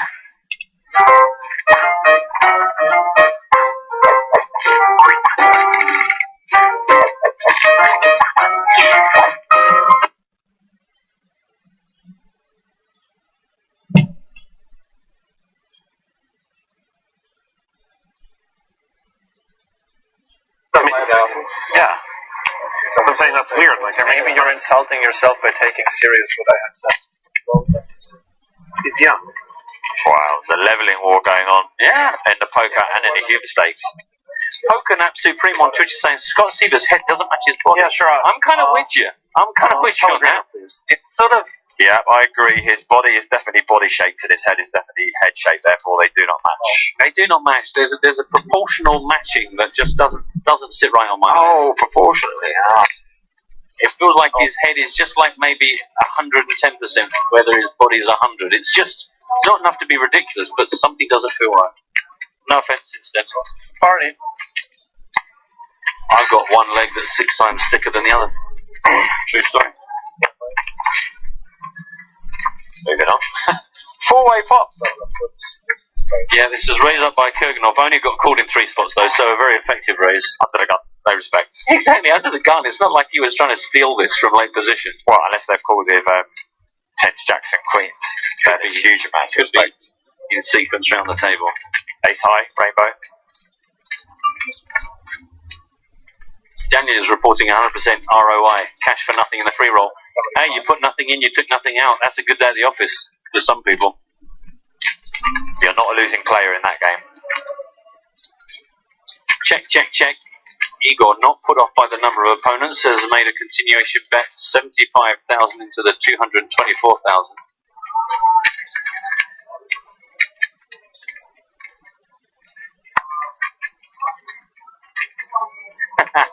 Kasich, who we had the conversation about Vejakevich, reminded me how happy I was when he got busted out in 8th. I wasn't happy for any kind of personal reason. It was just great to not have to worry about getting that name wrong. I did my best.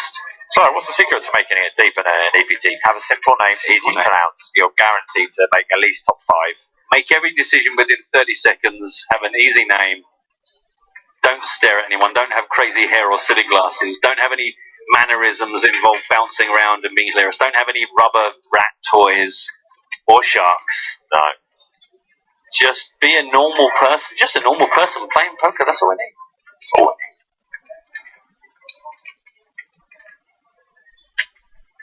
Or be Joseph Carlino.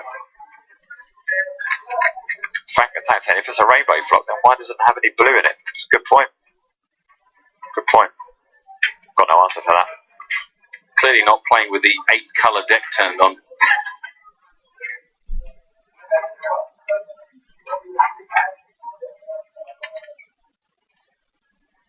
Max, what you up to? Praises. Maybe rainbows don't have any blue. It's just you're looking at the sky. Good comeback. Nice play.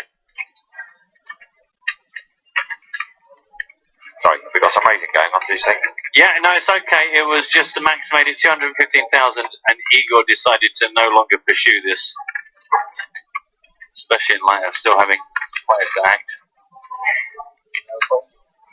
No. Either a big hand or a good spot from Max. Can we see a turn? 2 pots in a row for Old Scott. He's really going to help his stack. It's up to over $1 million now.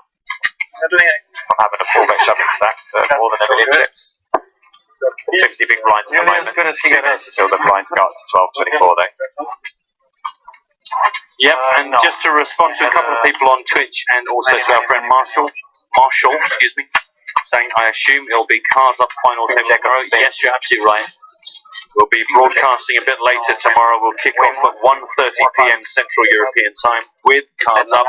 Also the day after that, which I believe is Sunday, but don't quote me on that, the France Poker Series final table also going to be cards up. And then we'll jump onto the main event, and it'll be nothing but main event right through until that final table. When? When I had a look at the FPS. Soaked up the atmosphere a little bit. I took any plays in that I recognised. I did see Arnaud Matern, the first ever EPT Prague champion there. Simon Dedman. Yeah. Making another deep run. I didn't know he was here, that's good. You are correct, Marshall. Cards up finals tables tomorrow and the next day. Oh, did you? Is that Marshall's that you? My Twitter feed's behind yours, sorry, I thought that was a fresh one. So 20. That's fine. Tomato those, 9. Kurganov and Georgie Danza going to take this flop heads up, 124,000 in the middle. Queen, 8, deuce, 2 clubs now. This media group has to go inside the bank. The German will restart tomorrow at 12:30. So 12 is tomorrow at BS Day 3. Good evening.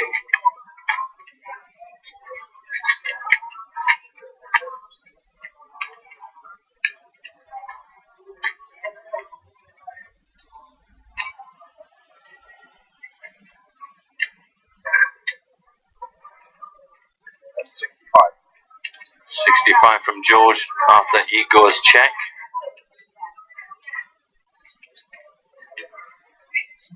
That's just one of the shorter stacks of the table. It's not too much room to maneuver. Igor does make the call though.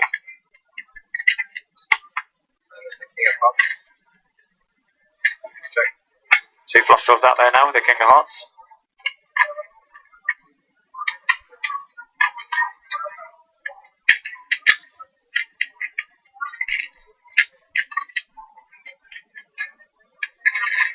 This will be the last hand. Yep, level. Ralph and around was asking if we've gone up a level yet. We are now on the clock to the next level, but this hand began in level 14, so those blinds still apply.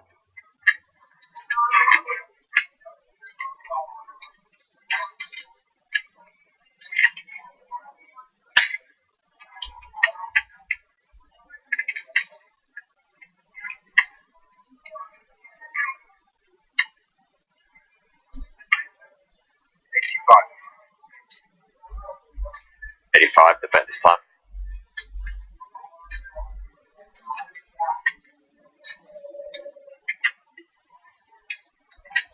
It's a nice size bet if Kurganov does call down to set himself up to be able to shove almost pot on the river if he's allowed to.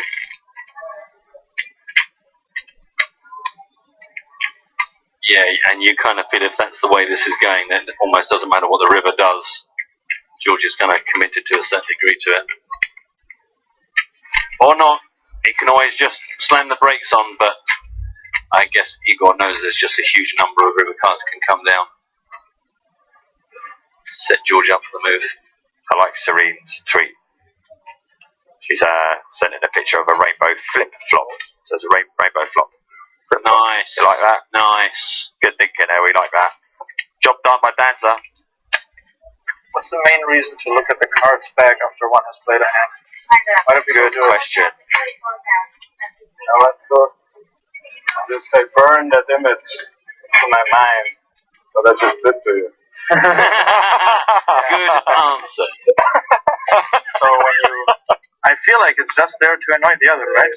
It is. It is the only reason to annoy is like look at it and then smile. And then smile or wink or something. Yeah. I paid. It's true, because you always know, don't you? It's definitely you're hoping the other person's looking at you. You're trying to send an extra little message, an extra little dig, you know? I kind of always feel like it's a little bit of a thank you. You know, if you've won with it, you just look at it, thanks, and then into the money. Just it should look down at two like random clubs. Yeah. And go, thanks very much for what you just done. Yeah. I don't know. I think I do it as a little needle. I don't think I do. I can't actually. I know that I've done it a few times, but it's almost like you kind of, it's a full stop on the hand, and you. I don't know. Strange habits. What strange habits have you got, boys and girls? Hashtag EPT Live. Any strange things that you've become aware that you do, or friends have said? Are you aware that every time you win a pot, you do like this little funny thing with your hand, and then you do this thing with your cards? Share it, yeah? We'll make this an amnesty on ridiculous habits and twitches. You're going to give something away for your favourite one? Maybe, yeah. You know what? I'm really just guarantee if something floats your boat. Then, yeah. I'm just kind of, to be honest, I'm just engaging with the audience. Where's our list of things, actually? I need to update it somewhat. Might as well give away a little. Oh, right. Who is it that does all this writing on it? They must know. We're trying to keep the thing in. Okay. Yeah, we've got stuff to give away. I'm not really necessarily running to the competition. It's more just a interaction with the audience out of interest to know if anyone has anything that they were horrified to find out they bounced their knee. Joe did that. It felt like the whole table was going to collapse. He sat here for half an hour doing that thing. But you know, people put they're sitting and they put their foot up on their toes and then go jig, jig, jig, jig, jig, jig, jig, jig. I do that. Yeah. Oh really? I've never done it, and I don't really get it, and it drives me crazy. Troinovsky raised this under the gun to 50k. Did our odds. Spencer's big blind. 50k continuation bet by Troinovsky on a queen high flop with 2 diamonds. And it was like going to be called. He is.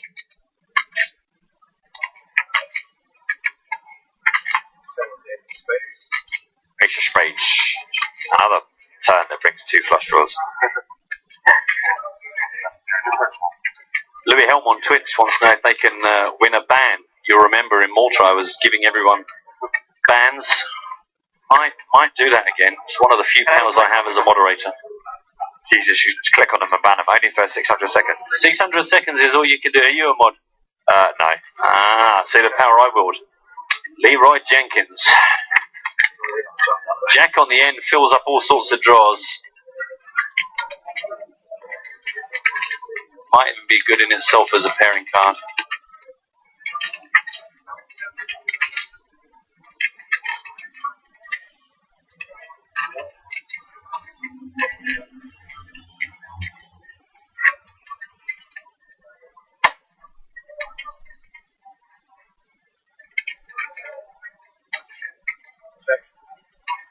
Lots of checks. That was like a mischievous look there. That it was. Oh, you chipped it to me. Opportunity knocks for Vladimir Troinovsky.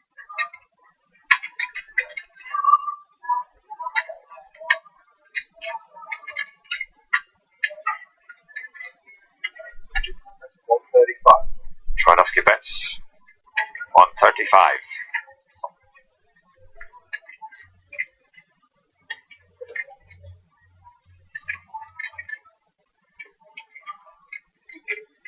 Information companies are asking for advanced control for engineering sometimes. It's a bit of access to the link to the 950. This is really on the whole thing is for our it's not Frank the Tank just got banned for 600 seconds. Congratulations, Frank. Did he ask to be banned? Yeah. He said, Matt Brown, ban me, please. So I did. Got a couple of poker habits coming in. We'll look at those after this hand.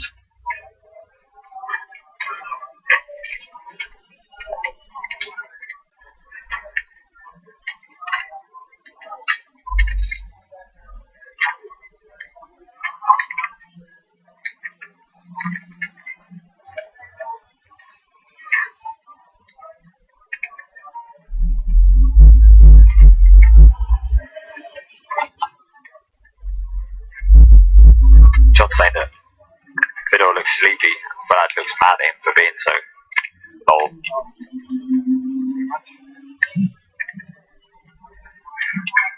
Turn 91, you're also banned. Congratulations. That's not much of a shot. There you stand up.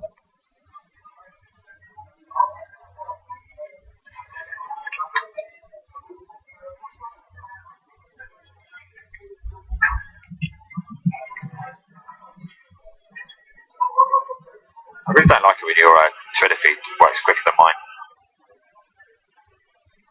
Yeah, I don't know why that happens, just sometimes it's the way it clacks. Technical Sam? Yeah. This is an exciting hand. Come on, Fedor. Oh, Vlad, very quick to show what he clearly believed was the winning hand. Nuts. Nuts. Whole hazelnuts. Runner, Broadway. Got second pair anyway. Yeah. See the little wink. Was that a little wink? I missed the wink. I looked away. I looked away. Little wink down the table. So like Scott or someone like that.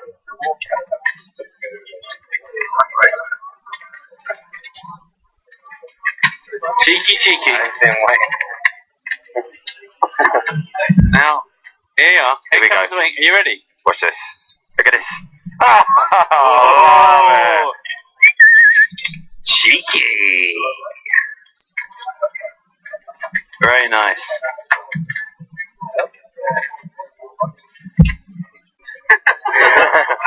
Looks like we are down to 15 players.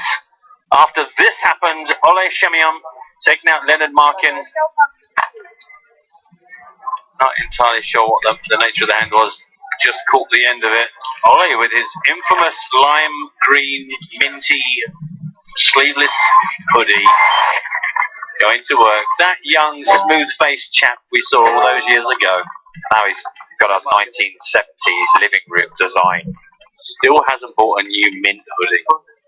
Couple of strange habits. Matt says, I never look at my cards one at a time unless they're dealt to me and I'm under the gun. Okay. That's a problem. Francesca's saying that apparently if she goes off and comes back to a table, she does like a full turn before sitting down, like a dog settling themselves. So walks back to the table, does like kind of a turn. Strange. Glenn has a habit of tapping the desk with his mouse when he's in the hand. That could just be an OCD thing. That's possible. See Melly. What a baller. I wish I could afford to do this. I only wear a pair of socks once, throw them away. I usually spend hundreds of socks every month. Honestly, if I could, I would donate the socks, but there is not the feeling of putting a brand new pair of socks on. Really? Don't you agree? No? I've never even thought of that. I just go, you socks. Grab a nice dry foot, and then a new pair of socks. Other than what? What, you ever put on socks when you got wet feet? Well, they could be a bit damp after getting out of the shower. You have to dry properly. You're in a bit of a hurry or a bit sweaty. I don't know. I don't want to think anymore about it. Just think of new socks. Brand new socks. Yeah, lovely socks. Anyway. Omi, I tend to chug my drink when I'm in a hand for some reason. There comes a point in the night where I can never seem to win anymore. Yeah, that's probably because you run out of beverage. Play responsibly.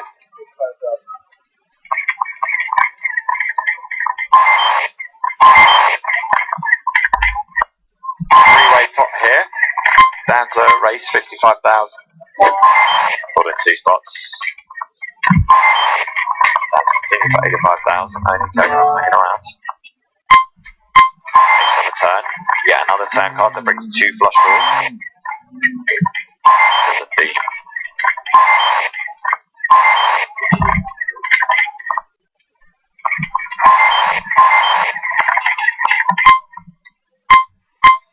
Manager said I don't donate my old socks, I make soup. Wrong.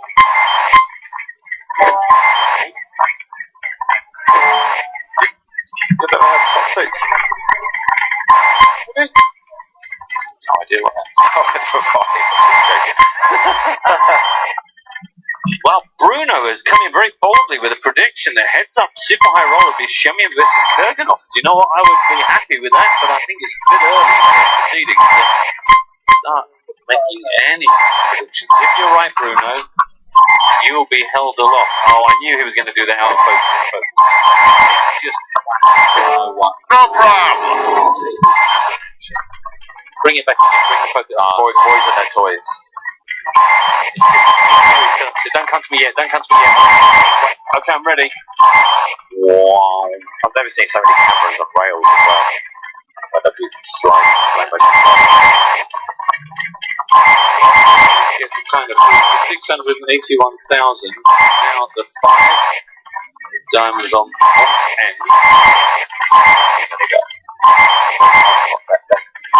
They did it. Was that the reverse? Was that the reverse focus? That was very good. And what I really want is I want to come out of focus, into focus, and back out again in one shot. Okay. It doesn't have to be right now, but I have to. Pass me those noise boxes again. Sorry. Which one? Right. I forget. Yeah, I think I just did one red one.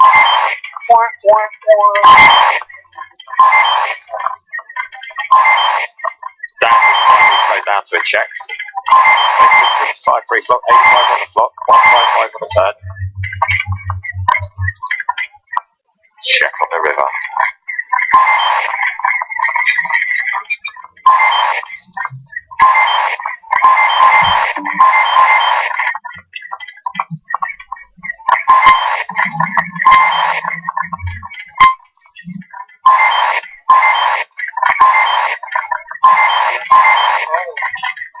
Shoves on him.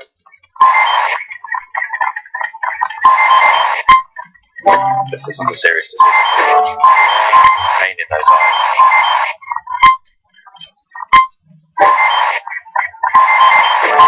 Zip focus. Oh, that was a good one. No, it didn't happen. I was looking at Twitter. That was too quick. Sorry. Couldn't resist. What did you want? If I miss that, I'll be devastated.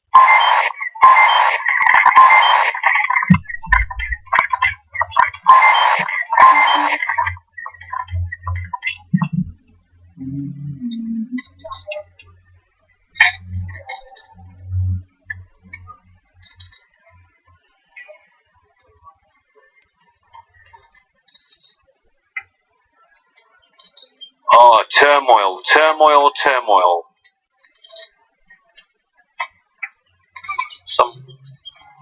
I don't even know. I start trying to guess this out.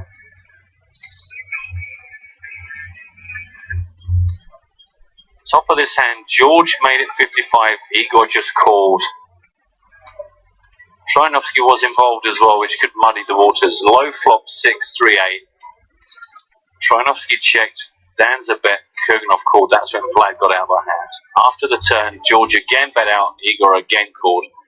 Now here on the river, for the first time in the whole of the hand, George backed off and checked. Igor went all in. That's all that's left of him. Just all that's left. Oh, let's see all sorts of. Oh, here we go. Is this it? Is this the one? Is in focus. What about the hands? Focus on the hands. Focus on the hands. Focus on the hands on the star. Miss on the chips. It's a tough decision for your tournament life if you have something like, between knights and kings. Yeah. You can't be too scared on the turn, and you have to bet again because you've got to protect against all the combo draws that Kurganov could have, calling your position on the button. Flush draws, straight draws. So you have to bet again when the ace comes down, even though you're short stacked. But then when you get called once more, you just check and hoping that Kurganov checks behind. And you kind of wonder in this situation where George has been firing, is that when he checks after that river, I mean, how many times is Igor just going to fire there just because of the check, regardless of the pattern so far? Do you know what I mean? Like, never mind the hands that you've got to be worried about. It's like, you've just opened this door for an invitation for me to put all the pressure in the world on you. Definitely.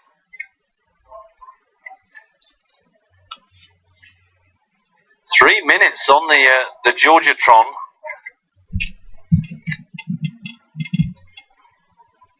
So that's what the top of it looks like. You can rest a baguette on that, couldn't you? That's how you make shape. Oh, yeah. Get a hot baguette and just press it. Oh, you've seen the technique. It has to be warm out of the oven. It doesn't work when you microwave it or it gets a bit too soggy. Freshly baked. Freshly baked. If you put it back in the oven to warm up, even that makes it too crispy. It's got to be freshly baked. Freshly baked bread, head bread. Because you get little bits of steam coming out of it as well, and that's what helps it set it in position. Wow, he is really putting himself. This is the kind of thing where we sometimes see the player say, "Will somebody please call the clock on me because I need some sort of reason to skate or die."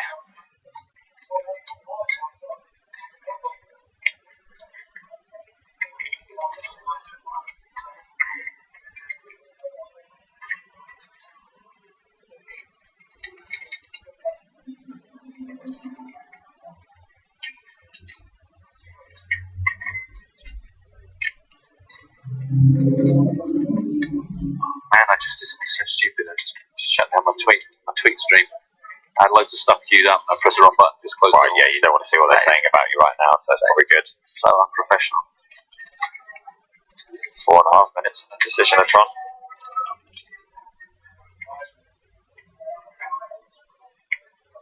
Oh, see, now that was a good pan out. I'm busy, stop it.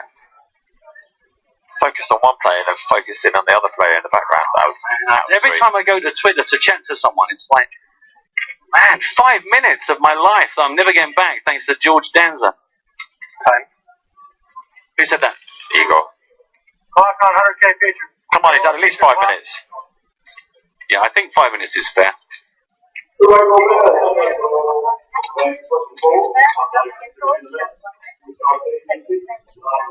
George isn't happy about that. It's a look. Yeah, it's a bit of a look, but I think that's reasonable. Let's be honest, George is not a player that normally would do this without decision, but similarly, Igor is not a player that would call it unreasonably. In 5 minutes, I think 5 minutes is fine.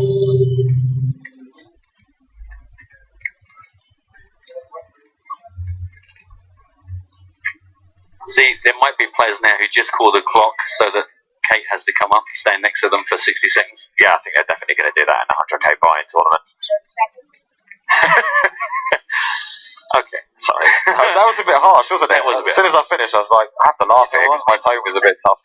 I'm just going to go and have a little drink of water. Oh. But it could be tactical calling the clock as well. I have to feel under pressure here, either because he wants it to call a fold, whatever he thinks is calling the clock will do. 6, 5, 4, 3, 2, 1.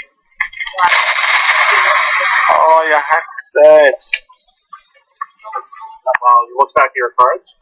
George is not happy. The look back. Needle with the look back.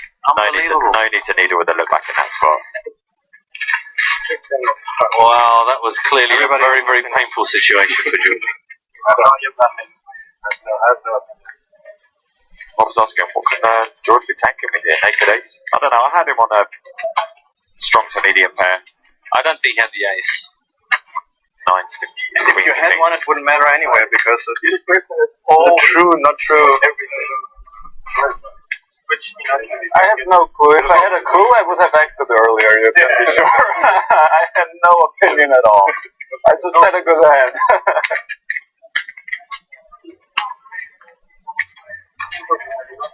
Maybe he needed a cock calling on him and then he just didn't know what to do.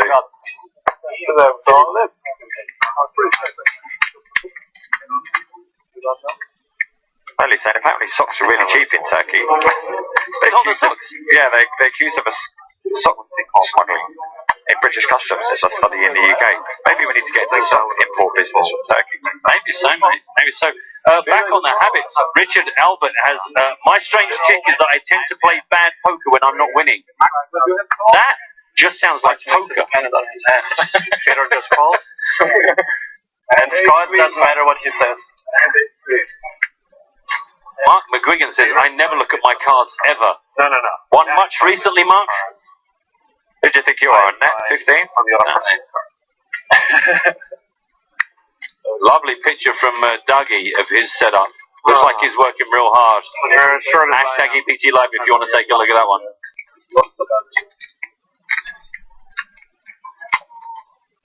I just reckon Dan's at 10-10. I think that's a pretty good shout, that sort of range. He just didn't know what to do. There's just, I mean, you look back through the hand and there's just nothing that lets you know whether Igor's flagging it or whether he's got an ace or... Oh, it's on you? How much you got? Yeah, fair pressure on with a misdraw, or the fact that he did turn an ace. It kind of makes me feel good because those are the situations where I end up just going, I just don't know where I am. And you have to like just go for it or get out of it. So it's kind of pleasing to see someone like George Danza kind of just going, I just don't know. You might do or you might not, and I can't work it out. Yeah, and you know, when there's a 200k bubble coming up in 6 players' time, would you prefer to call and be wrong or fold and be wrong? I prefer to fold and be wrong. Check. Danza's back in the action here. Alter got raised on a hijack. Defended his big blinds. Both checks Jack high flop. Second 7 on the turn. Matt's saying that George just said he had ace queen. I didn't hear that, but I'd be surprised. Really? I'd be surprised. I'd be surprised. Why bet this? I don't know. I'd be surprised at that. But if that's what he said, then again, I have heard rumours that on occasion poker players don't tell the truth. Never. Check again on the turn. Delayed C-bet. Coming up from Max, I think.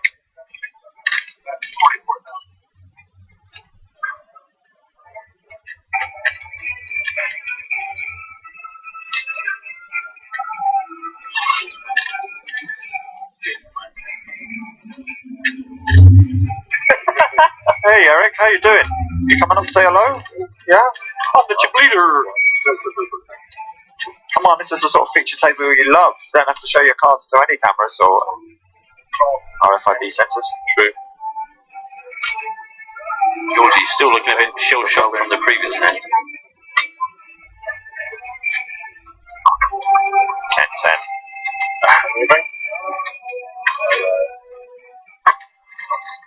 We're losing Georgie. Georgie is struggling now. No, we're losing the next big blind, Scott Seaver. That must mean we've lost the player at the outer table, man. Meanwhile, stuff happening outside. Ace King versus Ace 7. It's Makita Badyalski with the Ace 7. No help, and he is out of here. Which I guess means we're down to 14. Yeah, that's why Scott's moving out. Fill that gap. Yeah. It's getting down to the business end. It's moving at a relative pace. Not halfway through level 15. Daddy old Sam, I did not. Rob thinks that my Net 15 reference will only be got by about 20 viewers. Basically, if you're not aware of it, Annette Obrestad used to be a regular on the tour. Famously won a 180-man City Go on PokerStars using a post-it note to cover up her whole cards, so she didn't look the entire time, just so that she could learn position and play opponents' hands and ranges rather than exactly what she had herself. Managed to take it down. I was going to do something similar. I was going to record the screen of me playing a game and then replay it on the screen. There he is. There's his setup. There's our boy Dougie. He is working so hard while watching. Get your feet off that desk. That's still tanking. Yeah, I thought if I... yeah, he is. George is still tanking on that. Yeah, I thought I'd replay the game pretending that it was live with my cards covered up and just look like a genius, if you get my drift. You look confused. Yeah, I wasn't listening. You weren't listening. Sorry, No. I was reading a tweet from Serene. That's go on. No, go on. Okay. It's not how it works. Sorry. This was a raise by Fedor, got caught by Bediga. Done that so many times I can't help myself. Queen Deuce 10, Rainbow. Must be a check from Bediga. Fedor bet win very quickly. Certainly no clock going to need to be called on Bediga.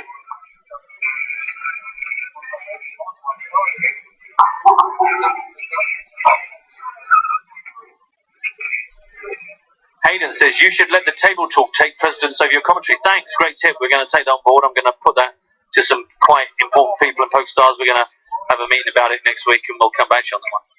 We do try, Hayden. We do try, but you know they don't give us warning when they're about to speak, so we're not going to just we have to finish what we're saying. Sometimes. 1.74 million for Igor. 1.539 for Fedor, Malks 1.1. Piotr Branchak, the closest to those top million men.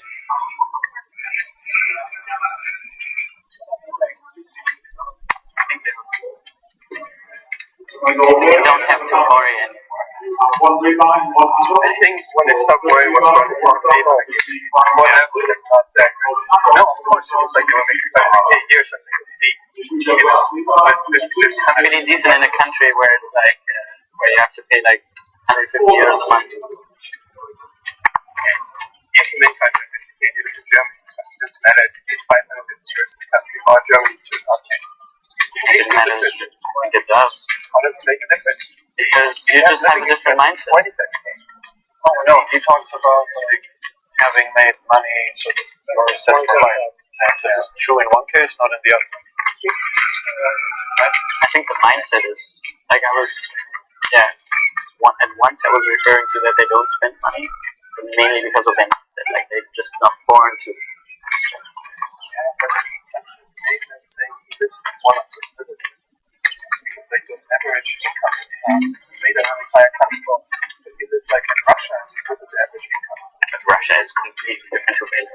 Like still when you live at the average income it's quite low, but if you live in Moscow, it's like what? But is there I mean Belarus is just like as far as I know there's probably like little small villages where rich people live. Other than that it's like I think if you compare like Scandinavians to like Belarus, and you would say your argument that it's just like 10 times as much expensive.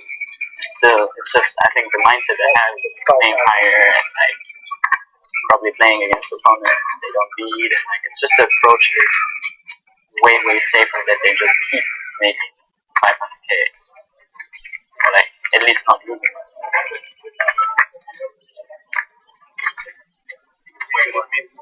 Yeah, it's like they're just way higher into that or somewhere else. That's kind of disappeared into nothing, that conversation. Well, I hope you got all that, Hayden, because we're going to be quizzing you on this in about 20 minutes' time.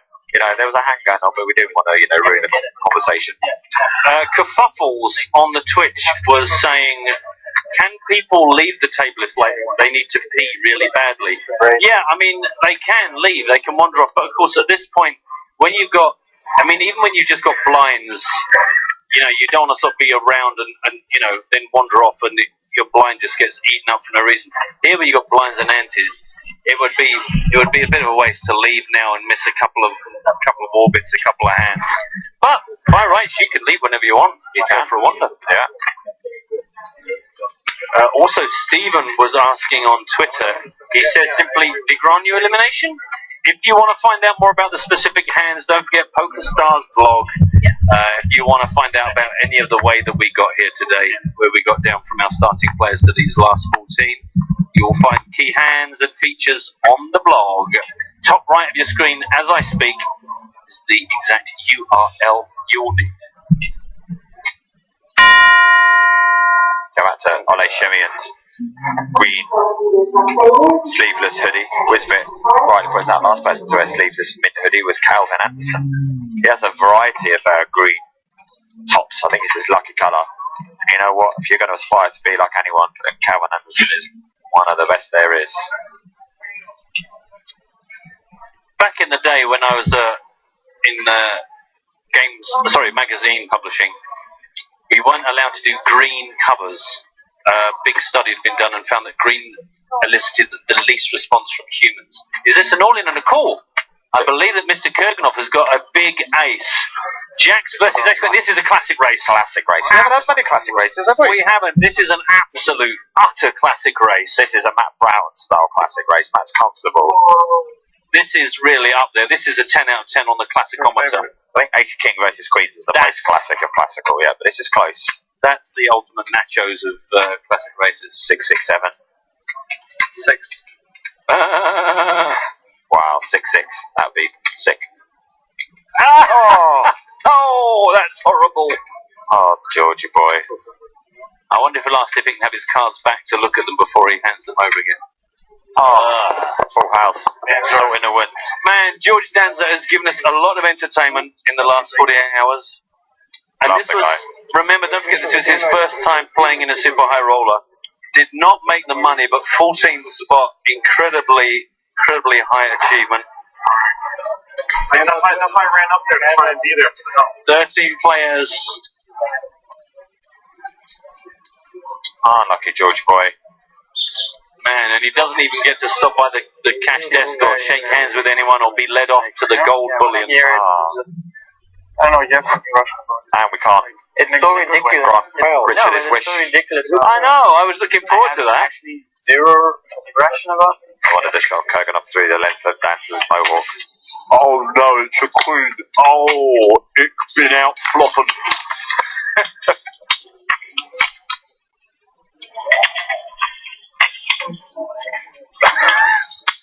Nothing but spooky. Not the it's just not. A lot of love for Georgie on the old Twitters. I wouldn't have made it very close.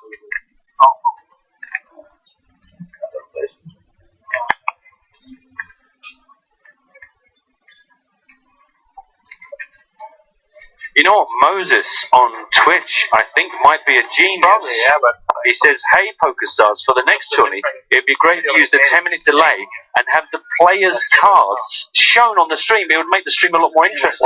Why have we thought about that before? Not knowing what the players has makes it really boring to watch. I'd never even thought of that. Why don't we do that? There's like, if you go to the top right of your window, there's like a cross. Just click on that, and goodbye. For me, It's a good idea. Tomorrow we might try it, but I think we'll try it with like an hour delay. It's a brilliant idea, though. Can we make sure we give Moses the credit for it tomorrow, though, when we try it out? I think we should probably pay him for it. We're going to have some conversations here with some quite important people, see what they think, but I think they will do that because we hadn't even thought of that. My Irish Catholic upbringing is making me feel guilty now. About, you know, kind of just to pick out Moses a little bit. Nah, he kind of asked for it. He said it in a very righteous, smug way, and I've got no time for righteous, smug people. you got the read, huh? Playing PokerStars. You always know what I'm doing.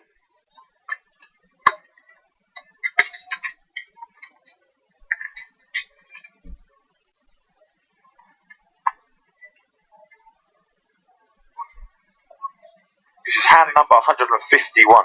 No way. Of the day. That's ridiculous.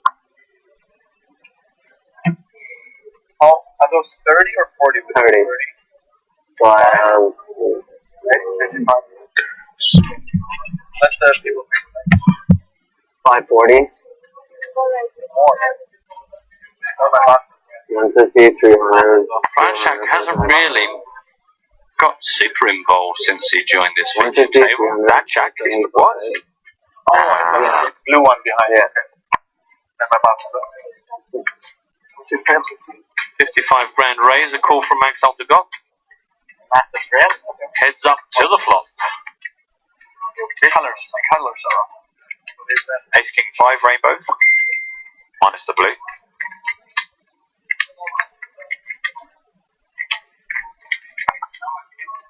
You still playing it?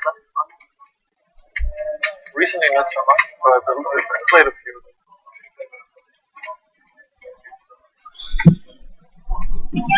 Rob Hilliking saying, Matt, was that reverse trolling or just the regular type? I'm not sure I understand the nuances of trolling, to be honest, because I don't even understand that question. So I can't really answer your question. Meta trolling. I don't know. I don't really get to the troll thing. It's been a long day, I guess. I'm just so curious of when people's comments appear.